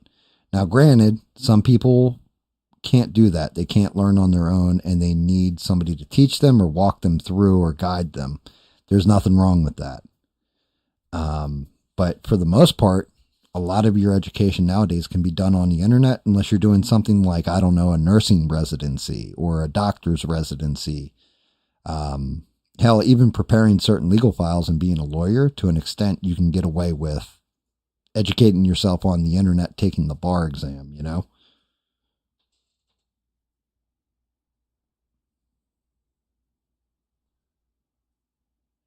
See, like SAP, if it's a programming language, Bob, COBOL, when I was a kid, BASIC, Fortran, that was like my high school education, though. Now, granted, I was never a programmer. Like I actually got into computers because I wanted to design video games. And we're talking back in the day of the 386, and then the 486 was, oh my God, as far as IBM clones were concerned. But my one buddy, he actually loved programming because I was bored to fuck with it. But my one buddy loved that shit, and he just recently quit working for Samsung. Like, he was actually writing code for Samsung phones.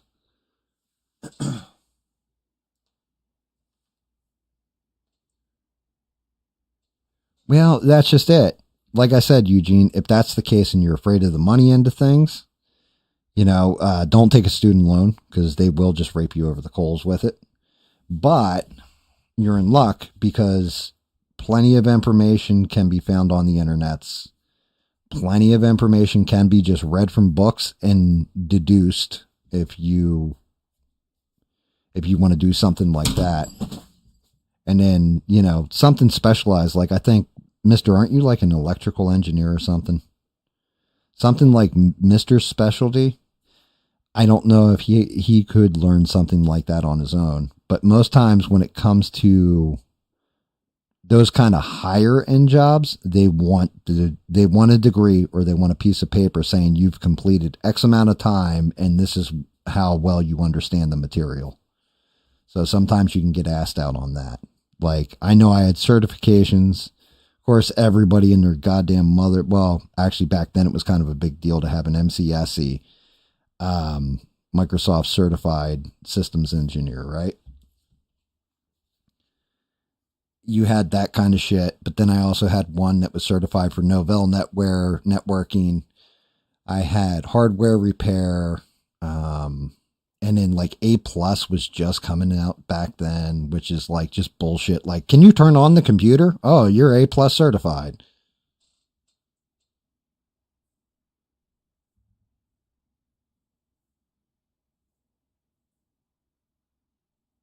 Very cool, Bob. Very, very cool.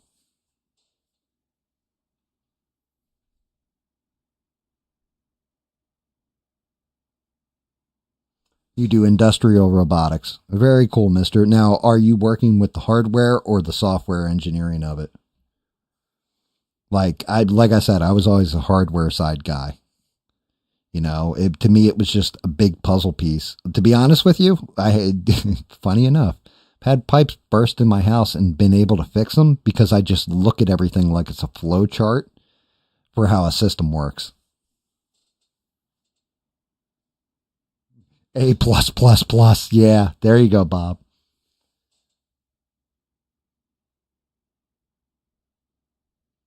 I mean, Duke, you're not wrong either. You got to be certified, but you know, like me, I'm certifiable.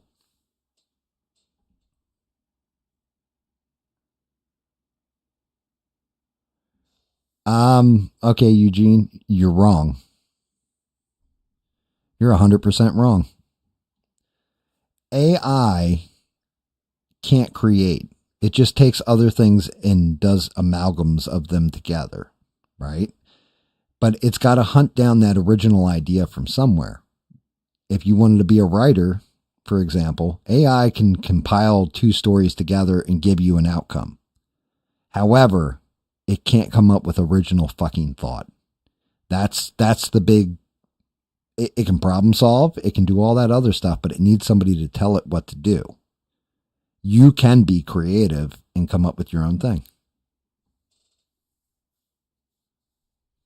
Yes, exactly, Bob. I look at it, well, also like traces on a motherboard is a good way of putting it too, and not modern day motherboards where everything's integrated, but the old school ones where you had, like, if I wanted to change memory, for example, I had to match parity and chip size and everything against each other to make it run smooth.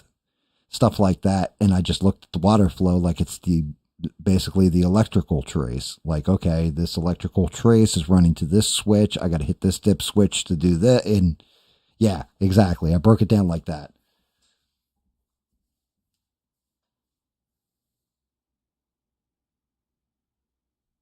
Very cool, mister. That's a skill. That's a hell of a skill, you know, knowing how everything interfaces. Now, the question I have for you, mister, is do you specialize or is it in general knowledge? So, for example, one of my buddy's dads, he made all his money because he was an engineer, right? But he specialized in combustion, specifically a certain kind of combustion that the old factories and stuff like that used. So there was like him and like maybe 4 other people that could actually design the system after a while because people went the way of the dodo on it.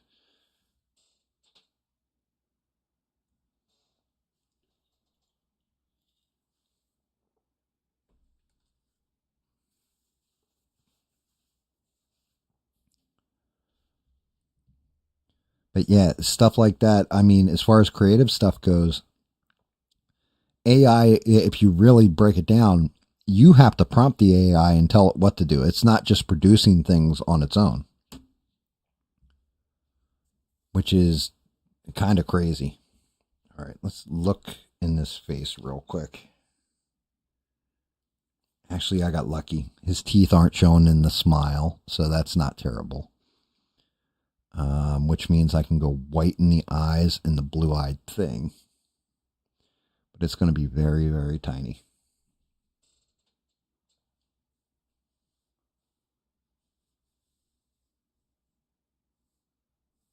Wait, you're telling me that kids nowadays don't know how to use Windows 7 or Windows XP?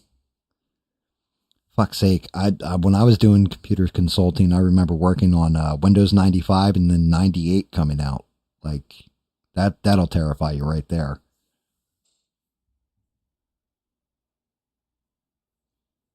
Oh, I can believe it. I can believe it, Bob.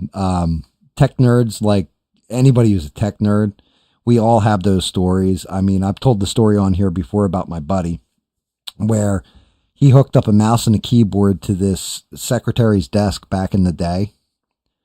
And he hands her the mouse and he goes, "Ma'am, do you want me to show you how to use the mouse or what have you, the keyboard? Do you have any questions about the setup?" She said, no, I got it.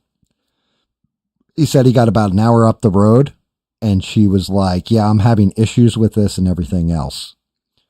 So he comes in and he's like, "Dude," I walk in the room and the secretary's like, "Yeah, this thing doesn't move smoothly. You know, it's kind of hard to use, blah, blah, blah." And she's talking about the mouse. He's like, it took everything in me to contain the laughter. He's like, but I had to look at her and say, "Ma'am, you're supposed to use the mouse with your hand. It's not a foot pedal." She had her foot on the mouse and was moving it around and then using her toe with her shoe off to click the mouse buttons. Oh, come on now, Bob.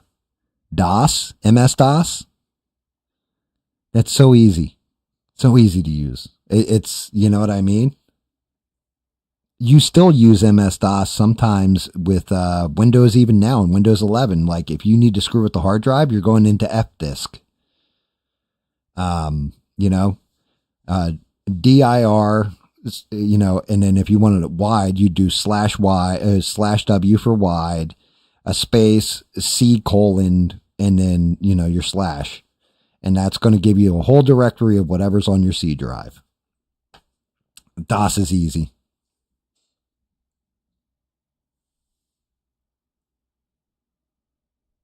And I can believe that, mister. I 110% believe they use the floppies and stuff like that.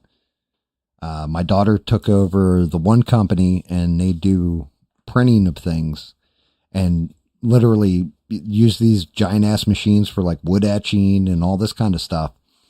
And she's messaging me. She's like, I'm basically like tech support for it because it's older stuff. And she's like, you know, what would you do about this? What would you do about that? I'm like, what are you working with? And it's like Windows 98, Windows 95. And I'm like, oof, okay, this is how I would fix like a disk drive that's busted. This is how you can test it and everything else, and have to break it down to her.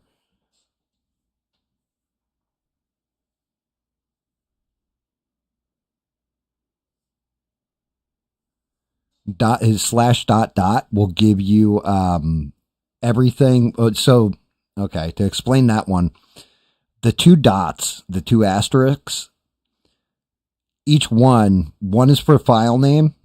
The other one is for the extension of the file. So if you did an *.exe, for example, that's going to show you every executable on that drive. If you did it for .bat, it would show you every batch file on that drive.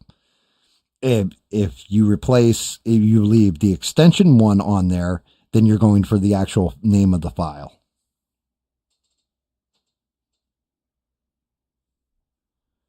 Yeah, some old school nerds talking, guys. I'm sorry. But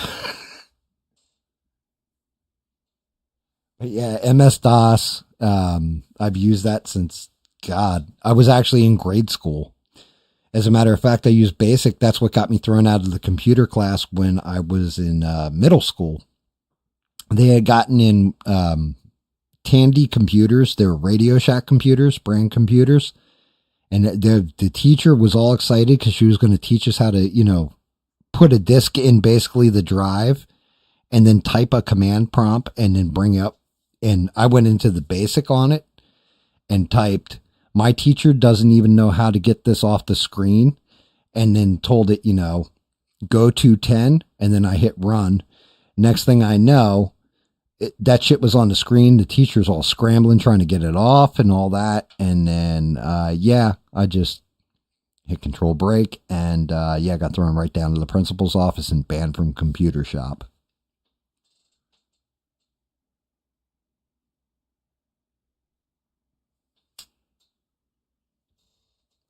Yeah, Bob, like that's just, you know what I mean? Like I said, sorry guys, nerd stuff. And it's okay, Bob.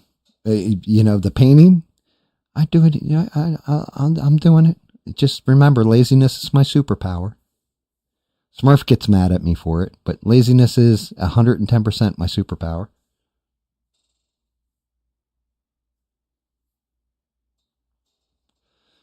So the any key, funny enough, I'm not going to lie. You have the arrows, the arrow keys or what have you, and you have the numpad next to it on a keyboard. I would replace the 0 with a key that you could order called it, and it said any on it. Like the word any was written on the key. And I used to replace them all the time for people.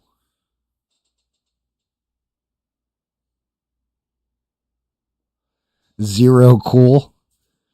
What was the other one? What was her name in that movie? What was Angelina Jolie's name in that movie?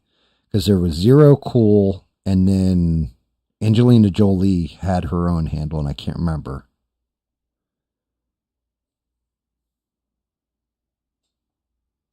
Acid Burn. Yeah.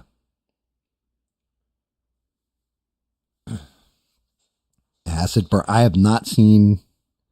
That was actually one of the freeze frame movies we'd use at parties, because Angelina Jolie, when she comes in that one dream sequence, yeah, that used to get would get hit with a freeze frame, along with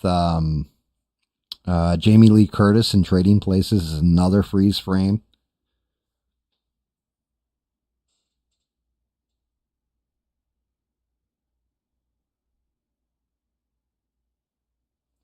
Oh man, you're that guy, are you there, Duke? That's mean.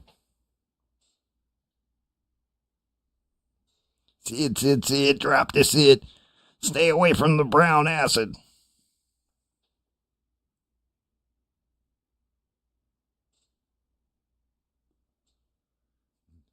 Does delete mean deliver? Does DEL mean deliver? Yes, that's what you do when you want your Amazon Prime orders to come faster. You just press the DEL key. And like one of my favorite things is always like, you can always tell when like an older person's doing streaming or whatever, and somebody will tell them like, they'll be like, oh, my computer's acting up, this, that, or the other thing. And you see a bunch of the chats say, just hold Alt and press F4. And like they'll do it and just their stream, because that Alt F4 has always been close whatever program is on top. And so usually they're on their stream deck or whatever, like their streaming software, and it shuts down the streaming software immediately.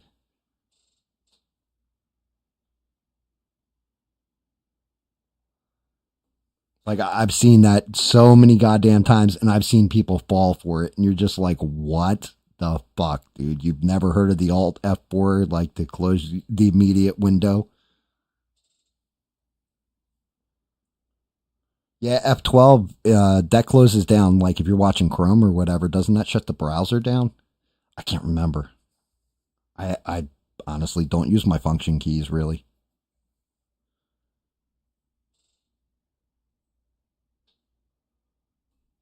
The only F I'm used to is the F5 from Brock Lesnar. Picking people up, dropping them right on their head. As God is my witness, they're broken in half. Let's get his body going. Fuck with the white after. All right, let's see. We got that color. Fortunately, I kept out the paints for the last body. I know the brown is for the ending. All right, that's the hyper green. So I got base hyper green into light. So let's start with the base paint.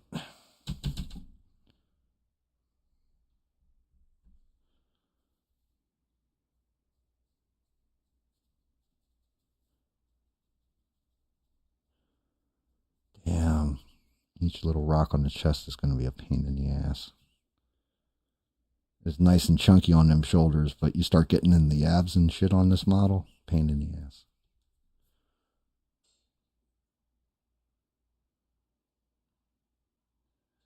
All right, mister. Have a good one, brother. Always great to see you. Thanks for dropping in, hanging out for a little bit. Always glad to hear your take on stuff and getting in nerd talk. I always like talking nerd with you. Even though you don't like my dolls all that much, as you like to say.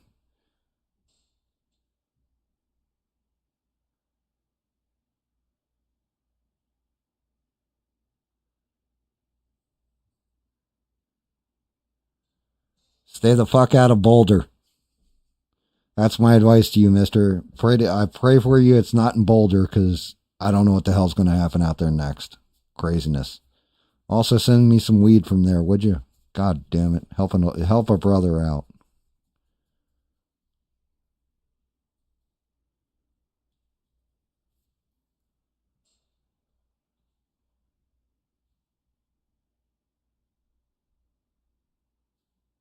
Yeah, and please travel safe too, man.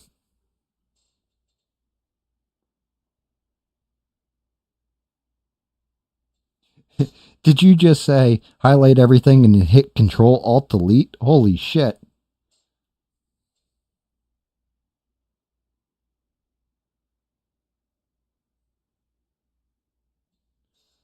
Wait a minute. Don't you live up in like Massachusetts, Bob?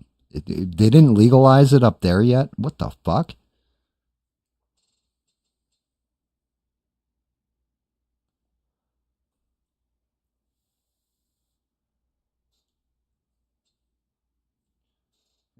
Duke, did you really work the help desk?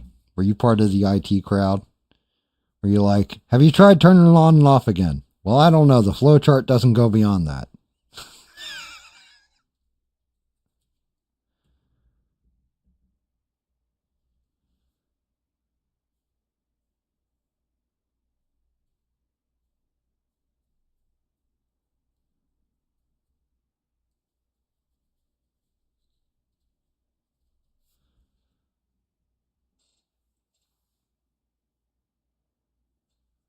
Oh, really?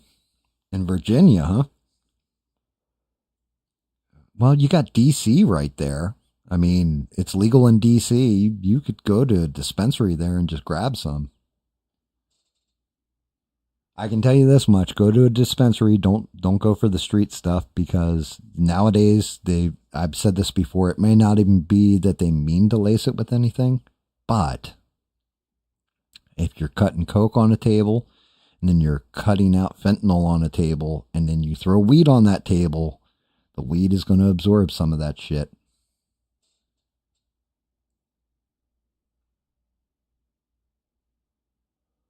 Steve, is that true? Is that what they're saying now? What the hell? That isn't. There we go.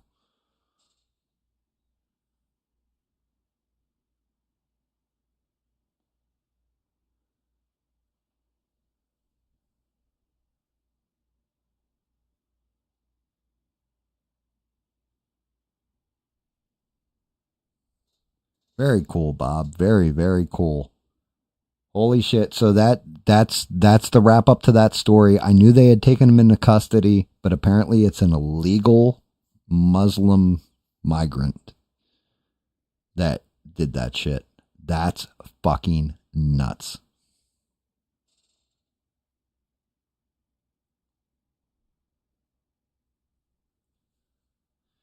Now, see, I could believe that part. Him going after the march and yelling at people. That's, like I said, you just set your cause back, though, my guy. You yelling at people and all that stuff, that's fine. But you used an incendiary device, whether it be a Molotov or some kind of other chemical, to burn people physically that are marching peacefully and protesting.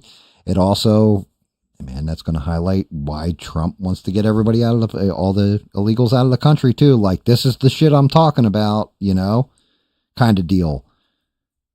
That almost sounds like a plant.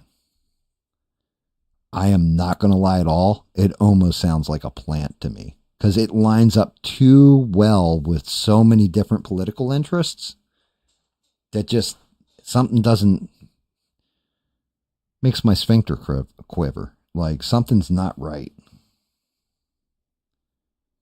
Like, that's too many things that politically align with one side of the aisle. Now, if you told me he was some whack job that was, always showing up at rallies at like colleges or something, but like legitimately, that guy is a conspiracy theorist dream at that point. And it proves too many things. People that are all pissed off about anti-Semitism, about illegal immigration, all that kind of stuff. It goes right to Trump's point. So it's very odd. I'm just going to say that. It's very, very odd. And I'm right there with you too, Duke. Honestly, quick drop off a short rope. Lethal injection, something like that, like insta-kill, I guess is the best way I'm going to say that, in Minecraft, so we don't get in trouble. But yeah, that kind of shit, that can't stand. That stuff is no good for anybody. But it also, like I said, you've got Trump trying to negotiate with Iran over nuclear stuff. Israel wants to go bomb Iran. He's warning Israel not to do it. And they're, going to point to this and be like, innocent protesters and all this shit. This is why we need to go in and hit Iran. You can definitely push a fucking country to war with just one thing like that. So I'm not saying false flag, but I'm just saying kind of convenient too.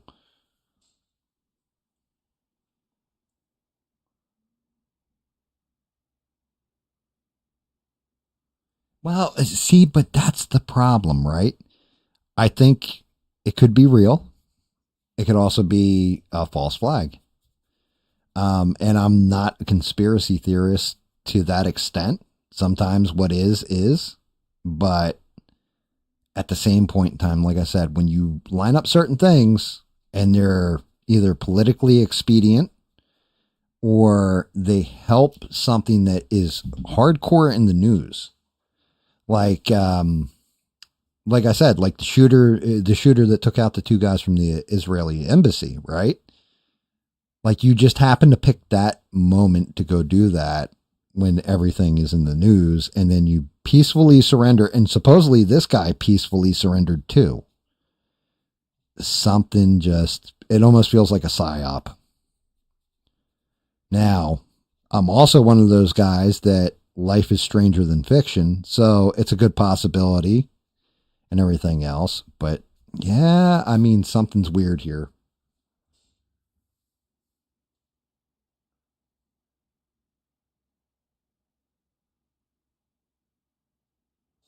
I'm not going to say you're wrong about us going to hit Iran. I'm not going to say that you are wrong, that they're practicing and getting ready for it. I'm just going to side on, let's hope there's a peaceful resolution and we don't get into a war. That's where I'm going to side. However, you got to sharpen your skills. It always worries me whenever I hear a train running down here. Now, granted, I'm not far at all from Paris Island, right? But if I hear a train running and it's a certain train running at a certain time, I know they are transporting military equipment at that point because they run on a schedule and it's the railway they use. So if I hear that shit running, I know like they're gearing up for something. Sure, there is, Duke. There's peaceful. All it needs to be is that you hit it so hard and with so much fire that it becomes glass. You glass the place. I've often said this.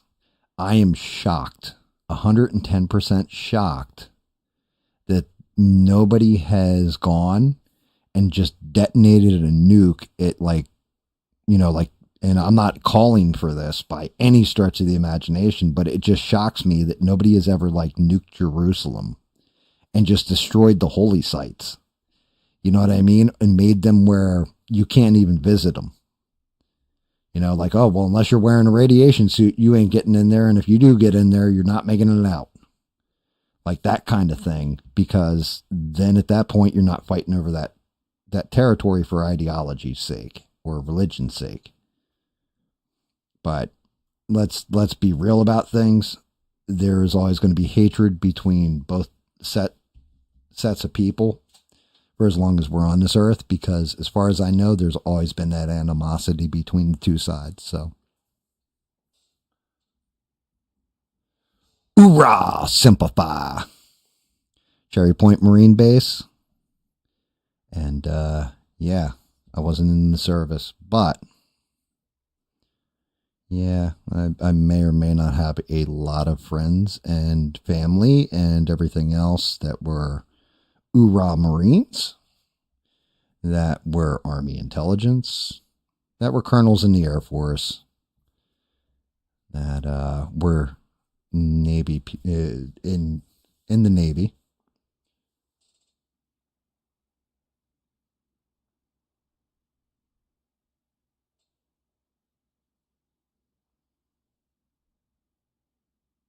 Oh yeah, Bob. This thing's going to take like 4 or 5 coats. As far as the body goes, this is my base coat. This is going to give me the heaviest thickness on the rock. And then it's going to be a shade lighter and a step up from this. And then we go to the outer layer, and then it gets the overcoat. So yes, you're right. It is going to need more than just 1 coat of paint.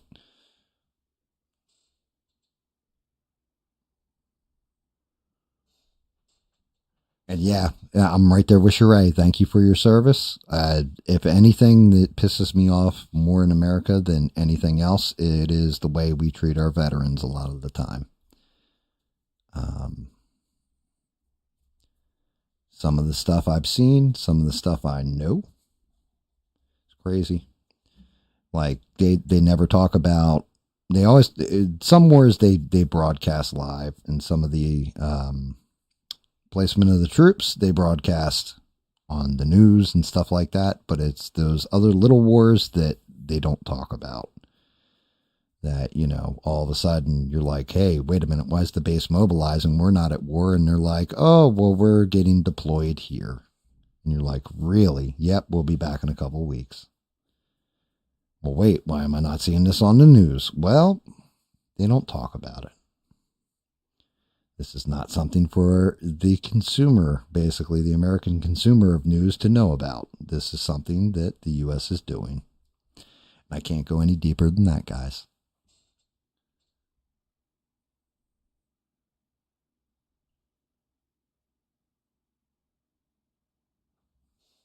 And yeah, Duke, always thank you for your service. I know that, brother.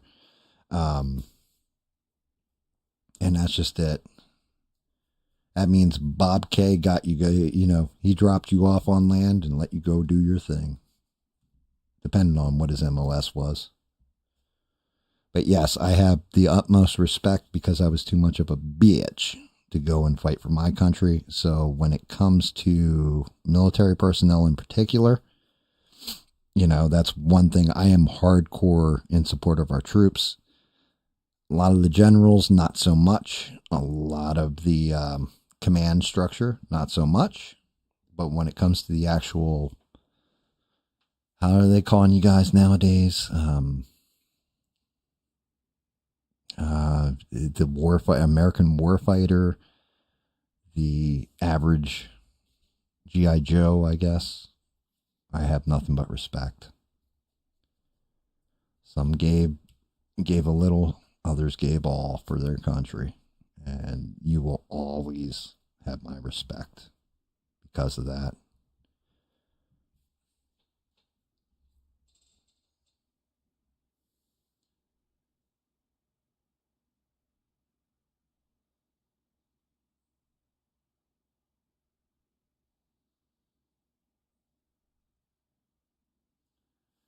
Nice, very nice, Bob.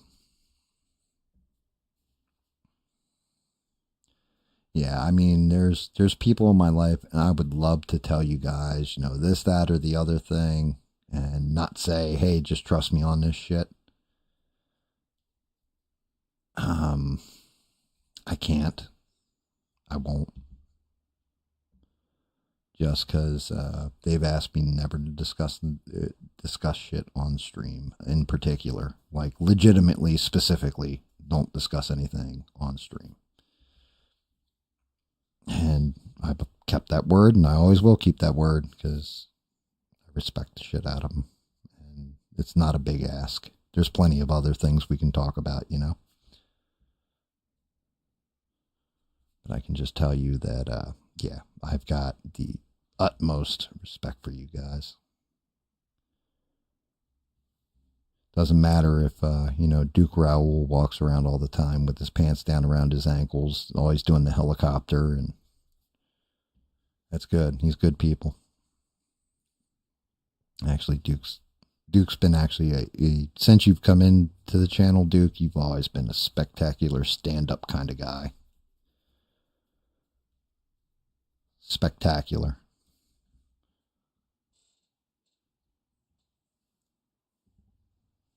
Sheree's laughing over the helicopter part of that statement, I think.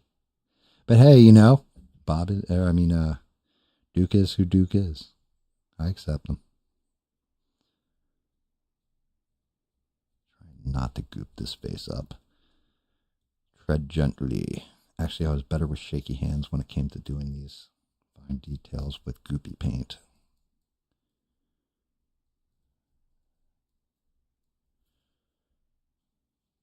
He's definitely getting there.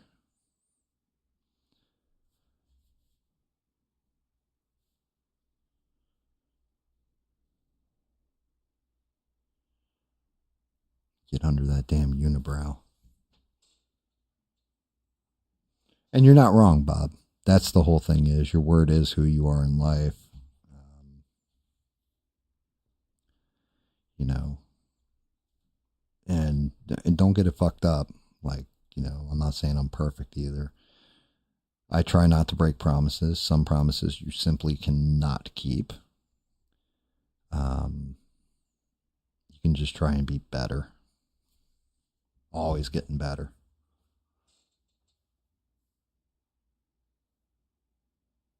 You purchased a machete? A machete?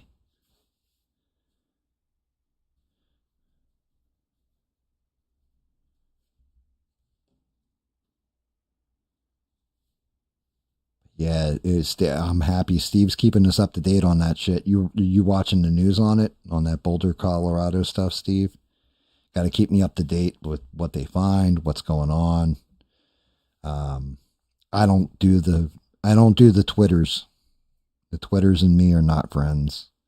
I find that stuff to be self-grandizing or usually toxic as fuck. Everybody, it's fine. Everybody's got an opinion. Everybody's got a voice, and they should. However, I've heard some real shit takes.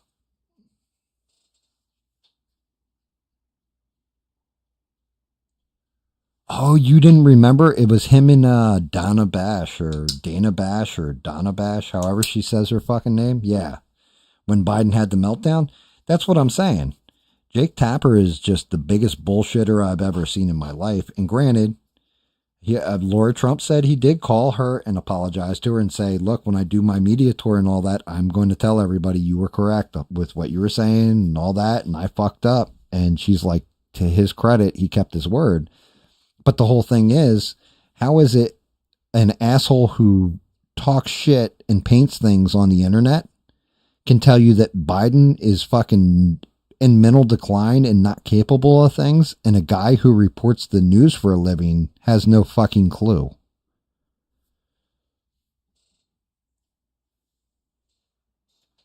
You know, how do these things equate?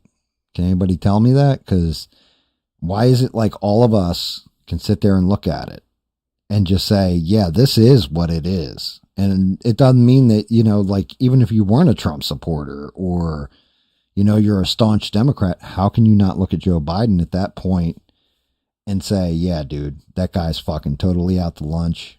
You know, it's pretty much elder abuse at this point, or, you know, he's making sandwiches without any bread. You know, how do you look at things and objectively just say, yeah, oh no, that's not happening, and think you can sell that narrative and then you're going to turn around and cash in on it. Like, you're a piece of shit, brother. At that point, like, Jake Tapper is a complete turd. I don't like that guy one little bit. Like, whoever did that other debate too, you know, that guy, same thing with him when he was like, crime's not up. It was like, the fuck it isn't. Like, we're not like early 90s level of crime, but we're getting there. You can just objectively tell that. Just go outside your own little thought bubble. Yep. That's his name, Dave Muir. Thank you.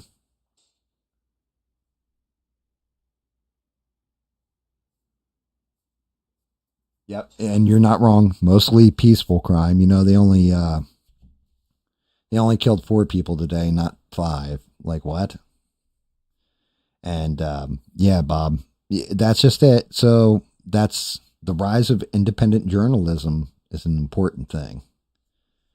You know, people who actually want to tell the truth and aren't worried about the big 3 or being part of them.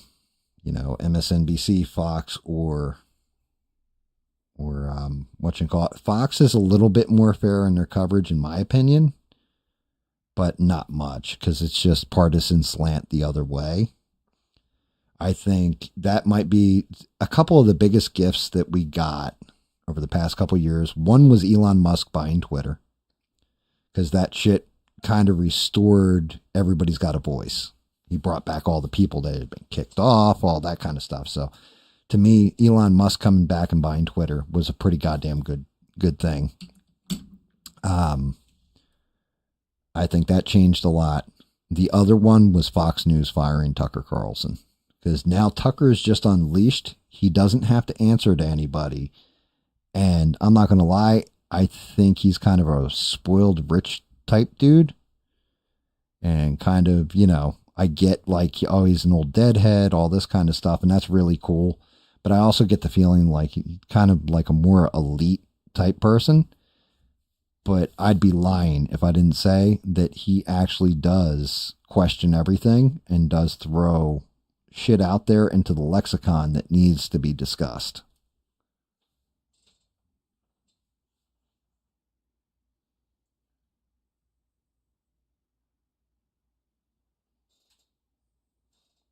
Yeah, I'm not making fun of deadheads there, Duke. You know I know better than that. Sheree, like, the thing is, I still want to know why they let him go.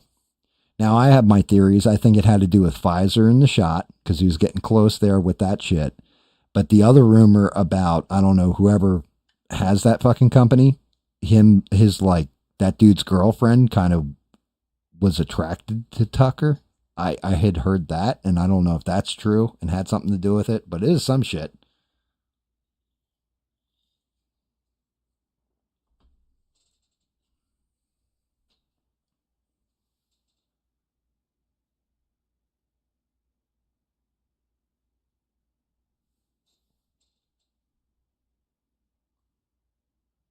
And you know what? You're not wrong, Duke.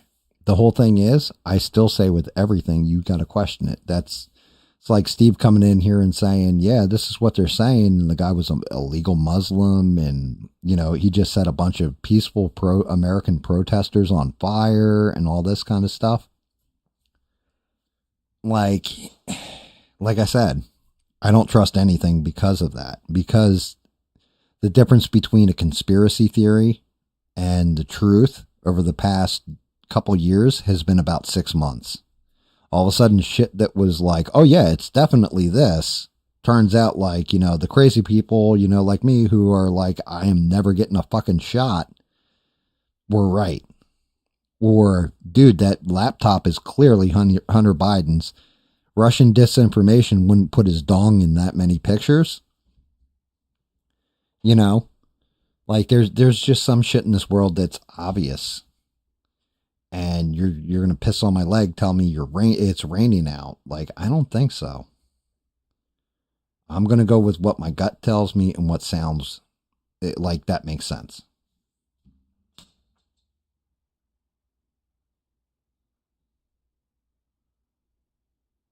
God damn, you got vax injured, Bob? I'm sorry to hear that, man. That's fucking brutal, bro.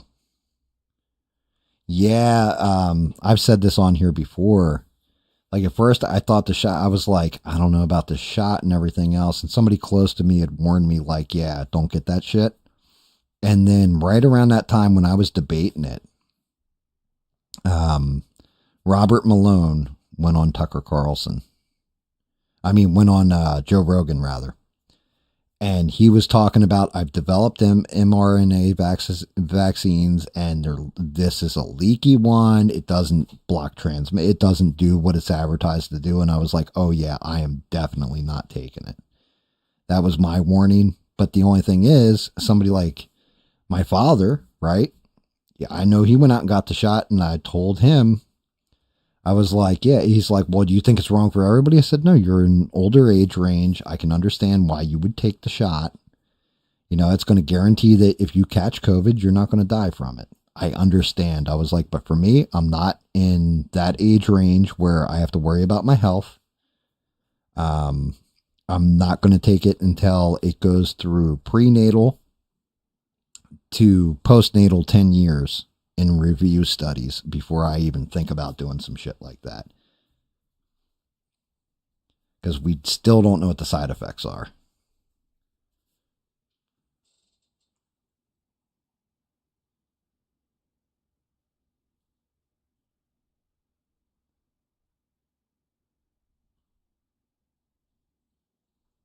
Yeah, you're just watching ABL. ABL, I like his stream.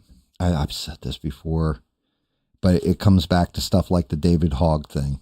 How come me, just an ignoramus who's painting things and talking shit to you guys and discussing stuff like, you know, old sitcoms where the little girl has superpowers that she, alien powers from her father called out of this world, can stop time and all this kind of nonsense. I can talk about all that, but I know who the fuck David Hogg is. And you're supposed to be your entire day, all your fucking income is based on how well you know politics. How do you not know like who this guy is? How do you not know what his position is in the Democrat Party? Like, especially if you're advocating for the other side. Are you telling me that there's only certain politicians we need to follow, like AOC and Ratchet Crockett? Like, that's it? Those are the only ones. Everybody else, we just, you know, we're going to turn a blind eye to. You got to, if you're going to talk about political landscape or know about it, and that's your job, it's just me, maybe, but I feel that you should be vested in who all the players in that game are. Oh yeah, Duke Raoul, and don't ever forget there's a woman right now profiting off of selling her farts in a jar. Because that's our society, right?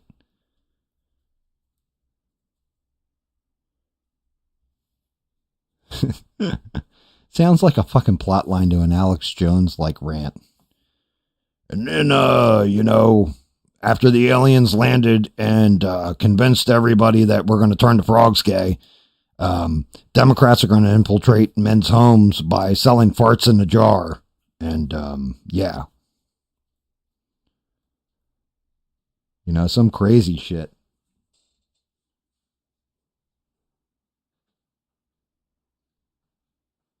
Yeah, I agree, Eugene. It sucks when you're losing cool people. You can have somebody that you're totally cool with and lose them or whatever. But what can you do? You know, some people are going to people. People are going to people. And you can't make everybody happy. It sucks. It's sad when they go, especially if you really like the person, you know. But like it goes back to the vanilla chocolate. Like you're not everybody's flavor of ice cream. You know, people will do rotten shit too behind the scenes or whatever. They don't do it out in the open. That happens.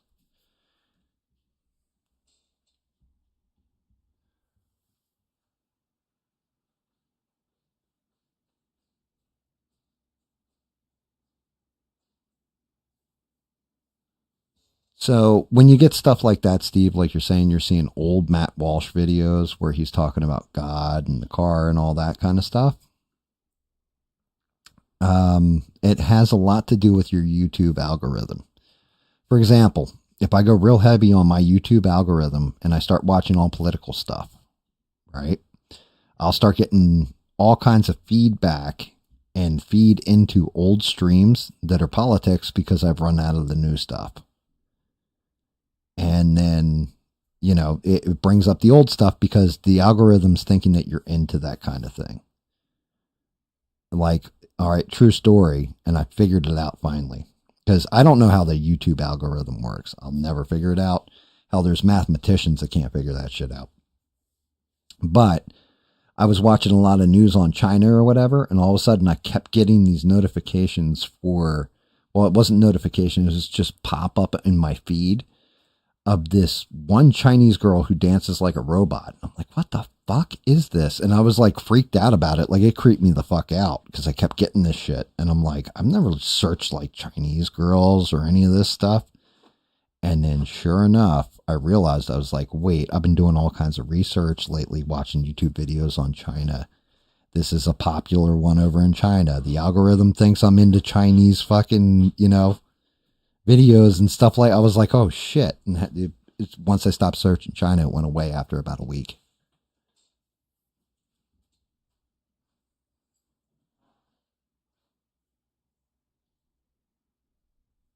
I love Salty Cracker has a very good stream. I love D-Day Cobra.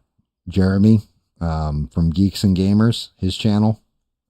He's like one of my favorites when it comes to him talking shit on stuff. He's not really a politics guy. He's a Trump guy. Like, that's all he really gives a shit about is Donald Trump.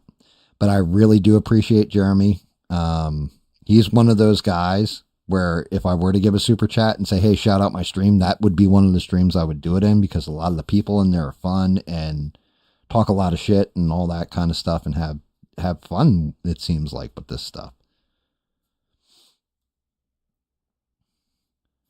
But yeah, Eugene, I'm telling you, you sound like you've seen some shit, Eugene, lately, and it's bothered you. Hope everything's all right, buddy.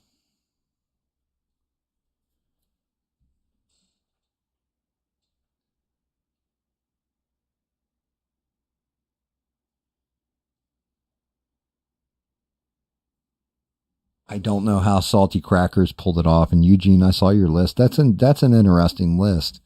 So I watch all kinds of different stuff, right? I'll watch ABL. I'll watch the Young Turks. I will watch Jimmy Dore. I will watch, every now and again, We Are Change. I will watch, Part of the Problem with Dave Smith. Like, I legit look at it from all perspectives, or I try to watch things from all perspectives. Salty Cracker. I used to watch Tim Pool. Don't watch him at all anymore. I refuse to watch Tim Pool. Piers Morgan. So I come at it from a point of left, right, up, down, back, front. I try to land right in the center with all my viewing habits, because I figure there's got to be good points on all sides. You just got to look for them. Sometimes the point of view is dog shit. Other times they're great. By the way, I want to look at something. That's what I was afraid of. God damn it. I don't know if you guys can see it or not. Can you guys see it? When I put the leg on, the cut line is in the rock.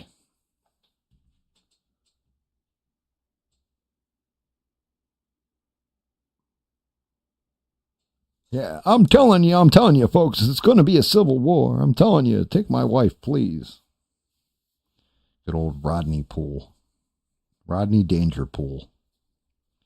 Timothy Rodney Danger Poole. Fucking guy. Always tugging on his fucking shirt because of his sensitive nipples with his fucked up teeth. I mean, It's messed up because I had all my damn teeth ripped out on the up top, right? And yet I'm still making fun of this guy's teeth. That's how bad his teeth are. That'll tell you something right there.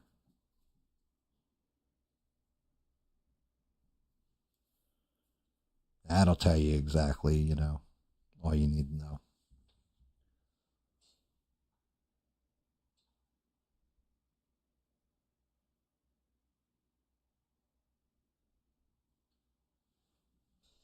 Charlie Kirk. I'm 50-50 on Charlie Kirk. I do think when he's on the college campus thing, that's great, but then so was the Crowder changed my mind, which if Crowder actually Ben Shapiro developed that kind of format.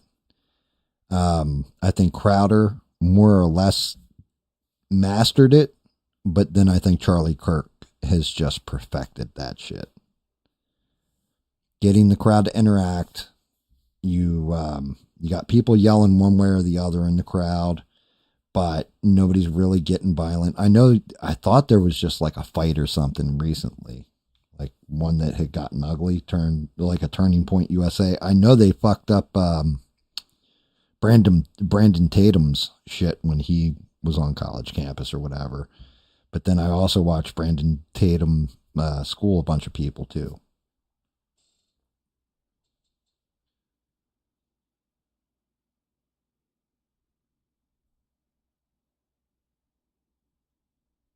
Yeah. Crowder, unfortunately, has proven to be, in my opinion, kind of beta. Like, I think he's funny. Some of the stuff he comes up with, some of the parody and all that, I think he's very clever with it.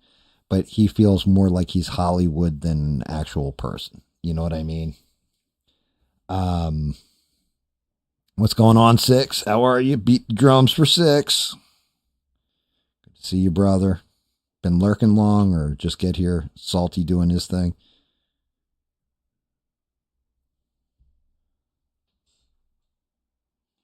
Tatum has good takes and bad takes. So some of the stuff Tatum says I like. Other stuff I'm just like, all right, too much, dude. Too much. But there's times where he'll say something that I can completely like see the point of view and agree with him. But I'm like that with everybody too. The only ones that I held in real high regard, like one of them was always ABL. I always held ABL in pretty damn high regard until a couple of the incidents where I was just like, bro, what the fuck are we saying here and doing here? I couldn't, I don't know. I guess that's just it. With ABL, it was kind of just disappointing when I realized certain things, certain aspects of what he's saying. That I was like, yeah, that does not align with any shit I'm seeing or what I know and all that kind of bit. But I also find ABL entertaining and still watch his show. I was in there the other night, even if it was just at the end, say hi to everybody. I'm still, still there. I'm still sub to him. Oh, I found out he was a cock looker. Yeah, you might be right.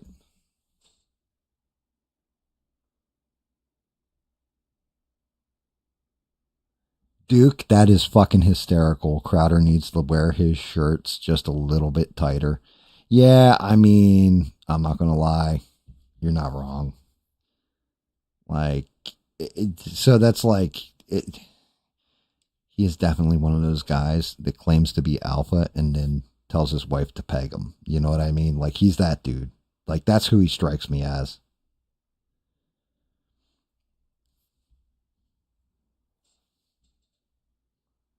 I know, Duke. I know. Hey, look, I understand. That's cool. I don't, not forcing anybody to go somewhere they don't want to be or support people that they don't like or any of that stuff.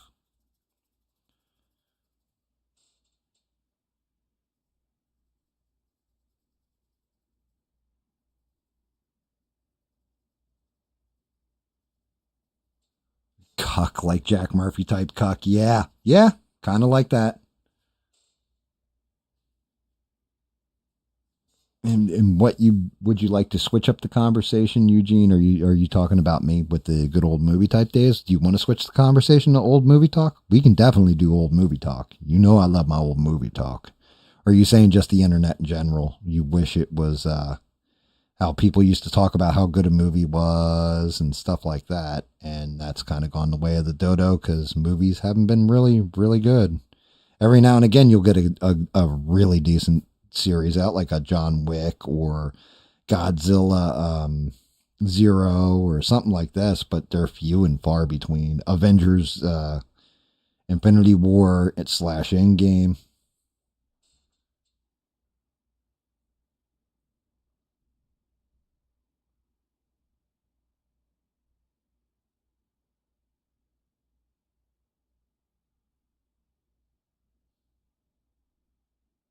Somebody else asked me that one, Jericho Green. I've heard him. I swear to God I have, but I'm like not enough to be a fan.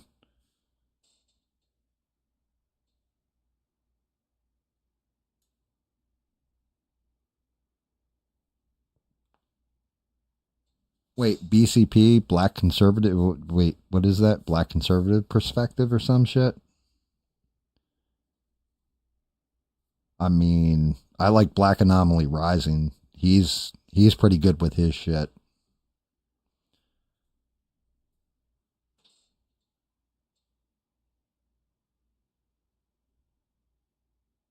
Oh, okay, Eugene. Well, I mean, what were they discussing? Like, were they discussing like classic ass movies or? Because I mean, if you want, I can do this magic thing, Eugene, where like I can ask a simple question, see, and it'll still keep us in like kind of a political realm, right? But it'll also be a classic movie switch up.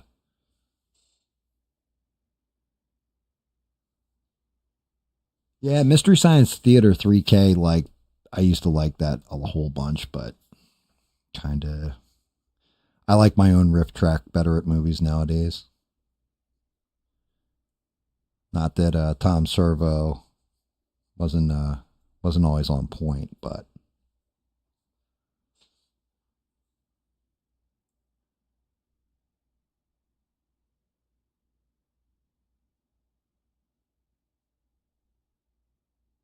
yeah, I mean, if you want like latest movie news, the only thing is, I'm not going to lie at all. It gets pretty negative, pretty heavy, and all that. You watch on Friday nights, Nerdrotic does a show called Friday Night Tights, and like they go over all the movie news, new movies they've seen or whatever. But that shit gets negative pretty damn quick. Like it's one of the reasons why I don't watch Nerdrotic the way I used to, because it seems he gets overly critical sometimes, and I get it. It's his brand, but there are times where I feel he's just negative to be negative because he knows he's going to get the click for it.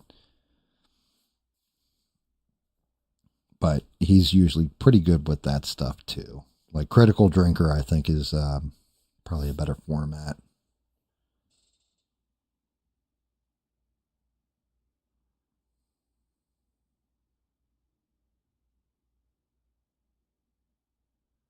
Awesome, Bob. Hopefully you had fun, man. And I mean, I guess if you're coming back, you had fun. I hope you enjoyed yourself. I hope you have a good rest of the week. We'll see you back Thursday. And thank you. I do appreciate you. Thank you for viewing. Thank you for subscribing, liking, all that stuff. But yeah, more importantly, thank you for adding your voice into the chat. I appreciate you. It's very cool of you. Have a good night, Bob.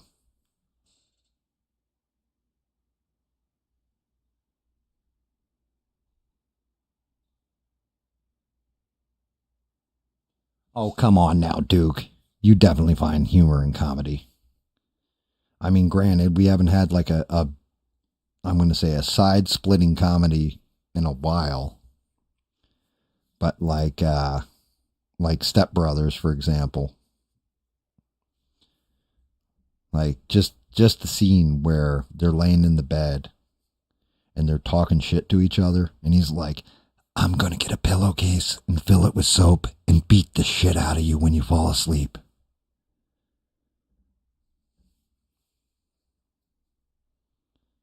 You know, stuff like that. You can't tell me it doesn't make you laugh.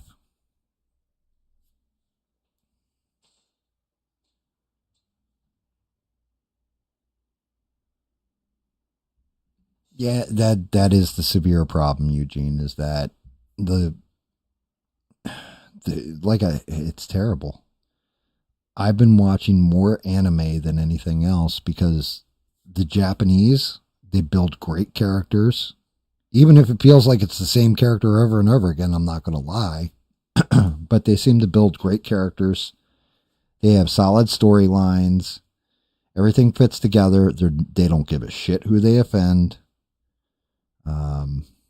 And they always come up with some crazy ass brand new concept. Very, very creative. But it's just sad. Like, the American comic book industry has gone down the toilet. Movies, for the most part, they seem to move in cycles. And when I say that, I mean it just as it sounds. So, for example, we'll have a bunch of zombie movies, right? Like, if we're just going to take the horror genre, it'll be a bunch of zombie movies. Then it will be a bunch of werewolf movies. Then it'll be a bunch of vampire movies. And then we're going to cycle back to zombies for just as like an example.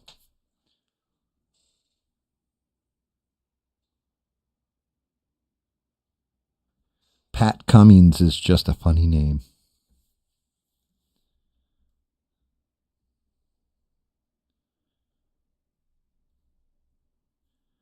It's like both pornographic, but yet somehow disarming at the same time. I don't know. I don't know why that name tickles me the way it does, but it does. But yeah, today's stuff definitely doesn't have the same soul as like the old stuff. And most of the directors that were really, really good back in their heyday have lost their vision and you know, like, lost the vision and the plot for politics and movies. That's one of the big problems, in my opinion. Yep. And Frankenstein's another one. It always seems to revolve around, like, when it comes to horror, like that kind of stuff. And then it'll go into like torture porn for a couple years, or like weird hillbillies and shit like that. And then it'll come back and you'll wind up back at zombies. It's like, God damn it.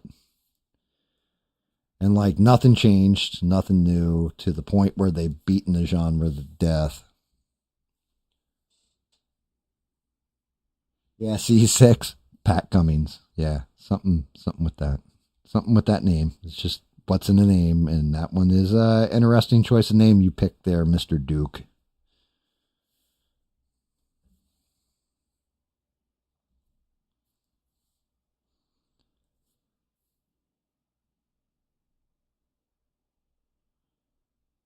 Trying to be gentle, yet coating with this fucking paint. Otherwise, it's going to look like he got a dirty face. Like he needs to wash. But I don't want to lose that detail in each little ridge.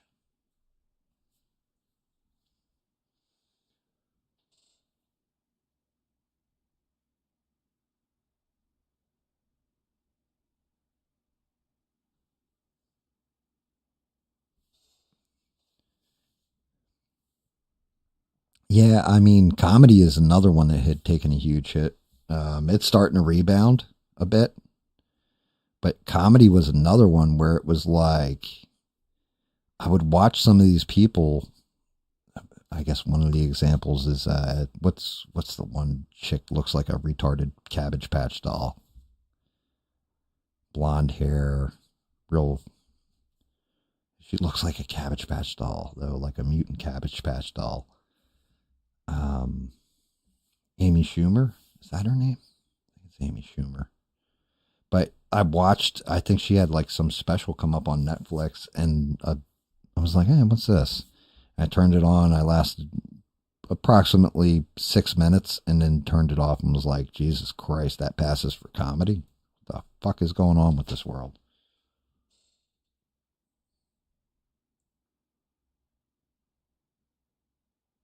Like that's just the shame of where we're at, unfortunately, as a society, I guess, where people can't even laugh at things. Like they're afraid to laugh or come up with interesting stuff. The last, like I said, it's Dave Chappelle. Dave Chappelle is probably the last great one to do it. Him, Chris Rock. Chris Rock's funny as fuck. I'm sorry. I can go back and watch old Chris Rock shit all day because that man, he just had it. He's got it.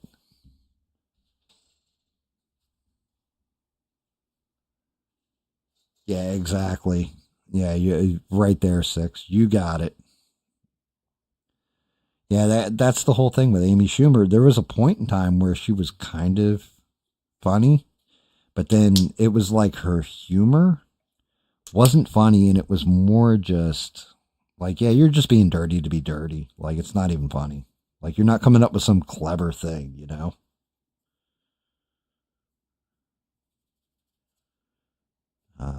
But then again, you know, maybe it's because we're spoiled. I grew up in an era where you had Richard Pryor, Eddie Murphy, Bill Cosby even. And then you had like that comedy boom of the 80s. And you had some really spectacular, like just put you on your ass laughing. I think Bina said it last time too, like Robin Williams, you know, like his stand-ups and shit, George Carlin.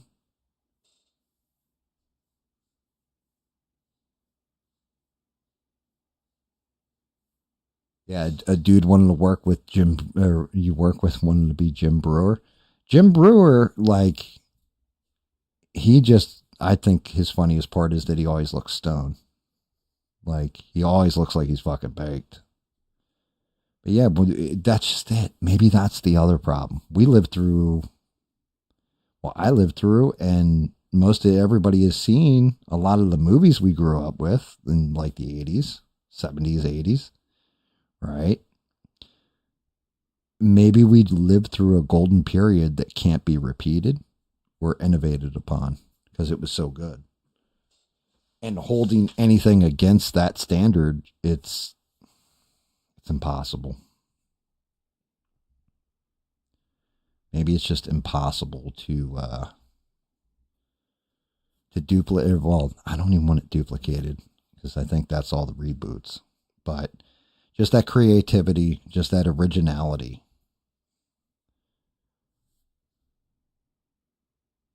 And then when one big thing hits, everybody tries to follow suit. See, like, oh, look, Marvel Comics did really good in the movies. Okay, so DC, we're going to launch one. Okay, let's go to Image Comics next.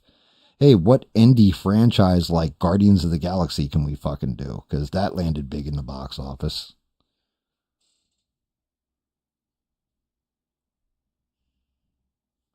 And yeah, that's the whole thing, Eugene. Comedy does, in a lot of cases, come from sadness or bad things, but finding your way through it. It's always been comedy and tragedy linked, you know? There's a reason for it.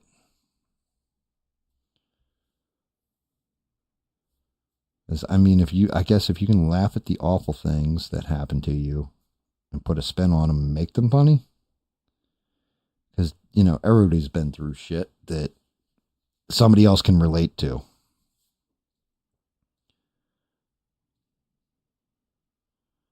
But nowadays, they're afraid to talk about anything anybody can relate to because it's you're othering people, or, oh my goodness, you triggered me. I hate that fucking word.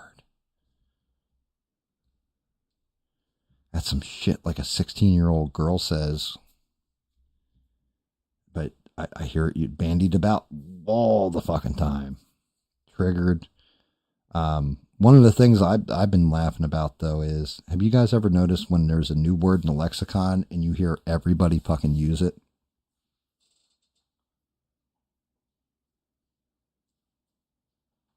So yeah, I'll have to check that out. Sick. The friendship. But so not long ago, for example. Well, all right. I'll give you the example from back in the day, and then I'll go to not long ago.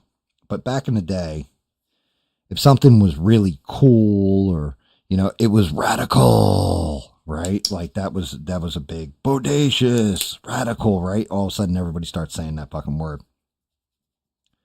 The last one I noticed entered the lexicon. Well, actually it was two things. It started off because there is a Fox News host named oh God, what's her name? Harris Faulkner. Guy would be talking about something and she would go, while he's talking. Right? Like it was something she agreed with and he was exposing something. And all of a sudden I noticed all the other hosts started doing that. Right? But the big one, the last big one I noticed was people saying for sure constantly.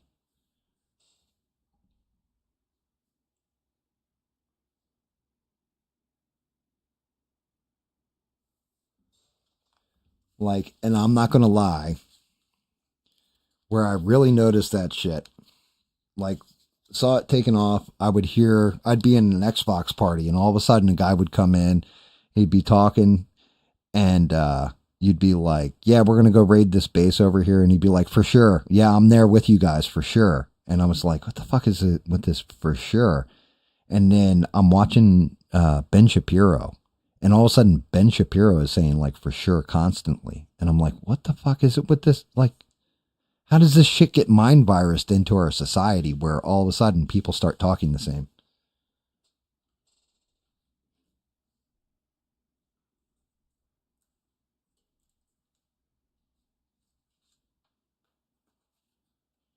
Well, I mean, all right. So, I mean, granted, I always say lose my shit. I'm about to lose my shit, right? And I think maybe it's just a polite way of saying, hey, I'm about to lose my shit, is what triggered is to a lot of people.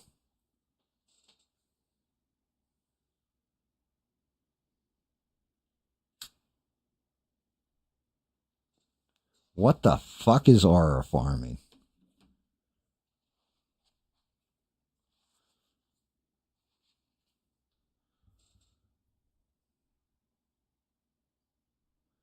Exactly, Duke. Do you suck the heads? For sure.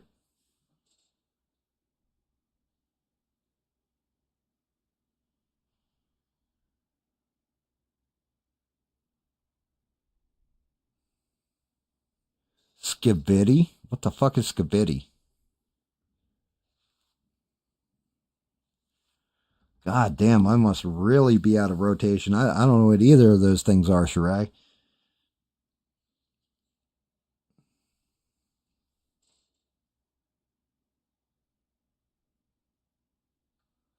For sure. No, I'm trying to think. How would I say it with a Cajun accent? If I'm talking with a Cajun accent, then I got to drop everything down to here and say for sure.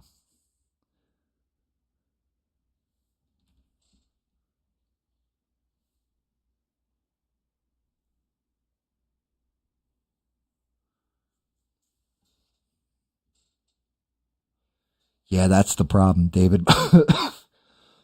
David Mon does keep me up to date on a lot of social trends because I'm an old man. All my kids are grown and doing old men things or older men type things and young and older girl type things. Aura farming is you're trying to be too like is it that you're trying too hard to be cool or you are trying to be cool?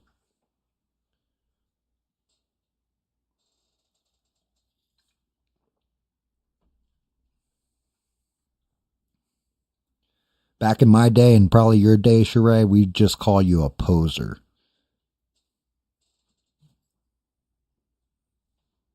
Not a hoser, but a poser.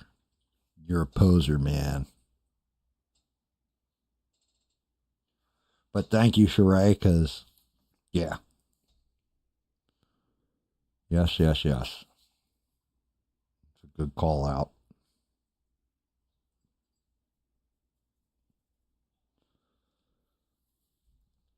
Yeah, I had not heard aura farming.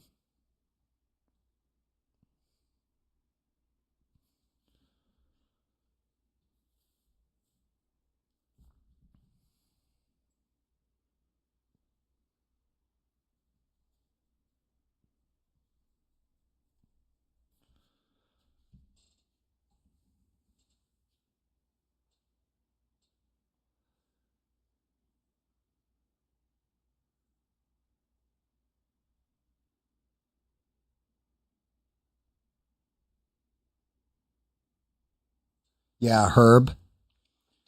Yeah, you're a herb. That a herb morphed into a bob. Like on video gaming, a herb became a bob. So you'd be like, oh yeah, who are these bobs over here?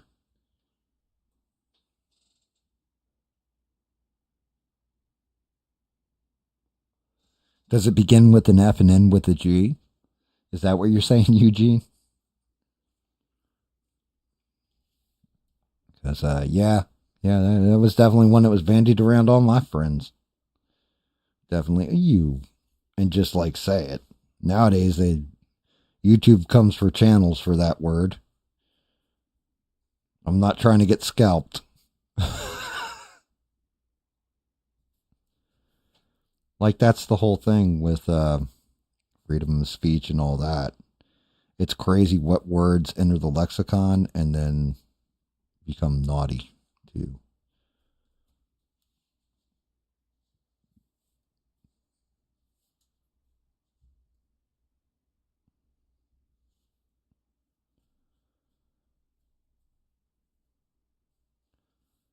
Steve is being awfully quiet. Is he even here anymore? Or did he check out on us? Watching like news and shit.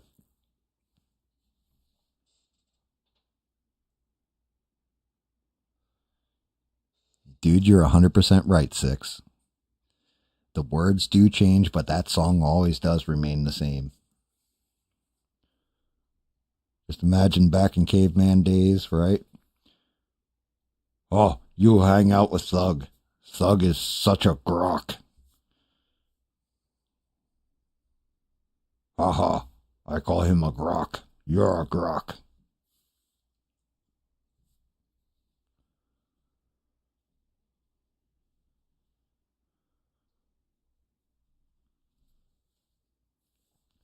That's where I say you can really insult the shit out of somebody by using a non-profane word. It's just really the way you use it in the context. For example, one word that seems to offend people if you put it in the right context is fool. You're a fool, right? The other word is swine. You uncultured swine.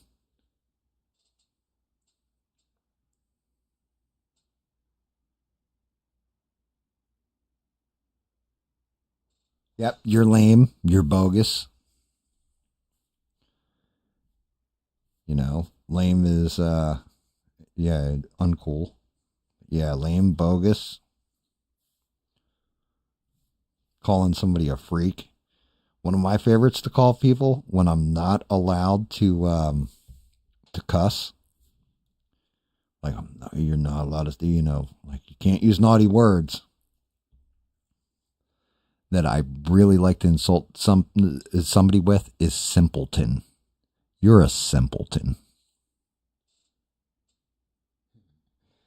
You fish-eye fool. Man, that is a classic. We must have heard the good old aunt say that a whole bunch of times. You fish-eye fool. But yeah, calling somebody a fool. Swine. Like, there's so many different things. So many different little names that have entered the lexicon that aren't really dirty, that you can get away with calling somebody. And granted, it's all in the way you phrase it and or using it in that context to really insult somebody too.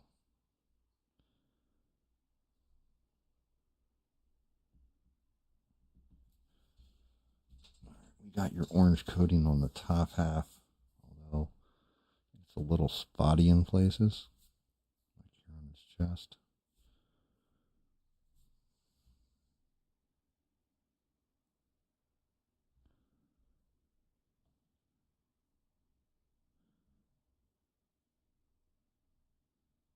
Damn, Smurf called it though.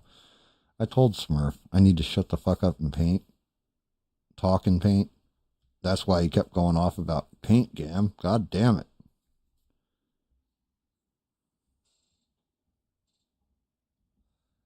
See, cringe is another one. Right? Cringe is something that a 16-year-old girl says, in my opinion. Like, oh, that shit made me cringe.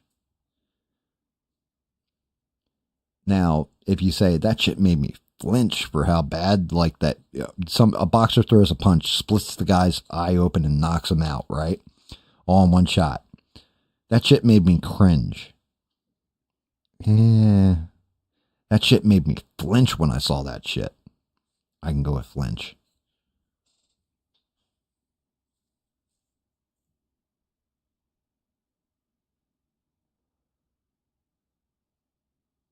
Zippy. Cretin is a good one. Yes, that is a good one. You can get away with.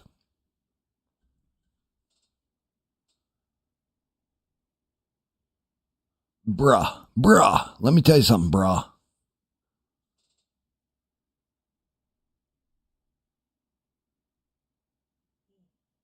I could believe it.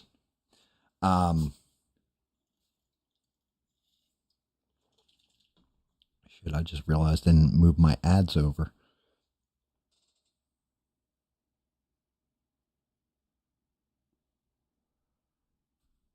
One of my favorite things to do, and I used to do this trick when I was in retail, and legitimately, it was definitely like one of them South Park type things. Oh, I gotta grab more paper towel.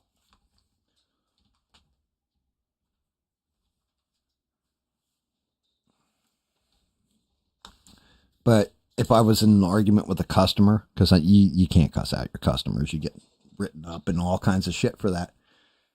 What I would do is I would start insulting them by calling them little non-offensive nicknames.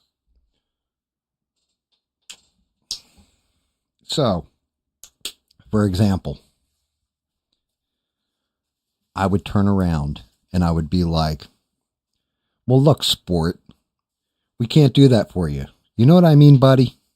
You understand what I'm saying there, pal? All right, so you understand I can't give you a refund, right, Chief? Yeah. Well, that's not going to happen here, bub. Just, you know what I mean? I would do that shit. Like, sport was always the one that seemed to piss people off the most.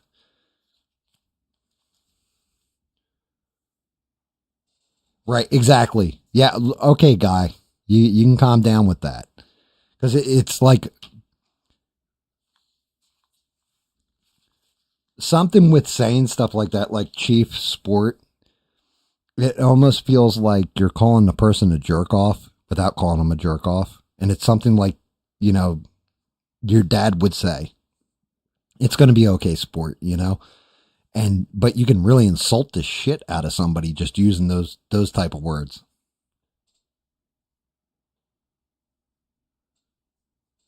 Oh, when I was doing retail and stuff, I didn't get my ass kicked at all.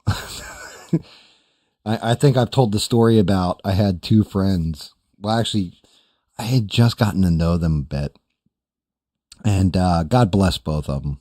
Because they both one went on to be really good people.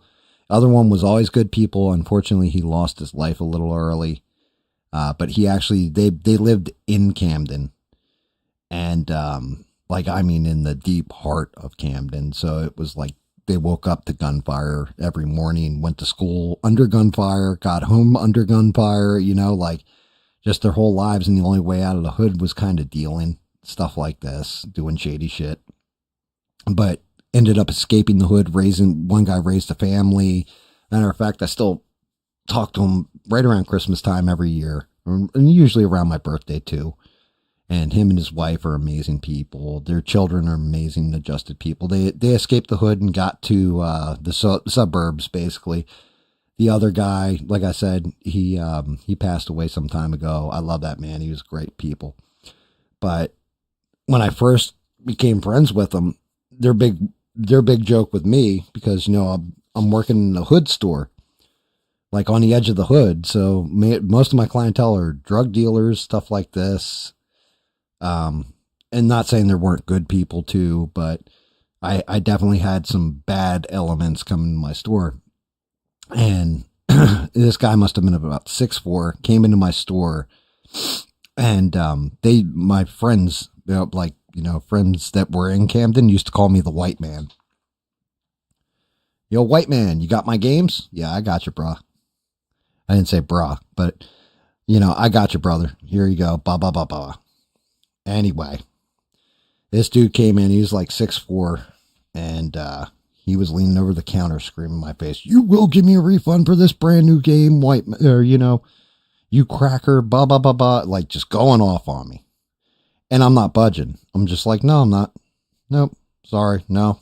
Sorry. And they came into the store. He's still screaming at me or whatever. And I'm just like, yeah, whatever. No. Like, no fear. No nothing. And he's like really laying into me, calling me all kinds of names. And I understood where he's frustrated, you know, but sorry. No. And they got in between me and him at the counter at the cash wrap. And they said, "Yo, what are you saying to the white man?" "Well, this motherfucker right here won't give me my money back and all this." And he's going off. I said, "Yeah, you're going to pick up your game. You're going to apologize to the white man. You're going to get the fuck out of this store." "Oh, what are you two little rats going to do?" And one dude, he opened his fucking jacket. He said, "Now you're going to apologize to him. You're going to pick your game up, and you're going to get the fuck out of here." So the guy, like, they leaned in on him too and whispered something to him. Next thing I know, this guy, face is like in shock, picks up his fucking game, says, "I'm sorry. I didn't mean to disturb you, and I'm very sorry, blah, blah, blah." Walks out of the store, but he's still kind of watching me and the other two guys. Gets out the door. I said, "Man, what the fuck?" I was like, "What did you guys say to him?" He was adamant. I was like, he was going to fuck off too. "What did you guys say?" "Man, I told him he don't get his fucking ass out of here, I'm going to clip him out." I said, "What?" He goes, "Yeah." And I said, "Well, what the fuck? What was the motion?" He goes, "Oh, I showed him." And he pulled open his jacket and he was strapped. And I was like, "Oh shit." You know, I was like, "Well, what the fuck would you have done about the cameras?" He goes, "You would have deleted the video, right?" And I'm like, "Of course I would have, but still, like, you didn't know that beforehand." He goes, "Oh no, we trust you, white man."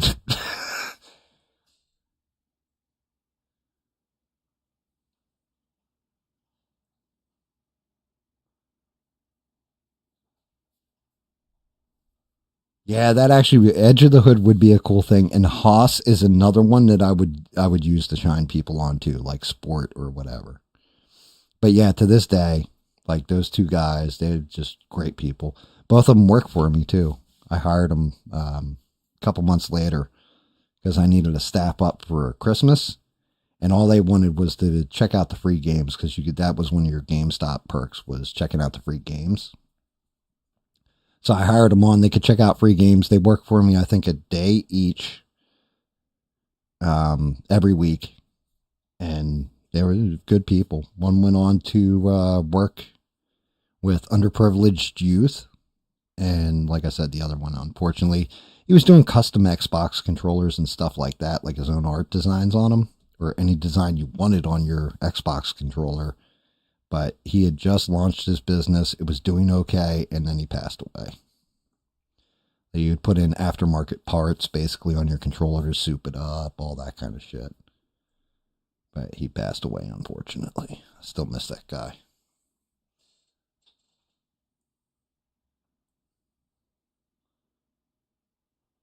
Yeah, oh yeah.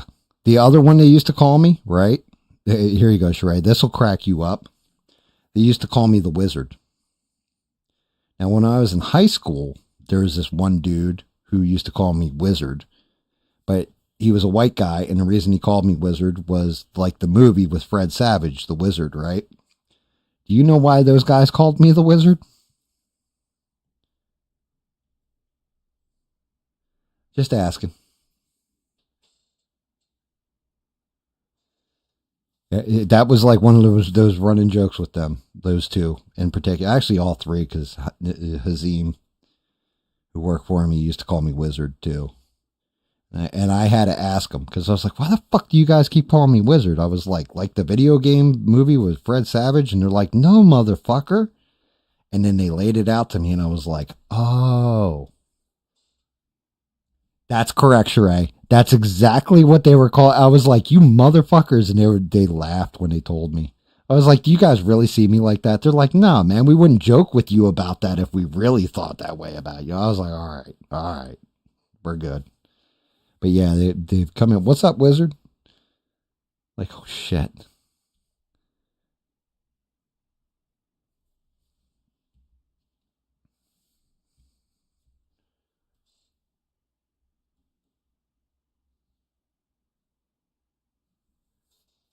Yeah, they were, but like I said, they were amazing. I've got, maybe I'll show that picture on my birthday stream because, like I said, I'll do some from like when I was in high school. Like I've got like my IDs and stuff like that, and show you the picture on my ID, and you can tell exactly when I went hardcore party phase, my senior year.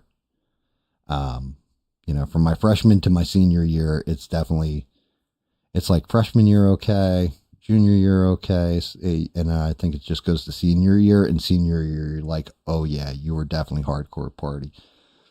But I have a picture of me and those two cats, and one of them is wearing he's wearing a wrestling mask, like a luchador mask that we were giving away for, I can't remember what game it was.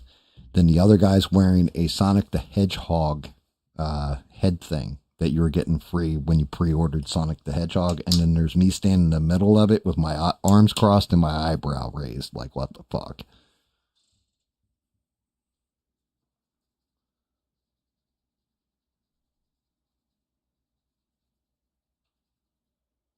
Oh, yeah, dude. Well, Steve, that's the whole thing. You can't give yourself a nickname. Like, it's got to be somebody else giving you the nickname. Like, hi, my name's Mr. Cool. Like, what? Nobody calls you Mr. Cool. You're Mr. Fool now. You're Mr. Douche Canoe or something like this.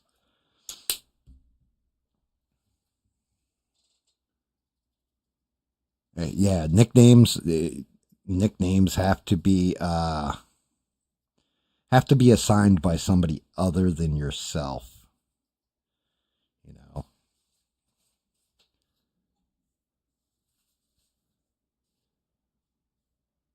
They absolutely have to be. You can't just sit there like, oh yeah, you guys call me this. Like, I like to be called Big Dick McGee, Spirit of Vengeance. Like, yeah, nobody's going to call you Big Dick McGee. They're going to call you Tiny Balls Harry, like at that point.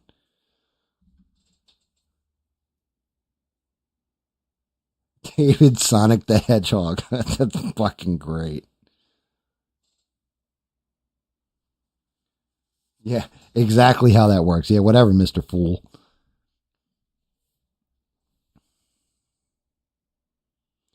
All my friends used to call me, and then, yeah, whatever the name was, yeah, never works out for you. I can't believe I got to paint this little tiny piece of leg. Make it all line up. Otherwise, it's going to look like shite. It's going to look like I got a big old black strip in here. Unless I just go blue with it and pretend like it's his pants, but because it's undercutting and going to work.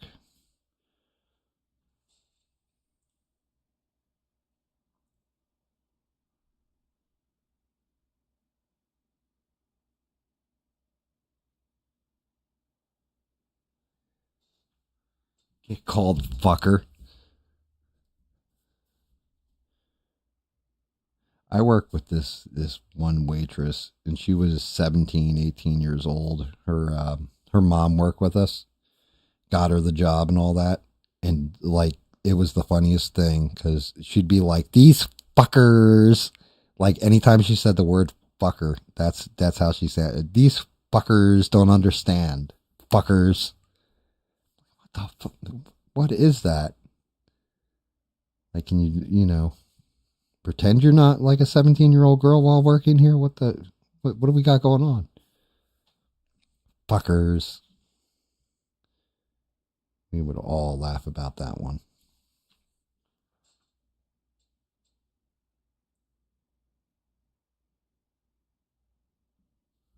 Yeah.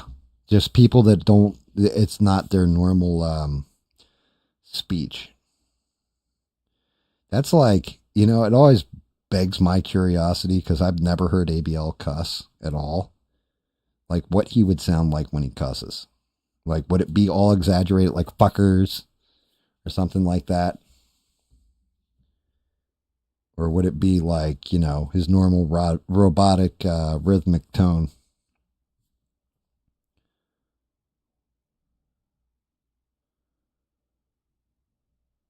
Like, I just want Ivan to call in one night and just hear ABL go like hood rat black on him. Like you bandy about too much shit, motherfucker. Like, just hear ABL go off. I think that would be fantastic. Like, I would just cry myself to sleep that night laughing.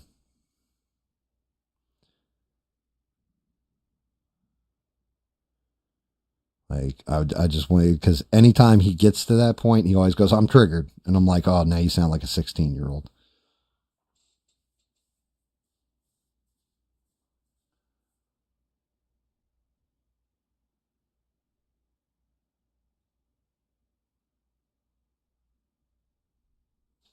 Jesus Christ. Really? Is that true, Steve? That's actually pretty funny. Oh, might help if I stop trying to put the left leg on the right leg, or right.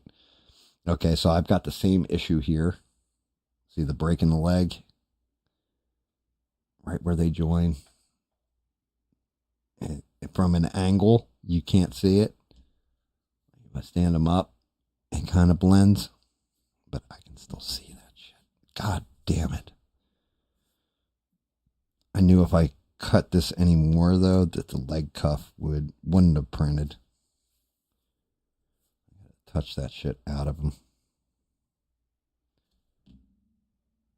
Actually, it's really bad on the inner thigh, too. Damn it. Hoping I can get away with it, but no. No, gotta get serious now. Get in there with like the 3-hair brush to just paint this little tiny ridge of leg and not fuck it up.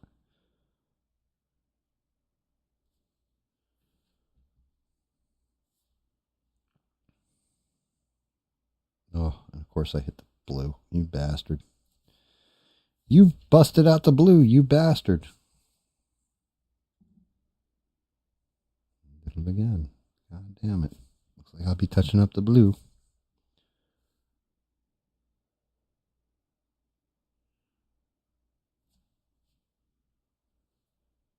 And yep, still got a little bridge on the back end of the leg.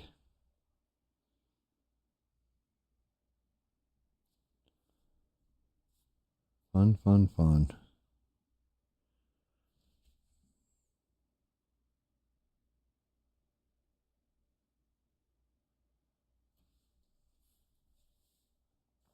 And of course, I'm getting my handshake too. That's fantastic.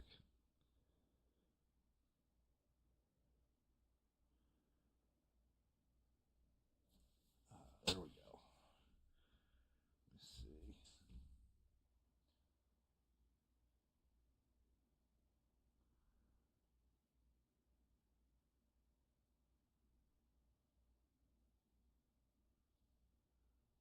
Jesus Christ, Steve, really? Kid moved to your school wanting to be called T-Bone? The fuck does that even mean? Like, was he a steak? Or was it because he pitied a fool like Mr. T? Yeah, you can definitely see the ridge line now with that orange on there. Ooh.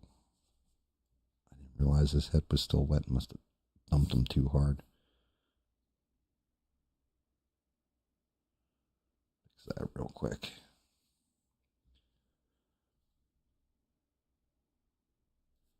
Make sure all the stone ab work is good. I still see little spots here and there.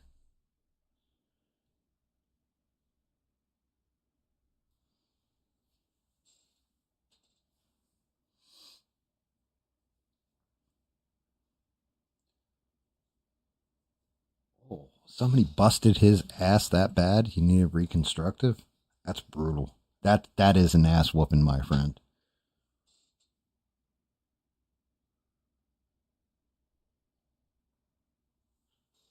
He was 20 years old and a senior in high school.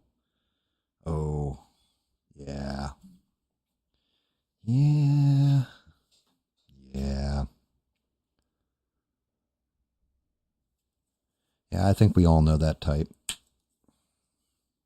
We've definitely dealt with people that are like that.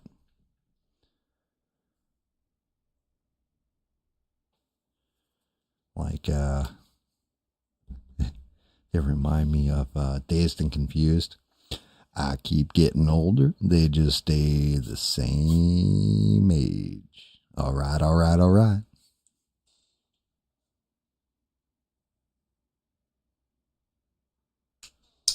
Oh yeah, dude. That would have been death. Like in some of the places I was at or worked. You say you're with this crew and you are fucking lying about it, man, and that crew finds it, man, just leave. Just leave town. Don't look back. Don't pass go. Don't collect $200. Your shit is already done. They will just finish your ass brutally.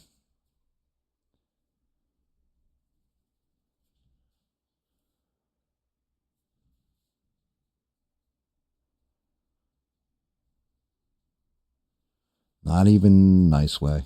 Not even just that, you know, hey, look, you can get up and walk your ass out of here now. Like that. Nope, I ain't done kicking him yet. He's still got a little life left.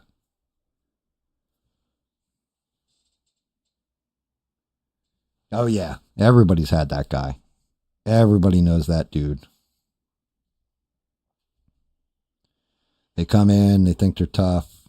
There was actually one time a set of guys thought they were tough in my high school because they came in from somewhere else. And it was all like my school was you made friends, you fought every day, or you transferred. Like those are basically your three options, right? And this cat came in, thought he was like Mr. Badass, and I'm with this gang and all this kind of crap. And everybody kind of got sick of it. During the lunch period, two guys got out in the hallway in front of the lunchroom, the cafeteria. And there's four of them. They all ran together. But they were in the cafeteria. Two guys went out into right next to the cafeteria in the hallway and started punching each other. So all the teachers ran out to go break up the fight. And the moment the teachers cleared the door, everybody grabbed a hold of the doors like they had those bars on them like a fire exit. They grabbed them and pulled them in, and you had like 10 people on each door just holding them so the teachers couldn't get back in, and they beat the ever-loving Christ out of those guys. Like the whole lunchroom just stomped the shit out of them. People skipped their class, like one of their classes, to come down to the lunchroom. Like it was bad. They beat the fuck out of them.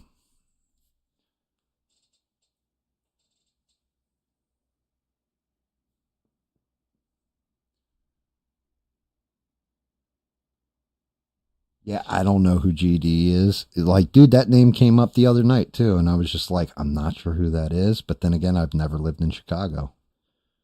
I mean, for me, that might be like me saying Latin Kings to you, or you know, TKO, or with some of these other groups that I had when I was growing up.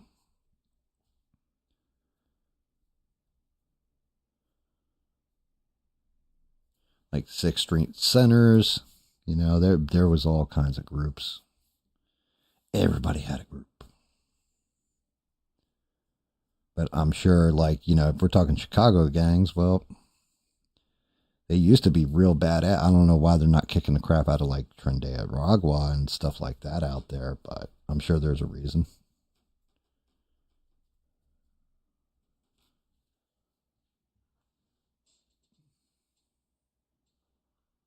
My school was like a prison. That was one of the big running jokes, is we had these things that were above the school. And like, if I can ever find a picture of it, I'll show it. But they look like giant round things on top of the school by the roof. And we all used to laugh that the school was sinking into the land that they had built it on. So it was a flotation device. And other people always joked that there were machine gun nests up there in case you try to run from the school. But yeah, when I went to high school, so everybody else went to the normal ass high school, but not me. No. I decided to go to trade school. And yeah, it was a school at that point in time where if you got thrown out of every other school, you could go to this school. And yeah, they could throw you out too, but it took a lot to get thrown out of that school. So everybody had no problem at all beating shit out of each other. Freshman year, my freshman year, you did this thing when you'd go into different shops. So you had, my favorites were always electrical construction and welding were the two most brutal shops to go into. Like, if you could last in the locker rooms there and go through your exploratory period when you're picking your shop at the beginning of your freshman year, those two shops, if you got okayed in those shops, you were either a really badass dude who could put up with all kinds of shit, or you were fucking like one of the tougher guys, right? Automotive was another one that was like that, auto mechanics. But yeah, we used to call it electrical destruction. And my freshman year, the welding shop literally welded one of the freshmen to a chair, like by his wrist and his just above his feet, like his ankles. That's where they put the welds. And from them welding him to the chair, he burned off his skin. Like, they had to call the ambulance, everything. Like, it was fucking bad. Because he thought he was badass. He went in there, he ran his fucking mouth. He's a little freshman. They grabbed him, they kicked his ass real quick, put him in that chair, and just welded him into place.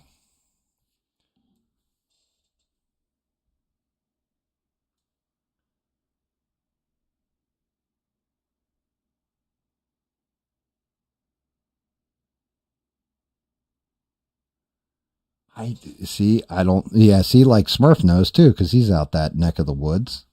But I don't know who Larry Hoover is. I asked the same question when somebody asked me that. I was like, I don't know who he is. Is he guilty of what they said he's guilty of? That's my question. Because I'm not going to lie, even a little bit. I saw that Trump pardoned, I think it was like, what's his name? Chrisley or something like that. And I was like, what the fuck was he in for? He was in for 30 million in like tax evasion. And I'm like, yo, you fucking kidding me? Like, you're going to let this guy go and then bitch about Biden?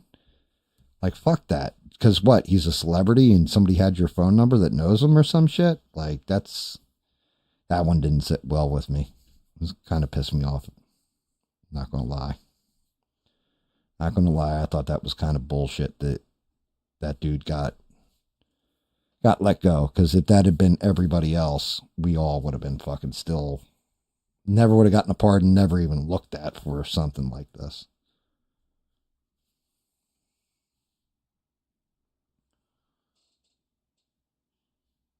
Yeah, Chris Chrisley or whatever. He had that show, I think he was on his TV show called like Chrisley Knows Best or some bullshit.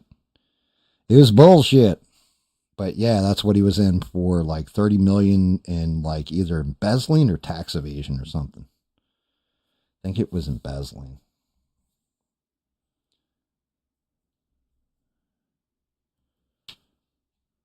Let's see. Mr. Thing. Let's see how your legs look. Stride. Actually, let's look at some arms, because I still got to do the overlay, like that brown overlay on him. I think he's coming out all right, though. What do you guys think? Just got to match up that tone on that color. Let me clean this up.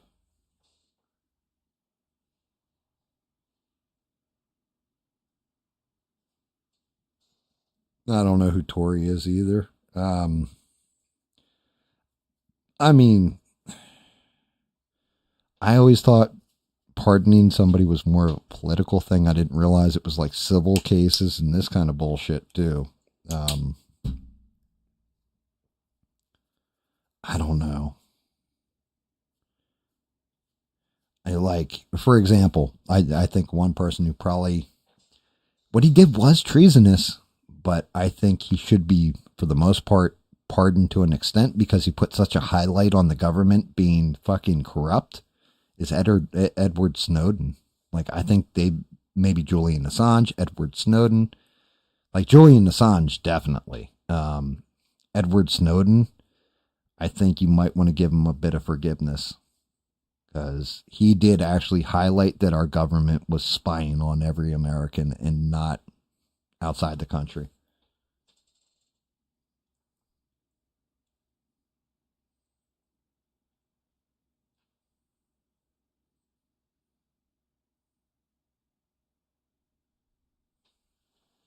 Yeah, Smurf, I'm out in the suburbs. I go out to the suburbs, I walk around, I shoot off my gun, I tell people, hey, what's going on here? I'm Smurf, it's good to see y'alls.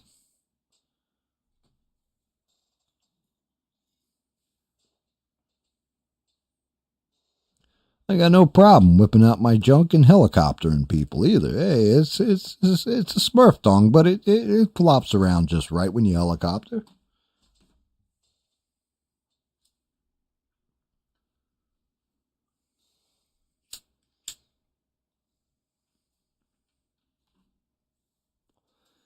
Sheree, I actually have a question for you, because I know you're in Ohio. You guys having issues with your power? Like, have you had like brownouts or blackouts lately?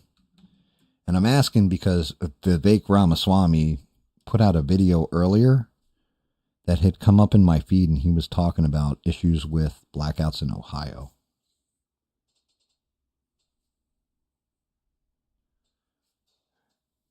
We're gonna wait till the midnight hour. Little Wilson Pickett. Welcome back, Beans. It's nice to see you again.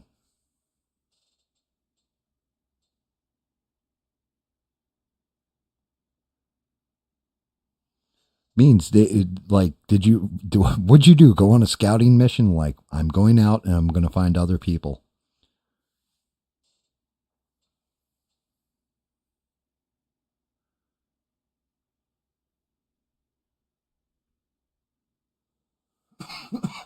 Oh, okay, sure. Yeah, I was curious about that because, like I said, Vivek is probably going to be your next governor. So seeing him come out and talk about something usually means that there is actually an issue with it, and he wants to highlight it to help him with his election campaign. So I saw that and I was just like, huh, Sheree lives out there. Maybe she knows something.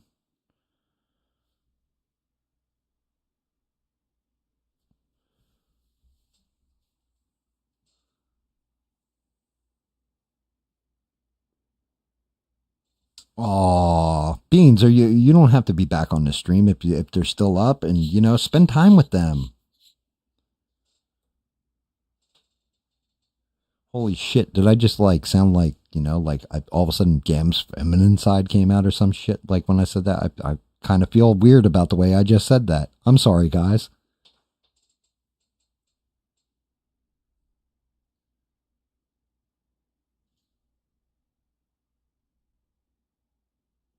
Yeah, I don't know. I don't know the local politicians there. When I'm talking to Smurf keeps me up with JB Pritzker.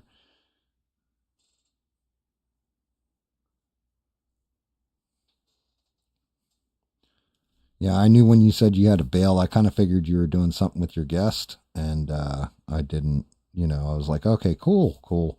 But then again, I also thought, like, for a second there, I was like, did I say something insulting to Beans? And I was like, no, I actually wasn't an asshole this time. I didn't even have to ask Sheree if I was an asshole. I just assumed. That makes an ass out of me.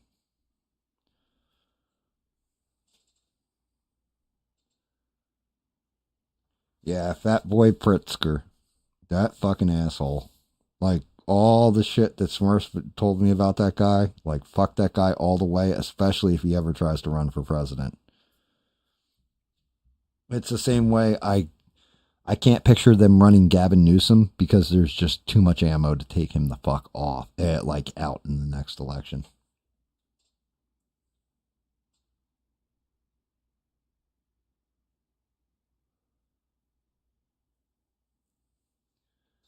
Yeah. Yeah, I just, I don't know. Is he a Dem? Sure, the other guy? Like, Vivek is famous for wanting to start Doge and then just completely fucking bailing on it at this point, which is not a good sign. But I guarantee you, if he doesn't win, then he'll come back and work with Trump and run Doge or some shit. But I legit think Trump was like, yeah, go run for Ohio and I'll back you.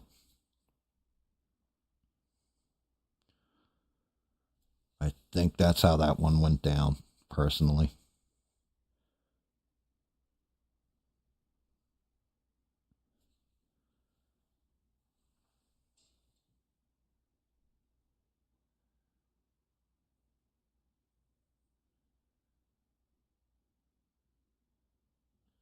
Yes, Beans. I'm always nice to you. Or try to be. But you're not right, and I know you defend me when I'm not around. I know that. I know Sheree defends me too. Smurf, on the other hand, that guy, he's like, hey, yeah, that GAM guy, I know him pretty well. He's a fucking asshole. What do you want me to tell you? But I do know you defend me all the time, Beans, even when you don't have to. I appreciate it too.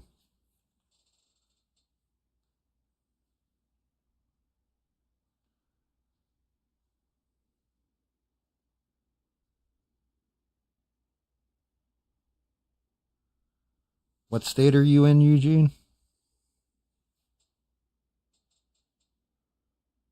Yeah, well, I mean, that's so the problem with Vivek is he came out of nowhere, came out of left field. He talked like he was Obama.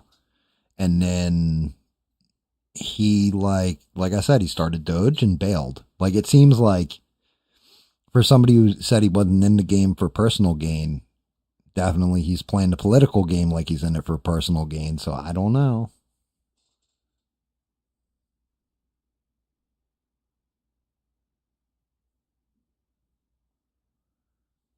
A buy me coffee account. No, I didn't ignore that request. I just didn't know what the fuck it was. I didn't know if you meant literally buy me coffee or what.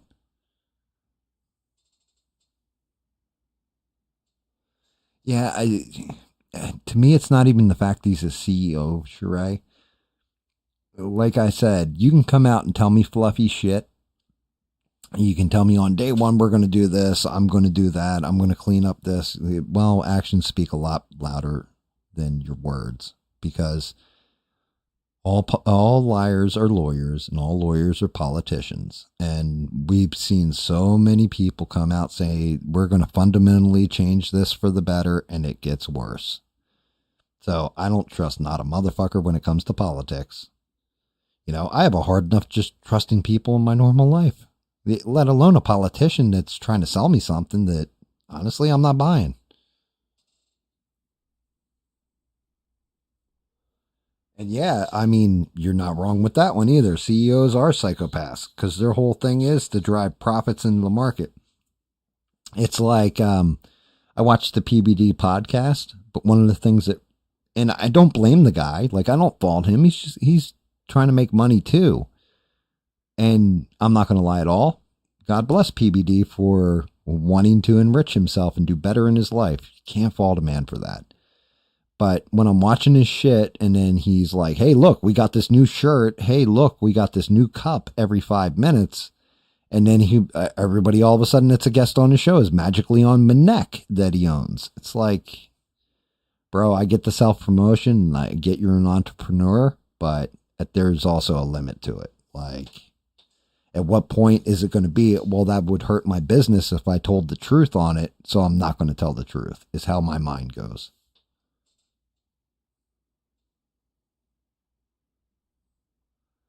Fucking Duke. Thank you. Come again. Do not be wheezing the juice. I'm gonna wheeze the juice. Do not be wheezing the juice. I'm wheezing the juice.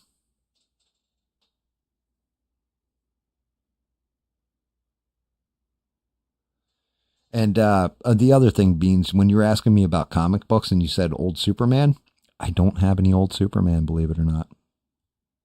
The only old Superman I have that I know of is all the Brave and the Bold.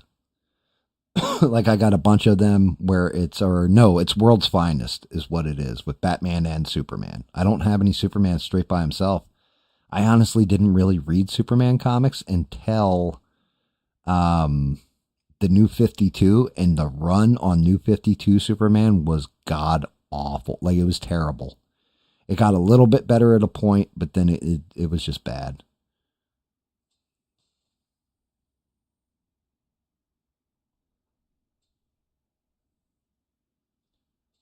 He's always been a CEO. I thought he was always the CEO of his company.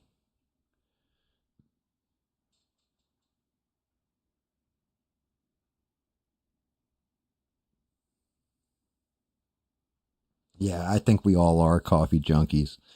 I mean, I drink a lot of, well, only when I'm doing the show, though. Like, it's crazy. I've gone from, I used to drink 2 rock stars, 2 to 4 rock stars a day when I was working all the time, to now I drink them when I'm doing the show usually. Like, I drink at most 4 a week, something like that. But I was always more like energy drink. And my wife really started like teaching me coffee, because she is a coffee addict.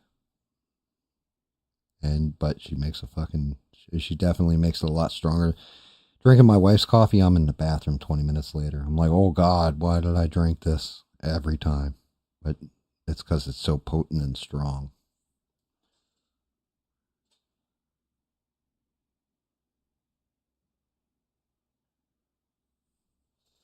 Beans, I told you this before. You're not allowed to be a lady pimp. You can't pimp me out like that. I'm married. That's not right.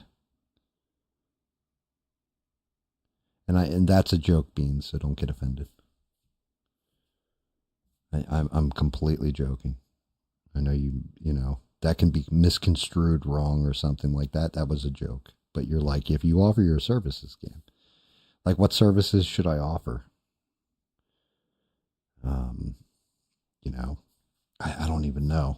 Because if you ask me for advice on stuff like, hey, what programs do I need to do this channel? Can you help me with this trick in Photoshop or an FX or something like that? I'm going to do it for you for free, because it's just one of those things I can help you with, and you've always helped me.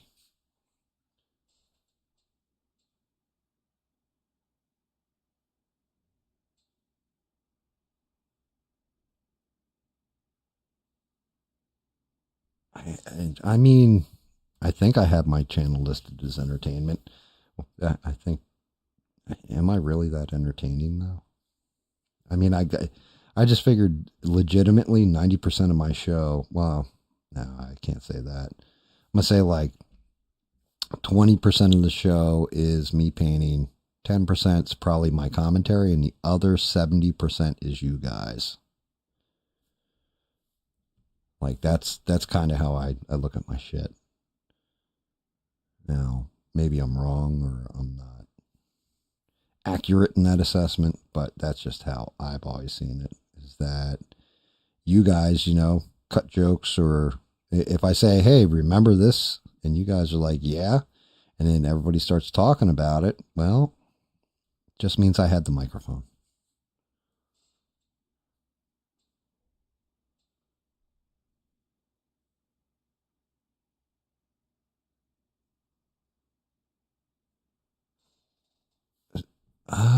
wait, hold on. Explain this Buy Me a Coffee account. Is that kind of like a Patreon or one of the, like a PayPal kind of shit?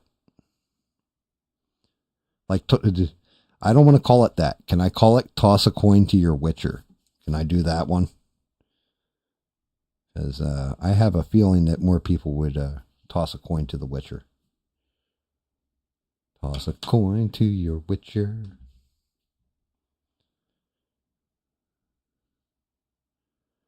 And I mean, I do appreciate that. You think it's something I can make money on. That still remains to be seen. All right, that's going to be an issue right here. And hopefully it's, yeah, I'm not liking it. You guys see the seam? Where that leg attaches. I'm going to have to use, and it's not hitting or anything, which is really not good. That means I'm going to have to resin this thing and do a fill when I seal it, because that seam is unseemly.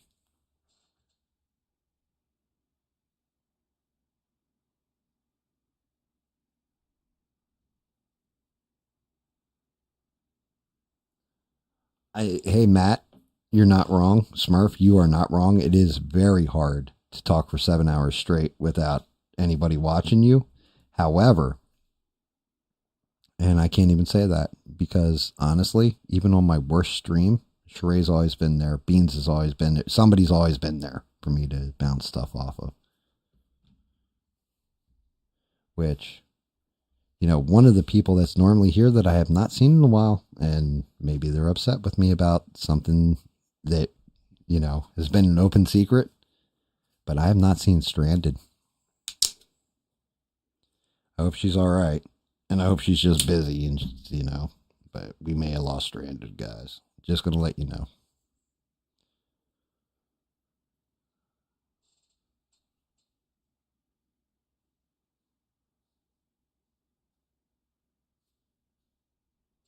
Yeah, and you know what? You're not wrong. The only person more stubborn than me is probably my wife, because she has to put up with me. But yeah, I mean, you're not wrong. Buy me coffee. I don't know. Maybe I can do a merch shop. Do the GAM logo on stuff. You know. We could do GAM logos on the on condoms, and you know the tagline could be like, in case you're not feeling safe, put a GAM on you.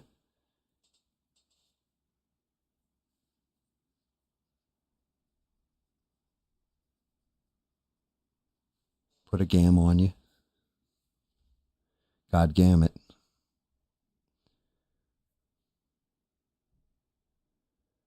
But yeah, I mean, if I, you know, thank you, Beans, because not gonna lie at all, that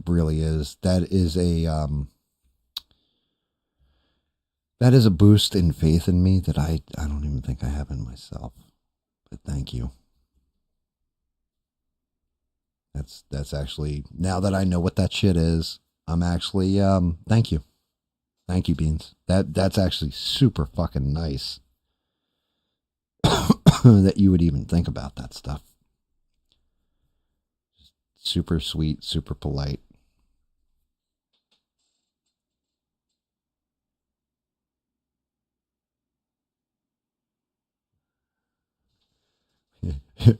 And then read a book. Yeah, we could do that, you know. You know, we could do that merch and then do that cross promotion and then do like Bill Cosby's cough syrup remedy. Like, oh shit, what are you selling us here, GAM? That's fucked up. Like we could sell GAM condoms and then Jello pudding pops. Like, oh shit. Like, yeah, I'm definitely going to hell.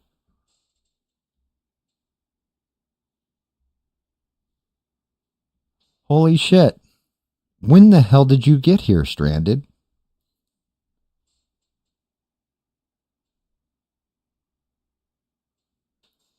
Yeah, the Etsy store. Yeah, that was definitely one. The thing is with Etsy is it would have to be like mass produced figurines. Like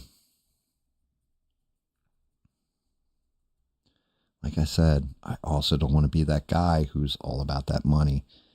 Granted, one of the motivations I do kind of have for wanting to even be monetized, I'm not going to lie about this at all, guys. You've heard me say it, is that I give Sheree 10%. And I think because I think not on this show, like she's always here for me and everything else.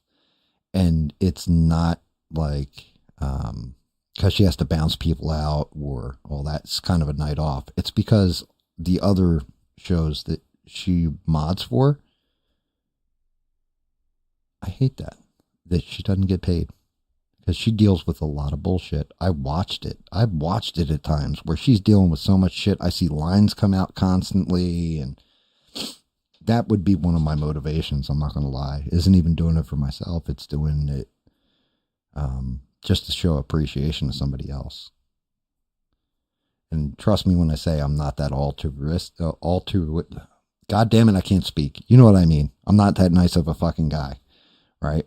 But when it comes to Sheree, like I said, I do. There is a gratitude there, just for her always having my back and staying with me even in the worst of times.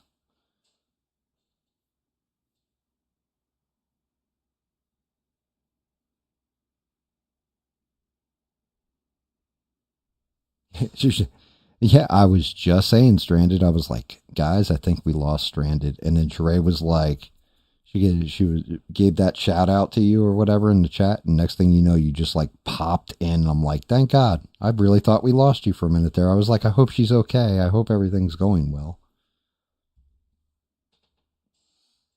Like, I'm not going to lie. You can rewind the stream and listen to it. And then watch the chat, and you'll be like, holy shit, that's some timing and a half. Like, you pulled a Joe Hendry on me, like, say his name and he appears. I believe in Joe Hendry. And I mean, I appreciate that sentiment too, Steve, that stacks some paper. But like I said, I kind of do this, like, honestly, it's your fault, Beans, too, that I don't think more about it in a monetary way. Because of shit you've said to me where you were like, yeah, I listen to you to chill out after a shit day or whatever. And I'm like, if I monetize that, am I kind of charging you to relax at that point? Like, or chill out?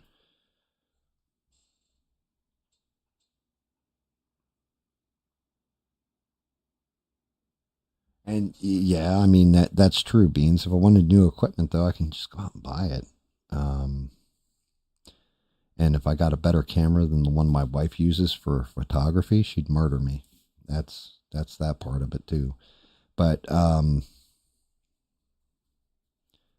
yeah, Stranded, I don't know. Maybe I said something out of pocket that offended you or something. Like, people, I've seen people react in ways that upset them, or get upset about things. And instead of saying, hey, GAM, I'm mad at you because, I've seen them bail. I'm telling you, it happens. Or they do other shit, and you're just like, really, dude? You couldn't say something to me? Okay. I'm not saying that you're like that. You're pretty upfront with me, but I just want to make sure. Gotta make sure I'm not insulting somebody to a point where they're like, yeah, fuck his channel, fuck him. I don't want to watch him anymore.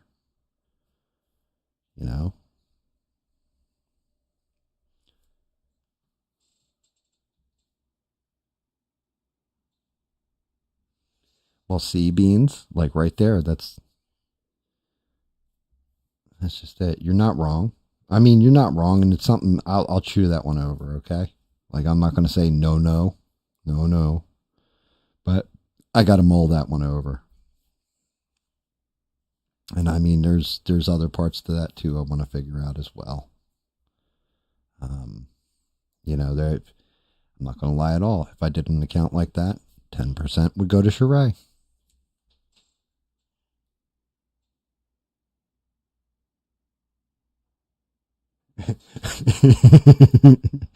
It's just my voice. Don't take shit from anybody. Get up, motherfucker, and don't take shit from anybody, including this alarm clock. Smash it with a hammer right now. Buy another. It's a brilliant marketing scheme. Now, if I can just get an indestructible alarm clock that reforms after you hit it with a hammer.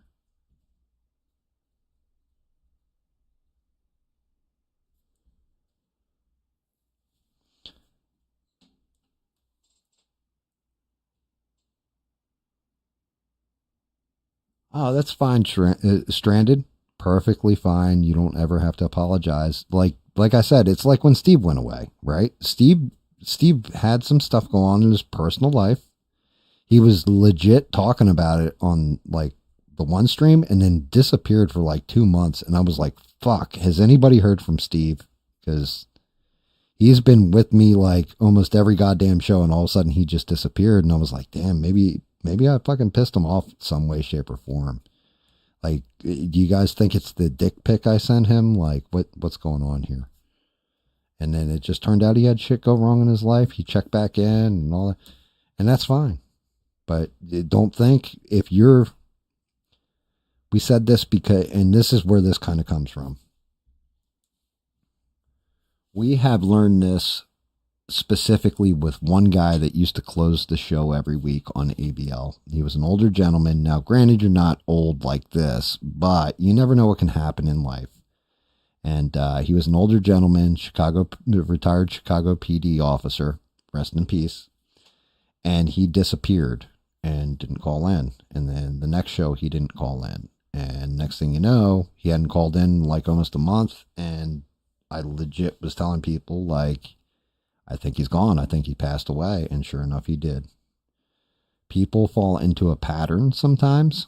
And when they deviate from their pattern, you know, and you have no way of contacting them or no way of communicating with them outside of, hey, we're all on this stream together and all this kind of stuff, and something happens,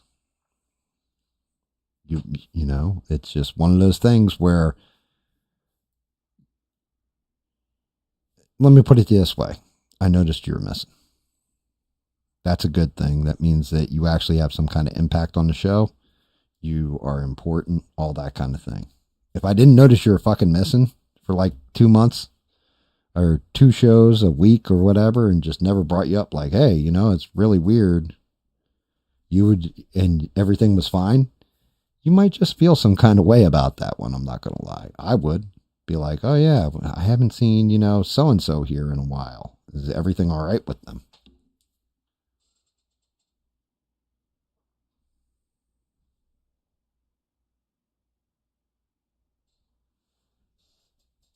Don't take shit from anybody shirt. Yeah, I mean, I could see that with the GAM logo on it. What do we call it? GAM gear? That'd be an interesting one. I mean, now here's the thing. Would you do it where it said don't take shit from anybody, or don't take shit and then do it like a John Cena shirt with the you can't see me, you know? Do it like a Ghostbusters shirt, except for the you do a poop emoji with the circle around it. I don't know. You might be right, Beans. God damn it, Beans. That's just it. Beans is kind of a life coach. Hey, GAM, you should adjust the camera angle. Hey, GAM, you should change the background. Hey, GAM, you should do this. So far, anytime I've taken her advice on aesthetic stuff and things like this, it's always worked out in a good way. So it's definitely something to think about.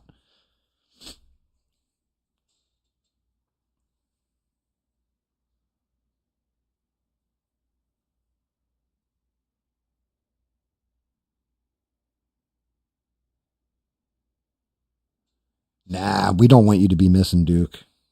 That is definitely not some shit that I want either. Beans isn't wrong in that one. We don't want to see you missing. I don't want to see any of you guys like anything bad happen to you. If anything, I want to see things get better for you and life get better for you all. You know, and not just because you're listening to me, because I've done enough streams now. We're not at a year yet. We're a couple months off from it. But I've done enough streams now where I've gotten to know you guys well enough and some people even more so because I've known them longer or what have you. Personal relationships outside of fucking anything even having to do remotely with online streams or any of this. And yeah, I don't want to see anything bad happen to you guys. I want to see you guys have good lives, happy lives, have a good life with your family or your pets or whatever it is. Whatever life is, whatever it throws at you. I want to see you be able to endure it. And if you start to fall down, be able to come here and say, hey, I've got this problem. I've had this going on. And I guarantee you, most of the people in this chat will say, I'm here to listen. Go ahead, type that shit out. Or, go to Discord and record a voice message and work through it in some way, shape, or form.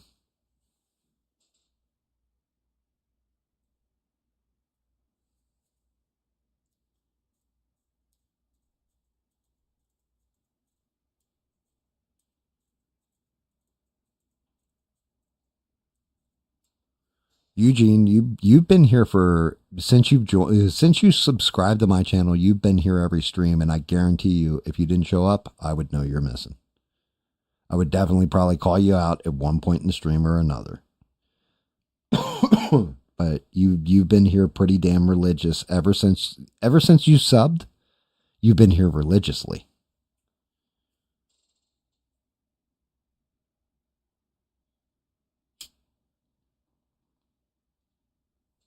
Yeah, like in Sheree promos your channel. I didn't even have to say that shit. Sheree did it.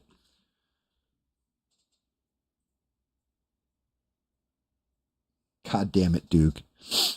Ah, you son of a bitch. All you had to say was, I have a problem. My dick's too big. I can't walk no more. Help me, sir. Help me. But that's just it. I'm not going to pry into anybody's personal life and say, okay, what's going on with you and all this. But if you're missing, I'm definitely going to say shout out to them and I hope everything's okay. And then when you come back, if you want to discuss it, well, you can discuss it. If you want to tell me to go fuck myself, well, I guess that's why we'll start selling GAM condoms. So this way I can go fuck myself safely.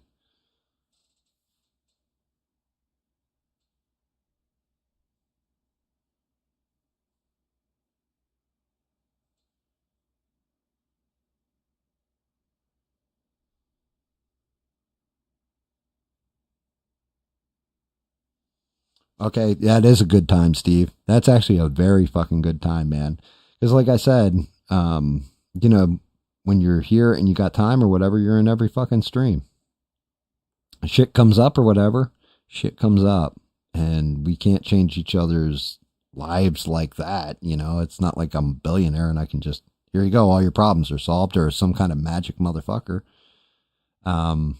But legitimately, you have a community that really does give a shit about each other, even if it's just online people that will listen to you and will talk to you about stuff.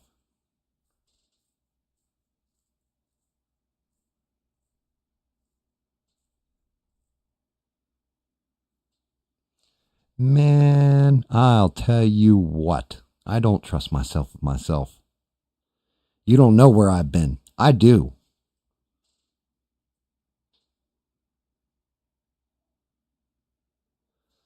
Yeah, Stranded, somebody's got to, like, you can hear it on the last stream too. I was like, damn, where is Stranded? Like, it was just one of those things. Because you were even here Stranded for Friday night fuckery.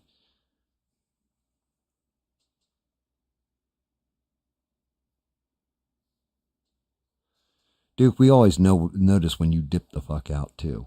The harder one to keep tabs on that's really rough is always 6, right? Because 6, it's like, is 6 in the background? Like, 6 is like, he's like a sniper crossed with Solid Snake from Metal Gear Solid. Like he's hiding in a cardboard box over in the corner or some shit, and all you're gonna hear is wait, like, and the little alarm's gonna go off all of a sudden because 6 is here.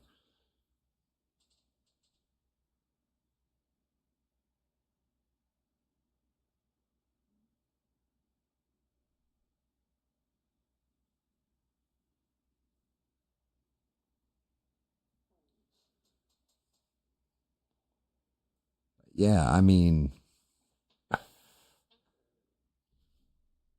shit. How the fuck am I going to do this, guys? He does have little tiny eyeballs, too. I have to, like, I got these new fucking glasses. These new fucking Oakley fucking, I don't know why the fuck I went with Oakleys, because they fit weird on my head. I should have just gone with some traditional shit. But they definitely bumped up my prescription by like one notch. The only thing is, I'm nearsighted, not farsighted. And the thing does have little eyeballs on this model.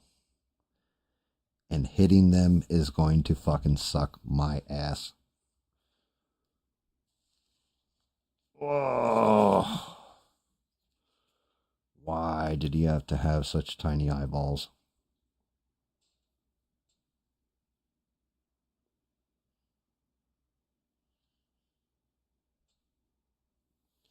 Oh no! Like we notice when you're like missing.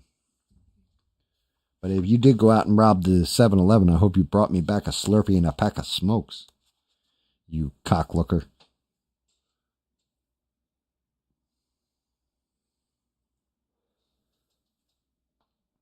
Oh, snap, crackle, pop back. All right. That's that wicker white. I didn't really like that. I like the titanium white. This is going to suck. God damn it, where's Smurf when I need him? You could probably put this eyeball on square.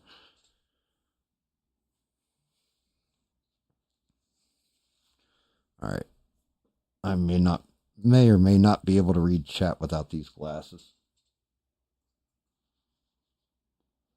You like the idea of the circle around the shit emoji?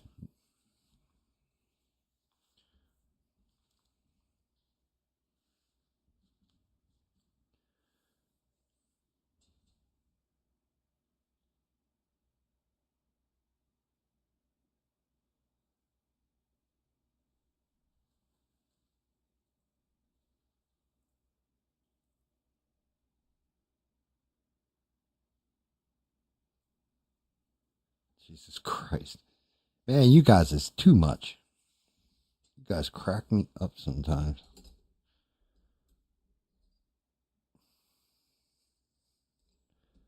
You know what we really need? I would set up a call-in show for this too. Can we do a call-in show where it's just Ivan calling into me and talking to me? And like me just fucking shredding his dumb ass? I think that would be a show.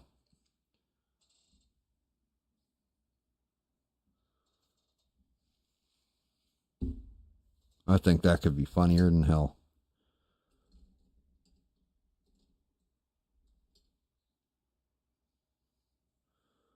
I don't know about the point. I need the fucking finest tip I can find out of all these, and I am not seeing it. Like, I can go with a low ass tip. Just the tip. I may be able to get a nice dot with this one. I guess let me hit this 4 real quick, just to see how I'm painting.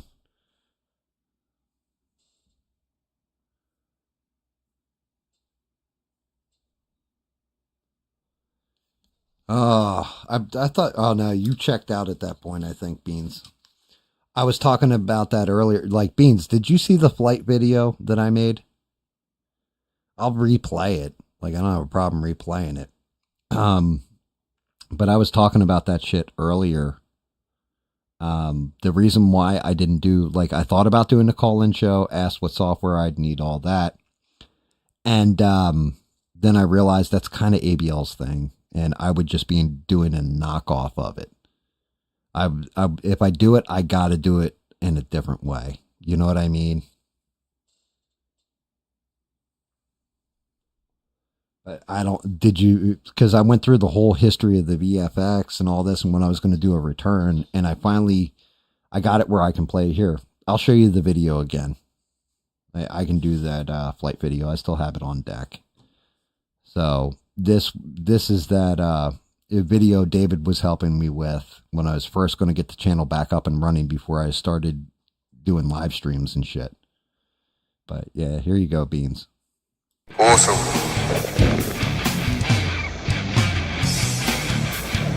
Let it play through twice.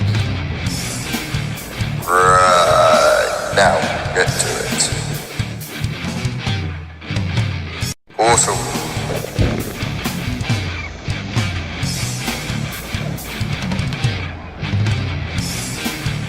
Right. Now, get to it. Awesome. But yeah.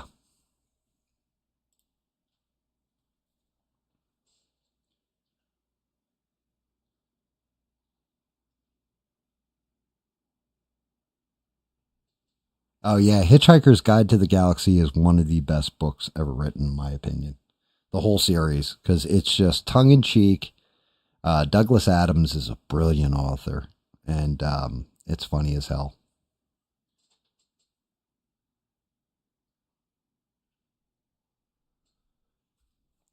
So I explained this earlier on in the stream. When I was first, I stopped making videos for about a year and a half because I didn't know what I wanted to do with the channel. And then I was going to go do top 10s and shit like this. And then I was like, you know what? Fuck that. I think I'm done streaming or, you know, like done making videos or what have you. But I was all into VFX, and it was going to be this whole video because I was at my heaviest. I was at 225. I'm back down to 205 or whatever. I'd cut all my hair off, so I had a short haircut. And I cut that all together with VFX. David Mon, who's in the chat all the time, he's the one who provided the voice for the little, it was going to be like a droid. I was going to be interacting with him, stuff like this.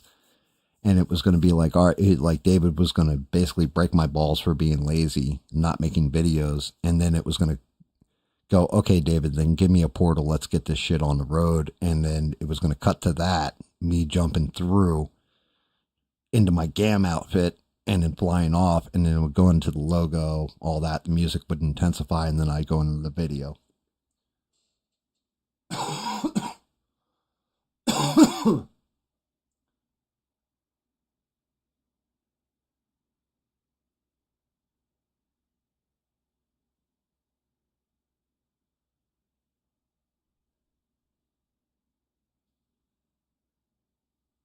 Dude, funny. But yeah, I thought, you know, like I said, again, playing with this VFX. All right. Can't do this without fucking this up. Nice and easy.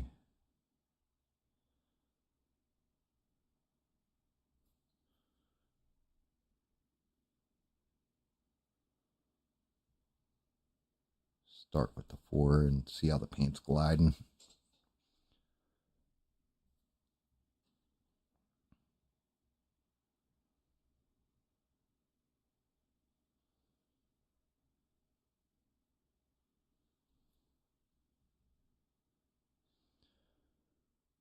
Come on, handshake, stop.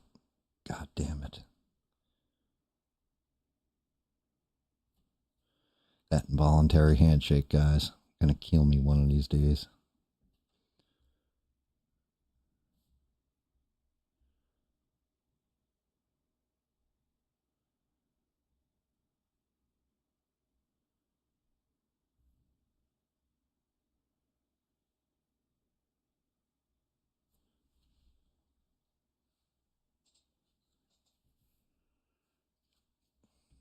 Goddamn glasses. Sorry. Probably won't be able to read chat in a second.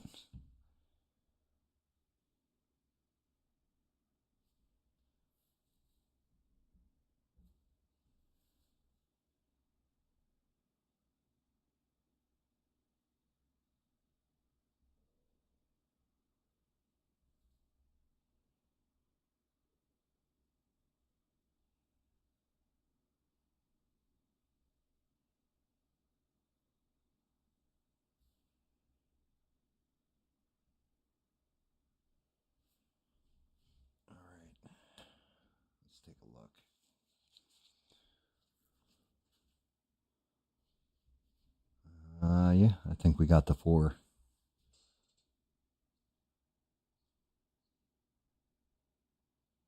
Good night, Eugene. Thank you for dropping in, man. And get back to work on your music.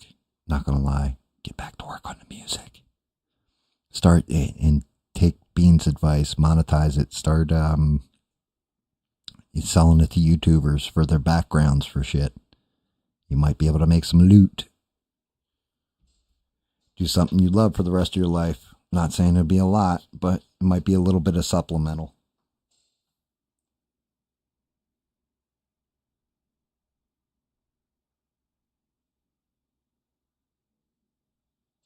Bob said goodnight, said he'd be back on Thursday, which was cool. I'm like, nice.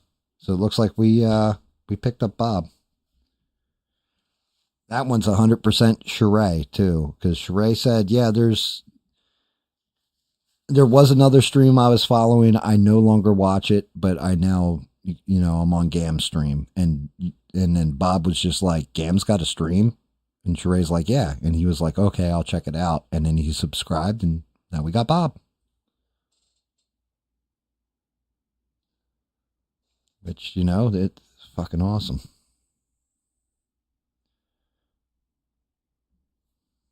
Oh, God. Never mind.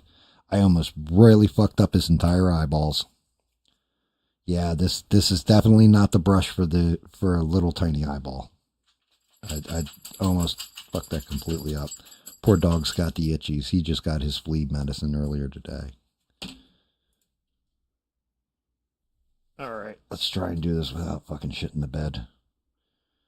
Got like maybe one shot at this.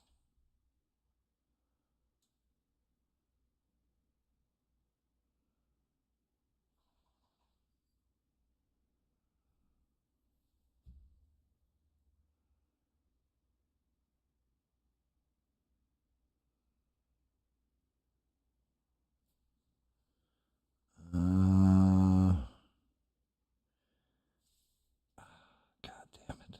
Gotta be so gentle. I gotta be very gentle and very quiet. Like I start talking in a quiet voice when shit gets iffy.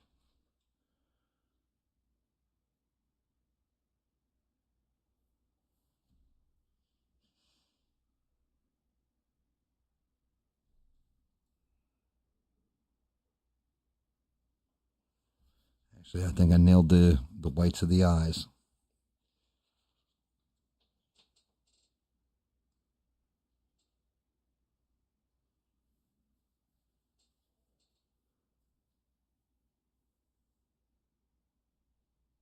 Well, that's fair, Stranded, because it is GAM catches up after all.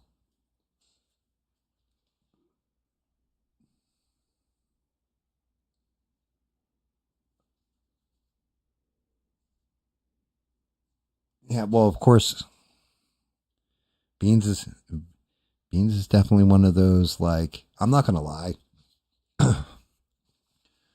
I think Beans should probably go into business as like a producer in Hollywood or one of those executive people that like keep the stars in Hollywood in line. Like she walks behind him with a clipboard like, yeah, you know what? You can't say that there, Gary Shandling. You need to say this.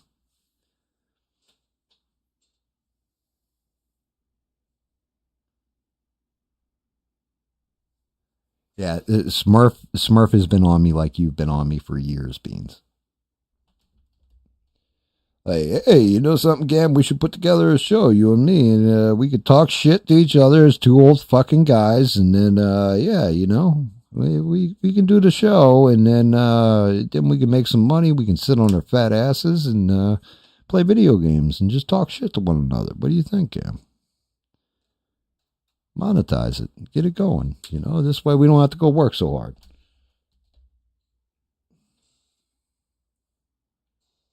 Yeah, Smurf has said something like in the roundabouts, like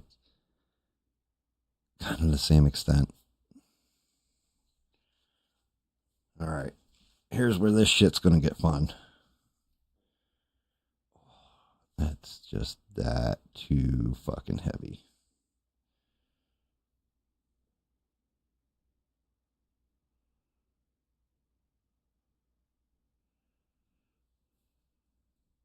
I think that is too light of a blue where you can't even see it, unfortunately.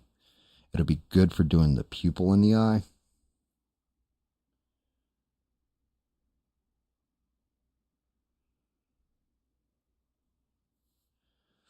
But as far as the eye itself, he looks zombified. Smurf's like, let's fucking do it, Gam. I'm ready to try that shit again. And like I said, Smurf, I was thinking about doing GAM plays or something like that, and streaming us playing a game. This way you're distracted next time. You know, so you're not thinking about it like you were thinking about it way too hard the first time we tried doing that shit. And like I said to you too, I had practice with videos, so I got used to talking to a microphone with nobody in front of me, you know, nothing there. And it was, even though I was in the stream with you, kind of threw you the fuck off. Like you were just like, ah.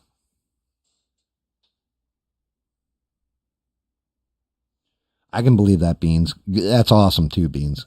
Good job. There you go. You know what? Maybe that's a business for you, Beans. Not gonna lie. One second. Let's try and do this without fucking it up.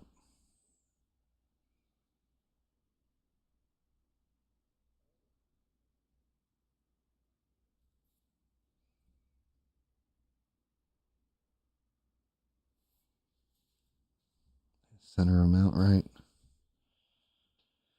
I go with the light blue in the center of it, and I'll give it that dimension. May have to go in with a little bit of, oh, you piece of shit. I really just did that. Just dipped my finger right in the fucking paint.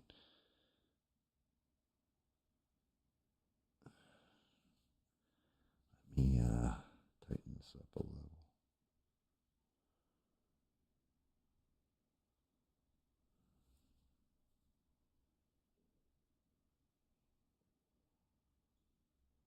Otherwise, from a certain angle, he's going to look ball-eye if I'm not careful. I'm going to tighten out that orange back into the brown fade.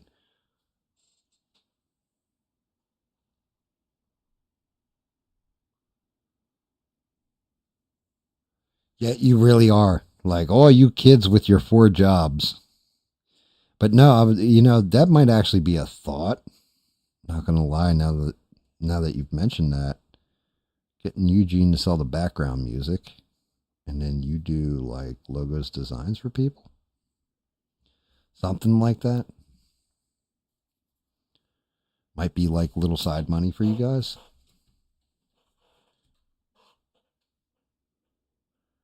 I mean, you're always, as long as I've known you, Beans, you've always been ambitious and hardworking, so I could see that. Just a matter of getting Eugene to have a little bit more confidence with his music. And honestly, that's the whole thing. I don't see it as angry criticism, tell me I'm a piece of shit or something like this. I actually see it as very good criticism and you trying to help a friend. And I appreciate that to no end. I will always appreciate that. That's good on you. Good on you. That's why when I do the GAM reads or reading classics with GAM or something like that, whatever I'm going to call the fucking thing, I will show you the logo design and all that before I actually put the video out.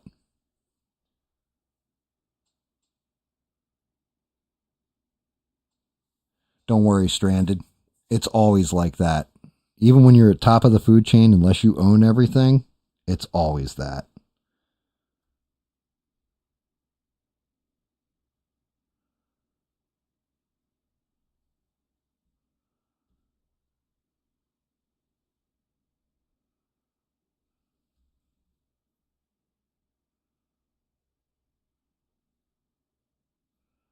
Damn.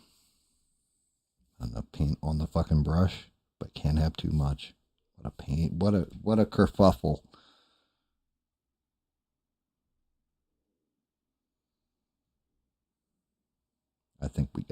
though. Matter of fact, I know we fucking got it.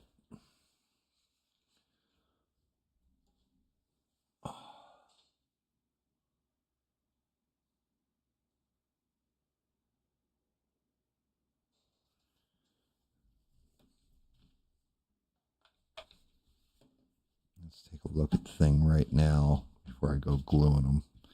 I got to touch up blue on pants. I know that right around the legs where I was painting. Ooh. Knocked it back a bit. Take a look at his face. Got the blue eyes in. So we're good there.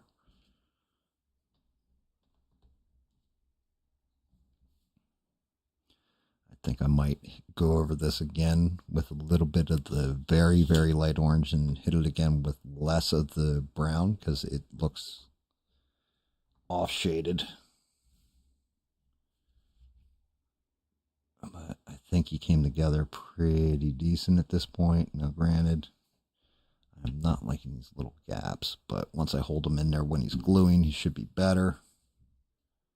Legs line up. Okay, good.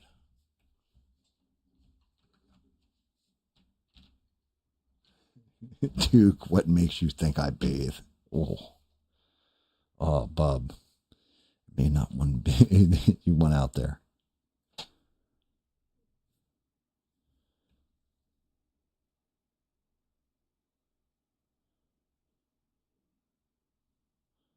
I'll never forget.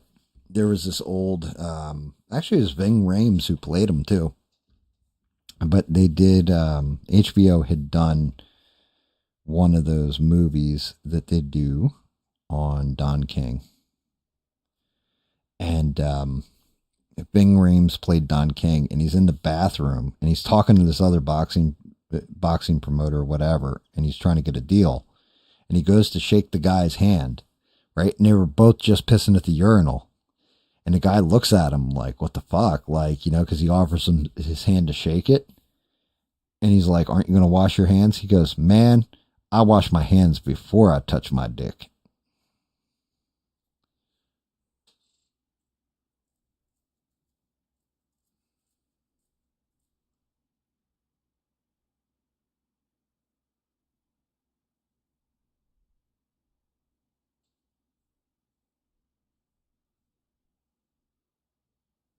Jesus Christ.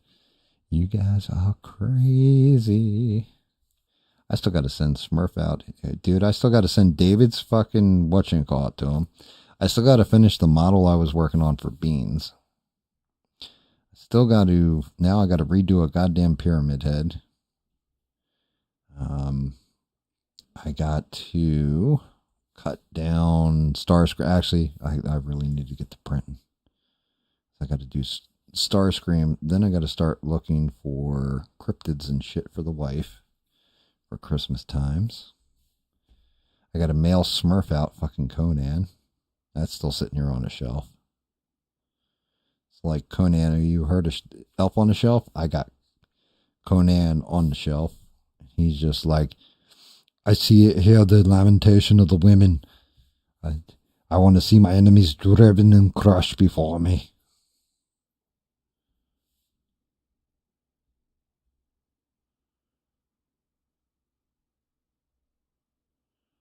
I pray to you, Kram.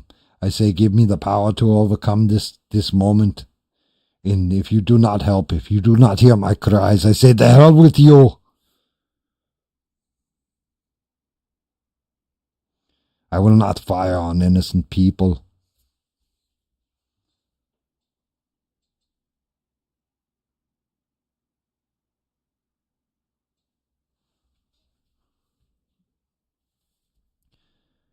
Duke's job on the farm? He was trying to help a sheep over the fence and somebody misconstrued it. I think that's what he told me.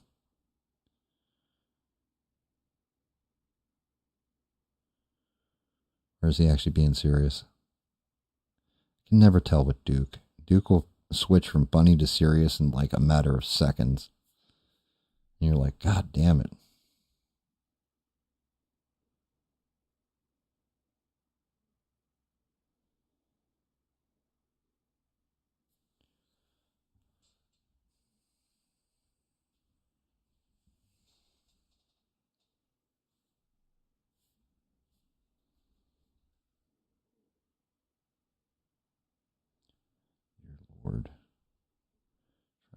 to fuck up the rest of this while I'm painting out this little blue ridge as a pain in my ass. What happened to the did you say stinky boy?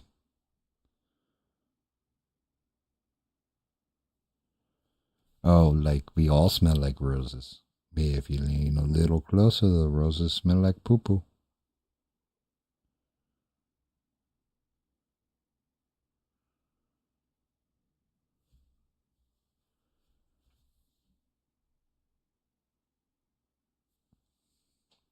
Damn.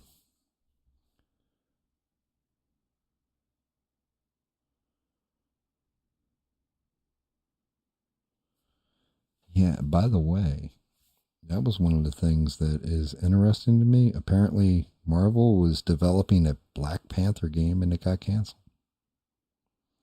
I don't know if that's because they're trying to change it over to Shuri as the Black Panther, or, you know, maybe Chadwick Boseman was supposed to voice the character. I'm not sure. All right. Oh.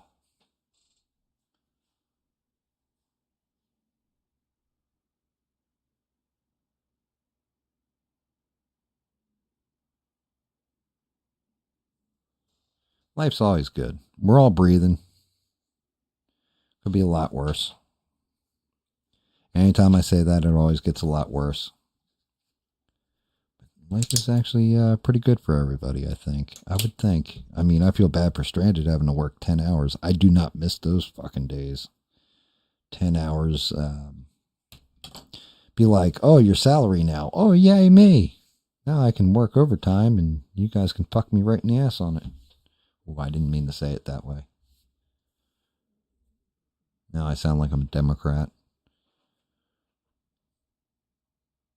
Yes, I use gunmetal gray. I had to think about that. I am definitely going full retard.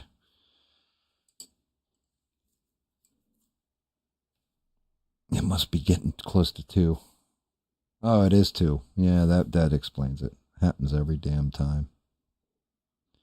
And all because I didn't listen to Smurf after I went bitching to Smurf about, hey, you know, I need to shut the fuck up in the beginning of the stream. Just do the news while I'm painting, and I need to be painting so this way we're not going till 3 a.m. Well, yep. He was right. There's a reason he was yelling at me. Hey, Gam, why aren't you painting? Shut the fuck up and paint, huh? Paint and talk. Does he listen to me, bitch? Yet here it is. Getting late as fuck. Poor Stranded working her ass off. Beans working her ass off. Poor Sheree got kids to deal with. Poor Duke got more beer to drink. And god damn it, and Smurf more weed to smoke. I'm still sitting there painting the old thing's belt.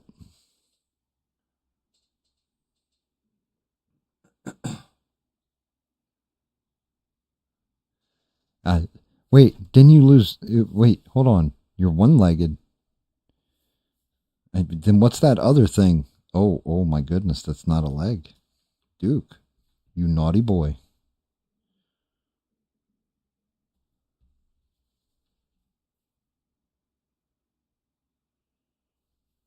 Oh.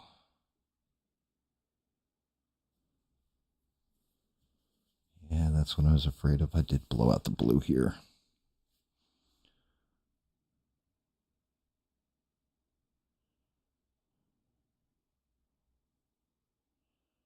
Take it to the zoo.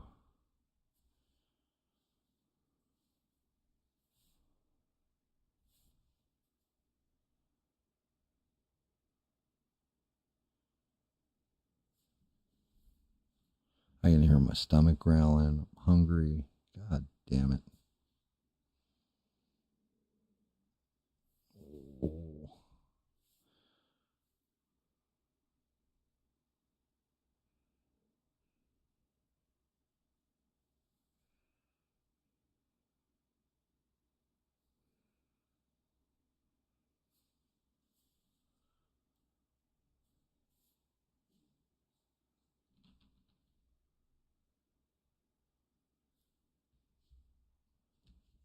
I think he's good.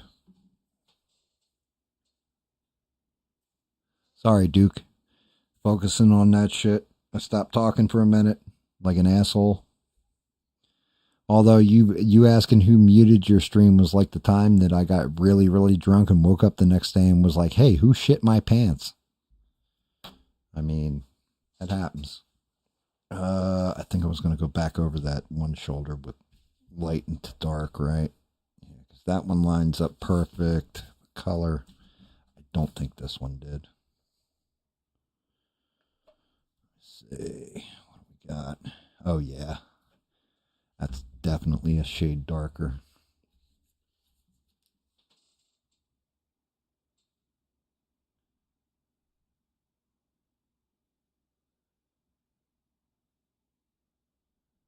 I painted that one.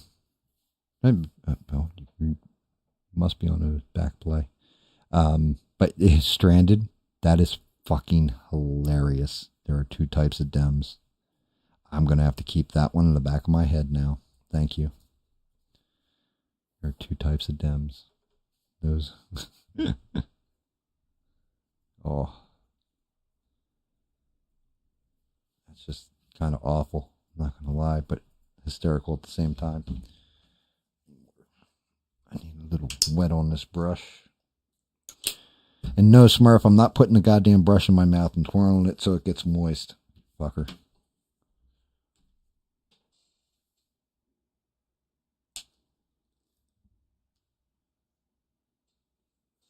That's very sweet of you, Stranded. You're always so nice. I kind of cheated because the 4 is just a little more raised than the other one, so I was able to pull that one off. Otherwise, if it was all flat, it would have come out like dog shit, trust me. But yeah, I do think it came out okay this time. I don't think I did terrible with it. This arm, on the other hand, though, I went way too dark with the undertone or the overcoat, so I gotta lighten it back up and then darken it again. Get it where it's good. Yeah, I always appreciate you, Stranded.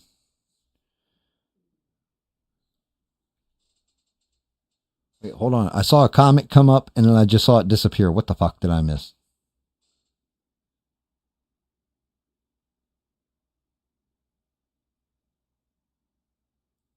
Oh, Bina said something nice and then that shit disappeared. She was like, oh shit, and just took it right the fuck down.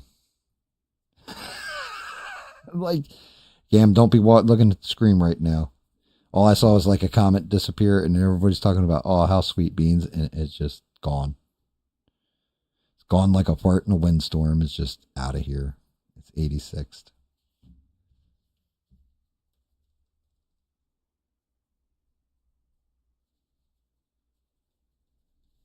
And that's when I know Beans was extra nice.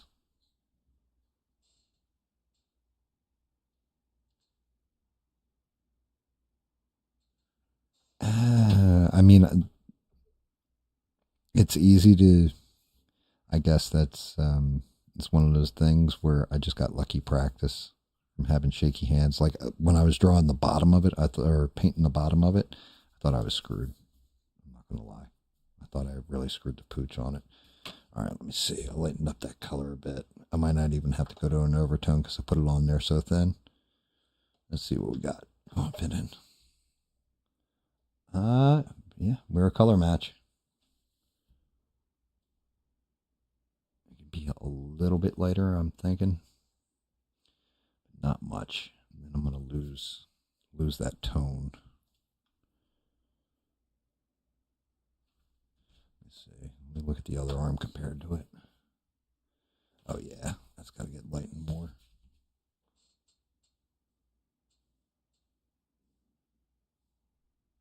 Bina didn't want to be accused of saying something nice. Nothing, Bean. She's teasing you. Like I'm teasing you too. We're not taking the teetotal piss out of you. Just you like to you definitely like to tell me I need to monetize and all that other stuff. And honestly, I wouldn't blame you for retracting stuff.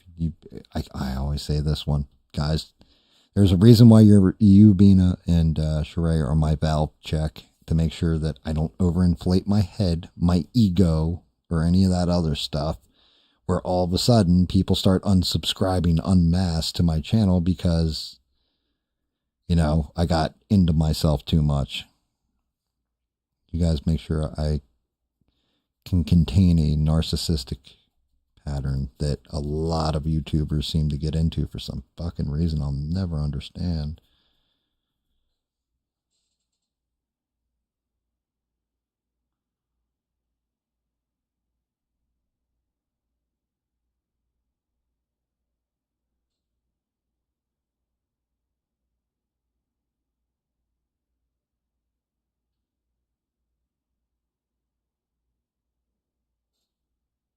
Gone like a fart in a jar.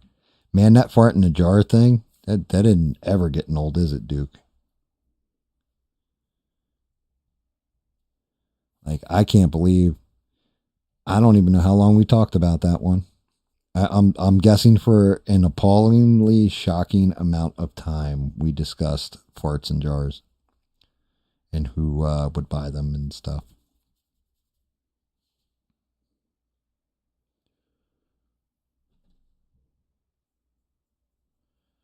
Problem in this coloring is like the stones are so thick in his arm muscle that the paint has a hard time coating just right, as David would say.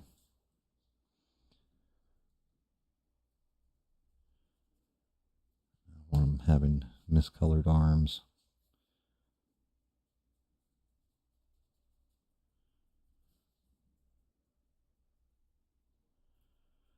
Mind it being darker underneath.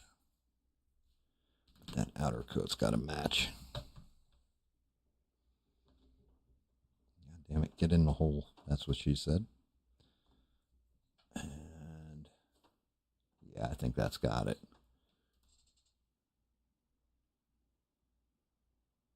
Yeah, you know what, Beans? You might be right. He might buy a fart in a jar. I can tell you 110% that Smurf has definitely been caught wearing nothing more than a bathrobe and doing the whirly bird, aka the helicopter. I know because it came up on my feed on YouTube, and it was entitled Smurf Does the Helicopter.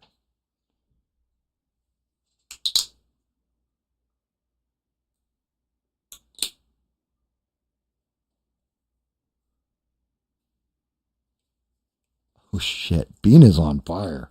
Damn. I don't know out of those two. Holy shit. Jesus fucking Christ. Stranded. What the fuck? Do they actually sell those? I'm not looking them up. I'm just asking for a friend.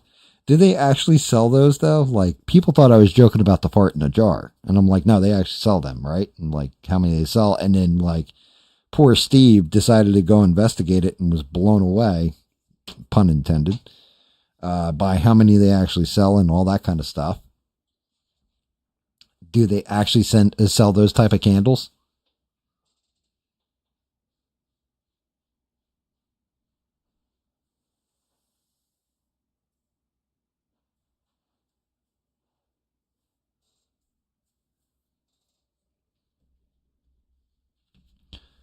All right, here we go. The only thing I got a problem with is this leg.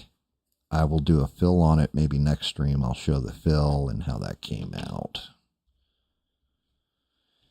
And here we go. Oh, tell me I'm out of grill. You bastard, you're going to give me one droplet? This is like an old guy's money shot in a porn. What the fuck?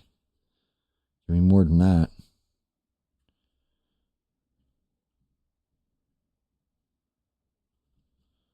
Dear Lord. This thing is like out of gas. I wish I could just switch out the bottle that's actually in this little holder, because this thing keeps the glue very preserved, to say the least.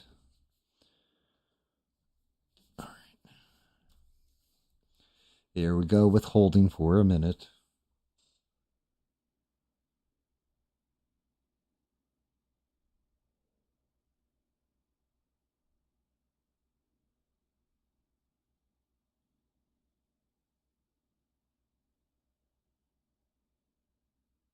Oh, candies would be so much more profitable. Only if they got weed in them.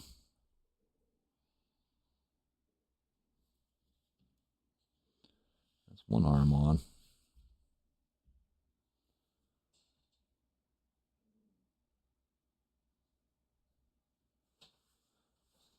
I'm just...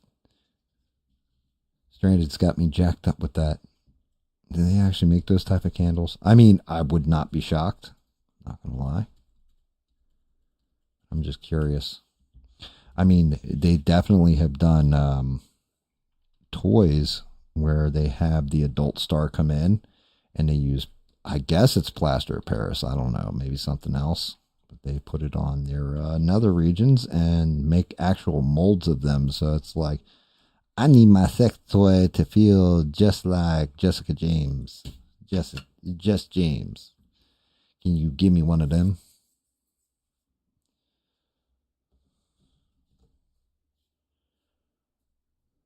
Oh god damn.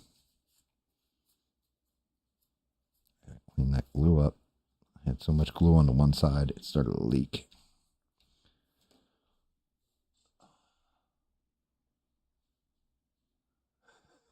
His great marker reads, I farted in many jars. And then it'll have ... and I never opened one.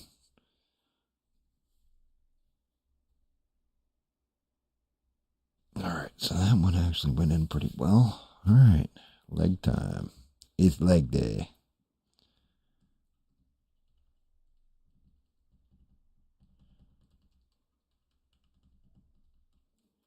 Come on. Don't run out of glue now. Don't make me use one of them little fucking shit tubes, please.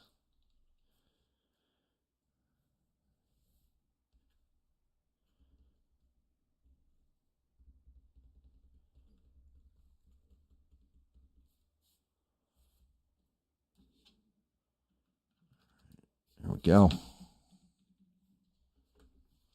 Leg number 2. Or leg number 1, rather. Just think, when thing gets old, his nuts will hang out one side of these pant legs. You won't be able to distinguish if it's his scrotum or it's his knee.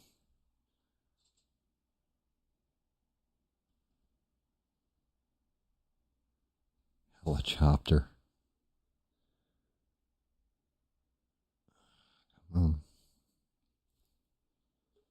Didn't bond.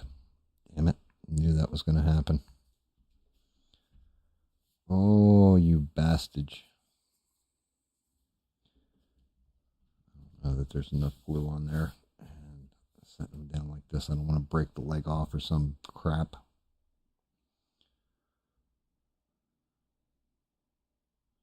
Arms, no problem. Legs, problem. Yeah, that's what I was afraid of. Shit.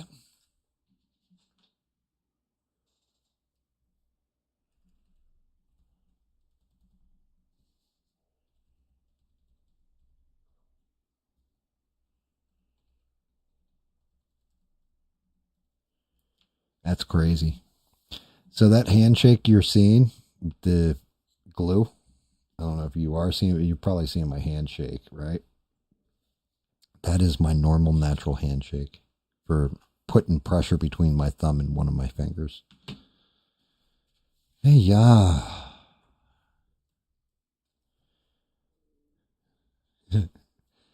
Duke wants me to... Oh, shit, his arm's coming off. Oh, no. Don't you do that. Duke wants me to do like a call-in show as Ren Hoek. Yes, thank you for calling in. Would you like to purchase some rubber nipples while you're on the phone? I don't know. I mean, who the hell sniffs glue in this day and age?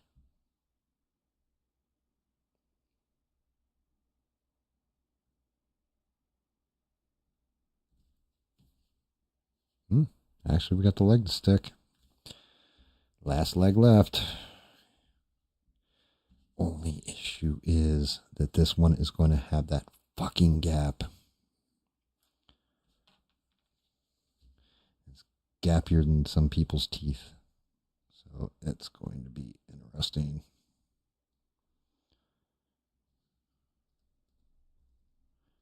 Yeah, that little vibration that you're seeing out of my hand, like I said, that's not on purpose, guys. That is just my natural nerve damage. Motherfucker. I mean, now, honestly, this nerve damage, though, can be of benefit. I'm not going to say how, but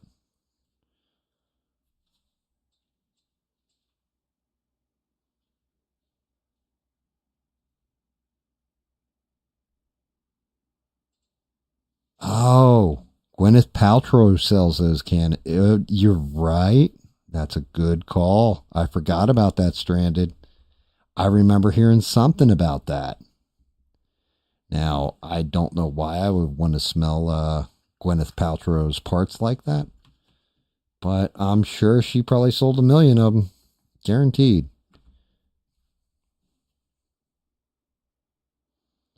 She's a daisy if she did. Here we go.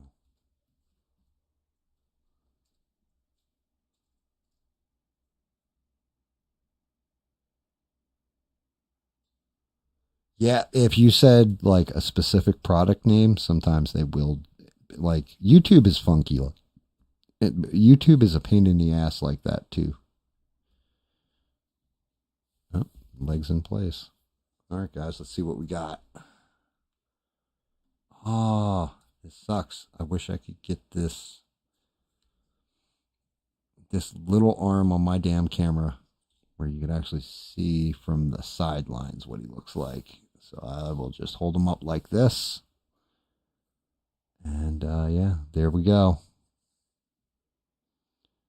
The thing.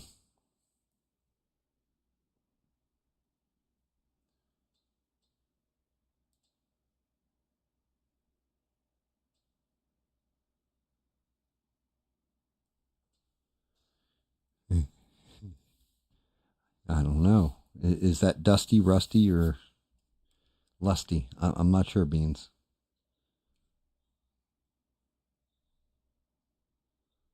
Yeah, but we got the thing done. Unfortunately, like if I do them on different angles or whatever, maybe I might have to actually do the lay down with the thing. Oh, well, not, not in a dirty way. I may have to do them like this. That's what she said.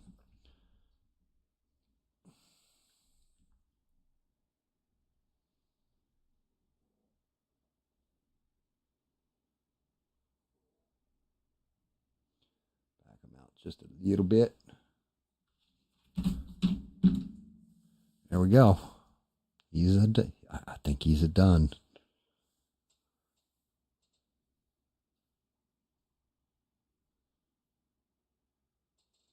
Thank you, Sheree.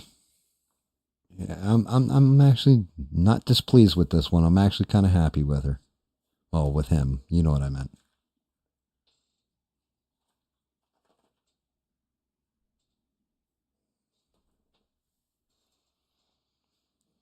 I think we pulled this one off, guys. I think this one is not a fail. Not a fail. Let's see if I can adjust my light over here so I got a little bit more lighting on his ass. It does look a little dark.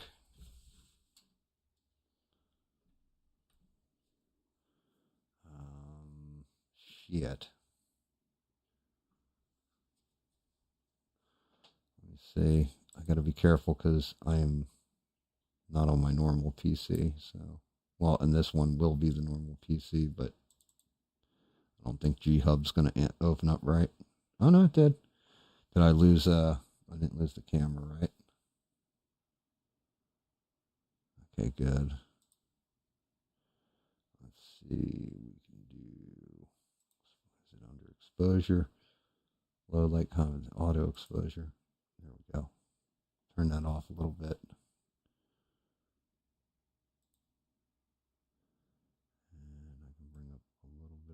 brightness I want to say. Yep. You guys can actually kind of see what I'm actually. That's perfect. Right there.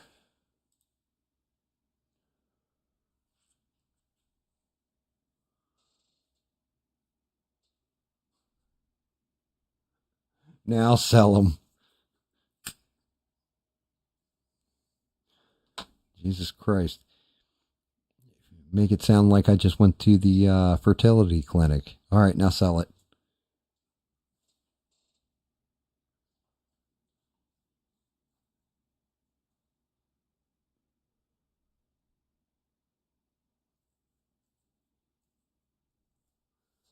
Thank you, Sheree. Like, I mean, that's how it looks in the picture, too.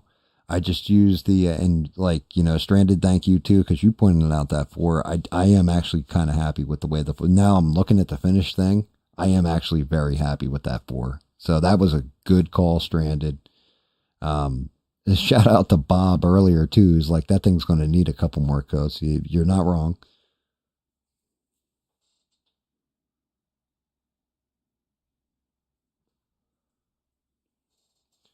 I don't know if I'm allowed to sell shit like this though, guys. Like not Fantastic Four or you know, Marvel stuff in particular. Like I think Disney. So the whole thing is, and this is why I'm going to say this. Back in the day, I worked on at car shows, and we used to make the vinyl stickers. You know, so you had like, I guess it's Calvin, right, from Calvin and Hobbes, and you'd be pissing on a Chevy symbol, a Mopar, a Ford symbol, whatever. And we had a whole bunch of different cartoon characters, one of which was like Bugs Bunny or Tasmanian Devil holding an axe with Bugs Bunny's severed head. We had a whole bunch of like Spider-Man, all kinds of different superhero logos, stuff like this for people. We would make them ourselves using the plotter and the vinyl and then sell them or whatever. The guy who owned that business, they showed up one day and hit him for copyright infringement. And I mean, we're talking hundreds of thousands of dollars.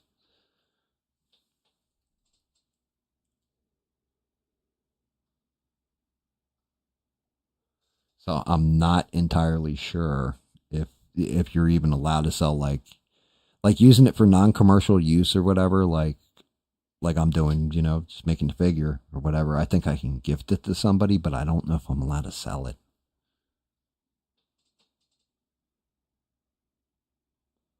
Yeah, there you go, Stranded. Yeah, shit like that. I used to make those.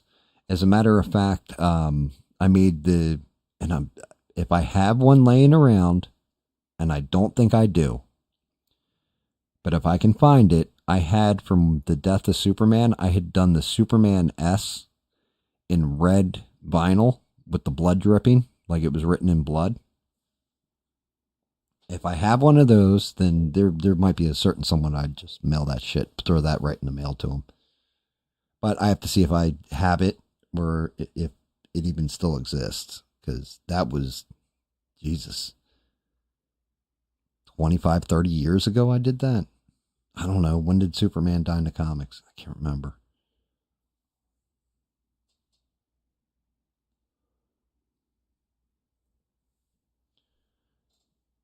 Yeah. Don't be too sad. It's a lot of work. Like I said, I think maybe instead of painting on Sunday streams, what I may end up doing is doing the models and cutting them apart and showing you how all that shit works. I'd have to hook up the other laptop because it's too intensive for the old laptop. That's why I got the new laptop to begin with. But if you actually saw how much shit goes into it and how much stuff you've got to do, it's a lot.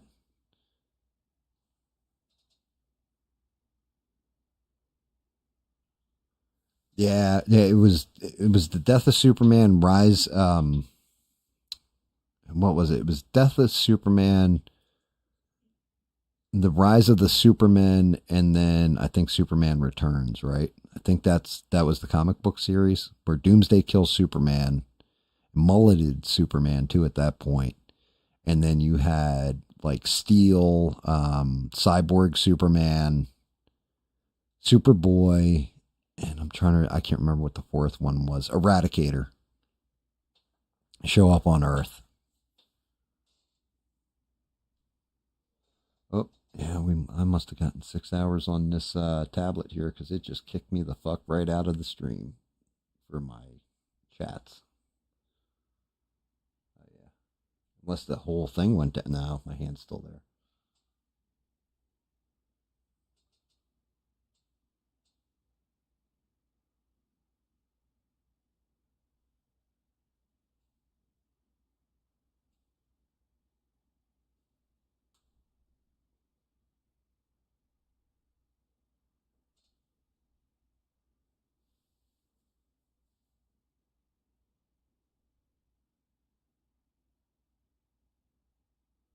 It's not that he's hard to 3D print. I showed you the models that I was working with and you didn't like them, Beans. And I don't blame you because I didn't like them either. And to be honest with you, I'm thinking if I just print out the model, like if I can actually print the model, I may just send you just the model and let you paint it because you could probably do your own version, do a better job, to be honest with you.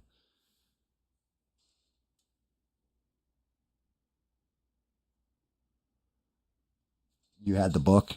Yeah. Yeah, they did a compendium of it. I know that much. The original comics, they came with a Death of Superman armband, and they were sealed in like a black plastic bag with like the S all in blood on it. And it's funny because you can go back and there's some series or some documentary where they're doing a documentary on comics. And there's a lady, and they're all in a comic book store or whatever, and she buys like 10 copies of it.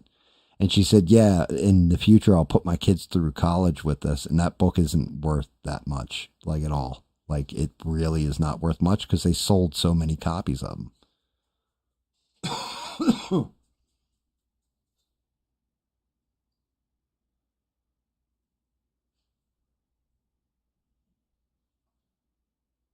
Yes, and there is definitely more than one. Okay, so now I'm going to tell you the depressing part about DC Comics with Superman in the current day.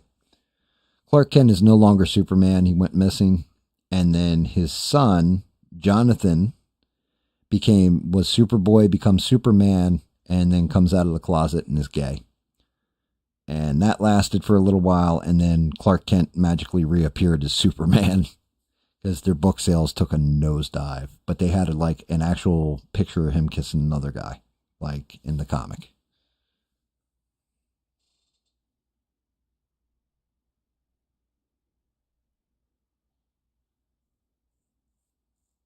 Yeah, and Stranded just said the same thing. Spoiler, the son is gay. Yeah, it was, like I said, I didn't really read all that many Superman comics when I was younger. Never was a big, huge fan of them, of Superman. He was too much of a Boy Scout for me. Like, he was uber powerful. Nothing could stop him. The only thing I ever got was, like, the Death of Superman, I want to say, and I got that in a compendium just because Doomsday was like, God damn, this is an amazing villain. Like, how he just, like, stomped a mud hole in him and walked it dry.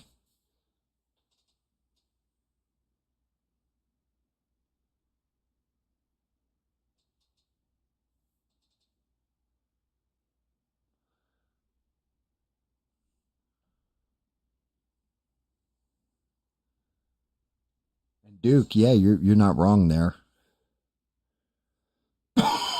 God damn it. Oh, snap, crackle, and pop my backs. Oh, yeah, I do actually think the thing came out all right. I'm actually not displeased with this one. And yeah, I'm actually shocked at how the belt looks and everything.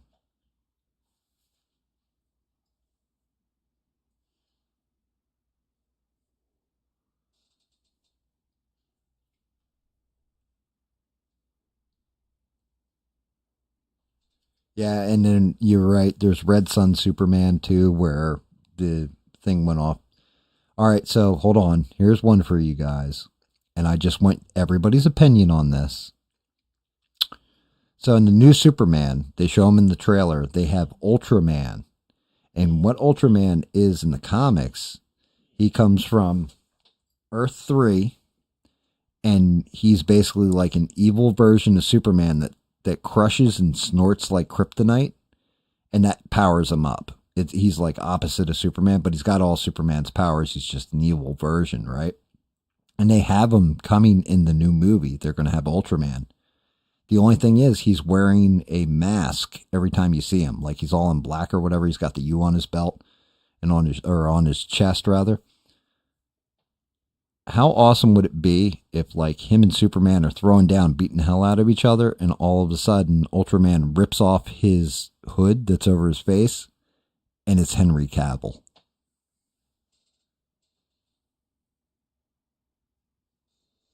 I think that would be like, I think the movie theater would go nuts. But they'd also go nuts if Ultraman didn't beat the ever-loving Christ out of Superman at that point, too.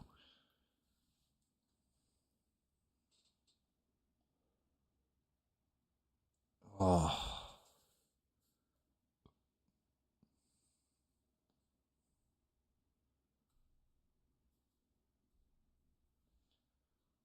One of the other figures I thought about printing out and can't get them to fit in my printer. Just the one arm is holding Superman's cape, but it's way too big for the printer whenever I blow it up, is Darkseid. Yeah, it would be a badass plot twist. Yeah, Dark Superman with the red kryptonite. Yeah, you're not wrong on that, Stranded. Then what was it? There's all kinds of different colors of kryptonite too. Because you have the red that makes him evil. You have blue, I want to say it is, supercharges him. I can't remember. I think the gold kryptonite separates him. Like splits his personality, like separates him from Clark Kent.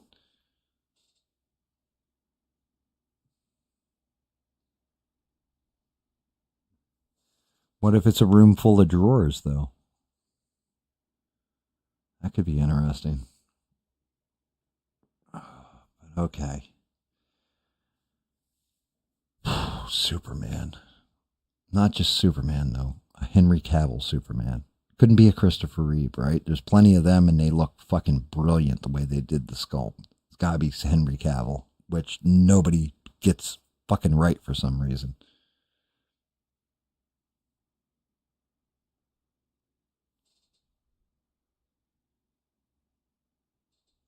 I can split it into sections, but the way the cape is, it's all one piece, and it's too thin and fragile where if I do a straight flat cut on it, it'll warp. That's the best way I can describe it. Like, that's part of the problem with doing anything with a cape, is that you have to be careful of the warping, because 3D printing, like no matter how good it looks, warps a little bit. Like, you know, with Thing, I was able to press it so the line is more on the back of his thigh. But you saw, like when I first put the leg on there, how there was that gap up front. And when you do that with something that's very thin, it has a tendency to like bend and warp. Sometimes you get lucky and it comes out all right. And if it's built into another piece that's supporting it, it comes out okay. But by itself, splitting it in half can be problematic at best.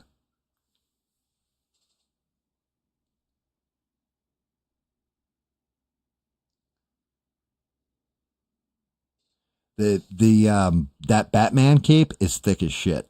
Like this thing's almost, it's like 4 pieces of paper put together the way they did this cape that's hanging out of his hand. Like it's supposed to look like it's blowing, so it has these waves to it. And when they did it, in order to achieve the effect, they thinned the model in certain spots.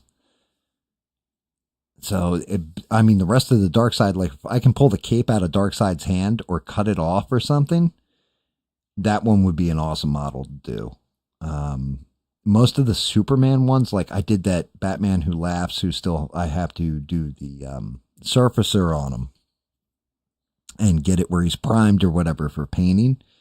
The cape on him came out really, really good, but they did it with a thickness to it, and then some of it gets thin from the stitch work they did in it, but for the most part it attaches to his waist. Like, it's not free flowing like where it's hanging off the side of a character.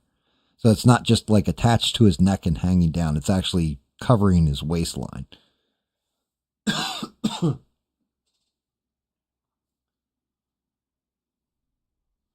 And thank you for that compliment too, Stranded. Yeah, I actually did like the way Batman's cape came out. I wasn't sure how that one was going to come out when I painted it, because the way it looks in the picture, it's blue on the interior but black on the outside.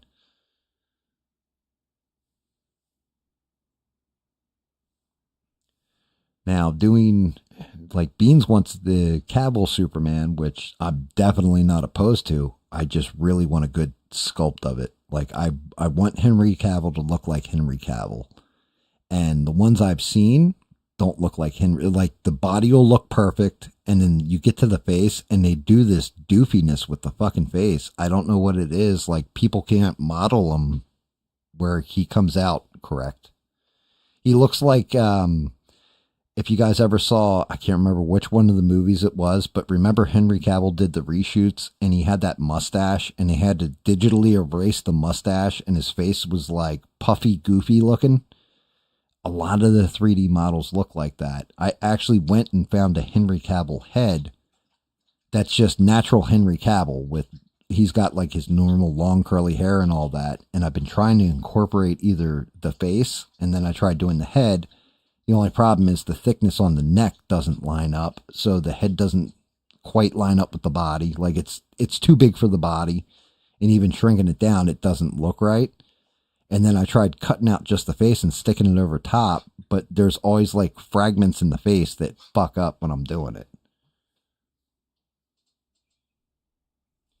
Yeah, they can't get, that's what I mean, Beans. I don't want to give you one that's like I don't want to send you one that looks like dog shit, you know? Sending one like that to Smurf or something's fine, because it's Smurf and he's like, hey, you know what? I'll just smoke a joint. This will look all right in the morning. But, you know, I know how much you love your Henry Cavill, and I don't want to give you something that's subpar.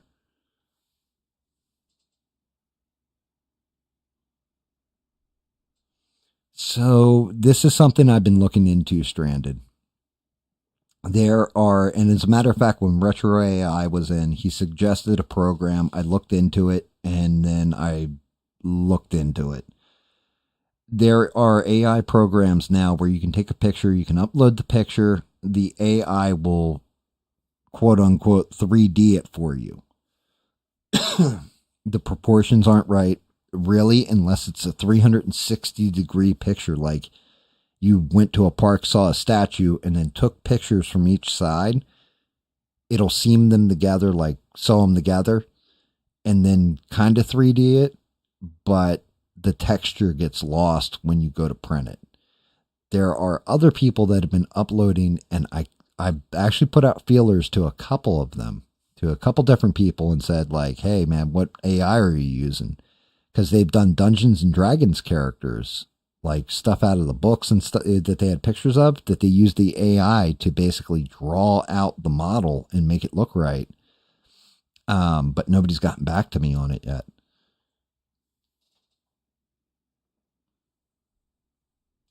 Yeah, and that's just it. I'm not going to lie. Like, I've thought about that route too, Beans. Doing a, seeing if I can't find the picture of Henry Cavill when he saves everybody on the oil rig, and then AI that shit and have it build the 3D model, you know? Like, I was like, yeah, that would probably work. I don't think she's all that concerned about a Superman suit and how well that's printed out. But I think if I could get her like shirtless Henry Cavill, because I'm not going to lie, that moment in the movie theater, I felt inferior because my wife was sitting next to me and she was like, Jesus Christ, that boy's built. And I was like, oh. Yeah, I looked down at my gut and I was like, yeah, I need to work out.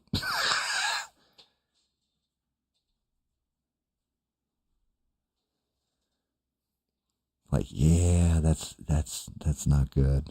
The wife's like oogling this guy. But no, seriously, I was like, yeah, he is built. Because you can't take it away from the man. He's like, He's kind of a real life Superman when you really break that fucker down. Like, I mean, he's got all the nerd cred for me. He's easy on the eyes for women, which is first thing my wife said about the new Superman. Like, I can't believe they've recast Henry Cavill. They're assholes. They just lost half their female audience. I'm like, yeah, you're not wrong.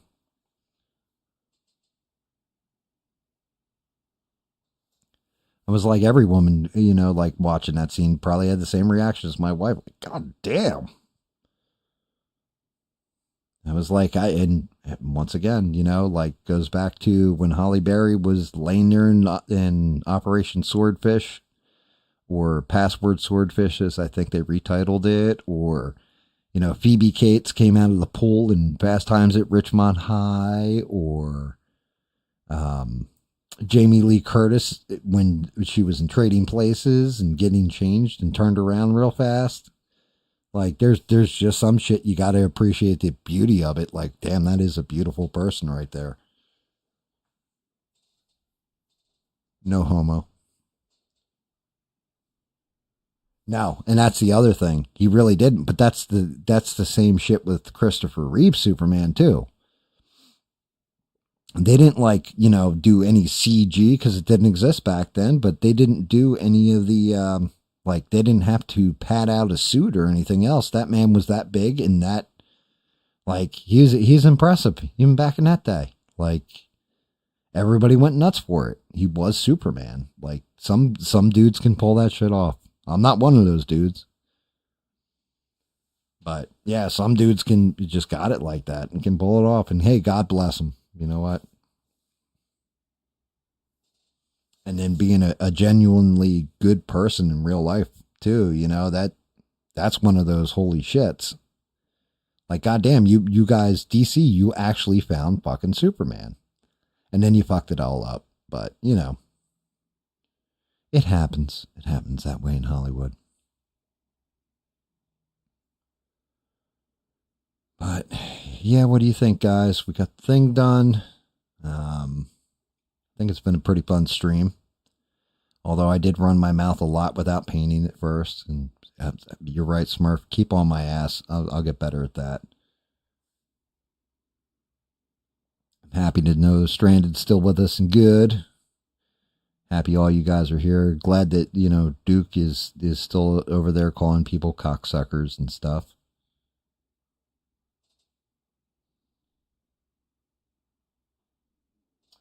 I don't think he had all that much padding either, Stranded. Sheree, you are the greatest mods on the net and a blessing. And, like, legitimately, thank God. Same thing for you, Beans. You're amazing. And thank you for pushing me to be better, monetize, all that happiness to try and better my life. I appreciate you, too. A hell of a lot. You're an awesome person. You work way too hard for what you probably get paid.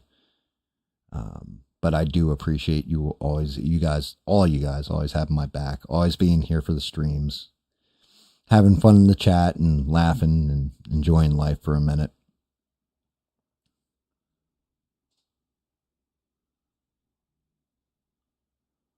And, you know, Smurf, fuck you, Smurf. Just because I can say fuck you, Smurf, and you can't say shit back, fuck you, Smurf. But no, I really do appreciate all you guys. To the new people, if they go back and watch this part of it, you know, like Bob, welcome, man. Glad to have you on board. Have fun, enjoy the show, laugh your ass off, have a blast with us, talk shit, enjoy life.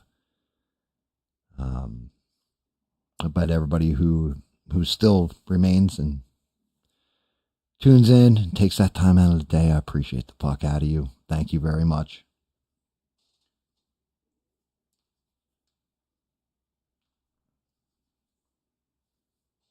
Six, wherever you're hiding in the background, thank you for being there and lurking on me. Same thing, Eugene. Get to work on the music, Eugene. You do good music. Keep it up. But thank you, guys. Thank you very much. And thank you very much. And I will be back on Thursday, 8 p.m., same GAM time, same GAM channel. And I don't know what the fuck we're going to paint next, but we'll be painting something next and talking shit. And, we'll go over whatever crazy ass news has happened by then. Hopefully it isn't World War III. Thank you so much again for all your support, all your love, all your likes, all your views, and most importantly, all your conversations and your friendships. I appreciate every last one of you. And everybody try and have a good week. Hang in there. And until next time, don't take shit from anyone. Good night, guys.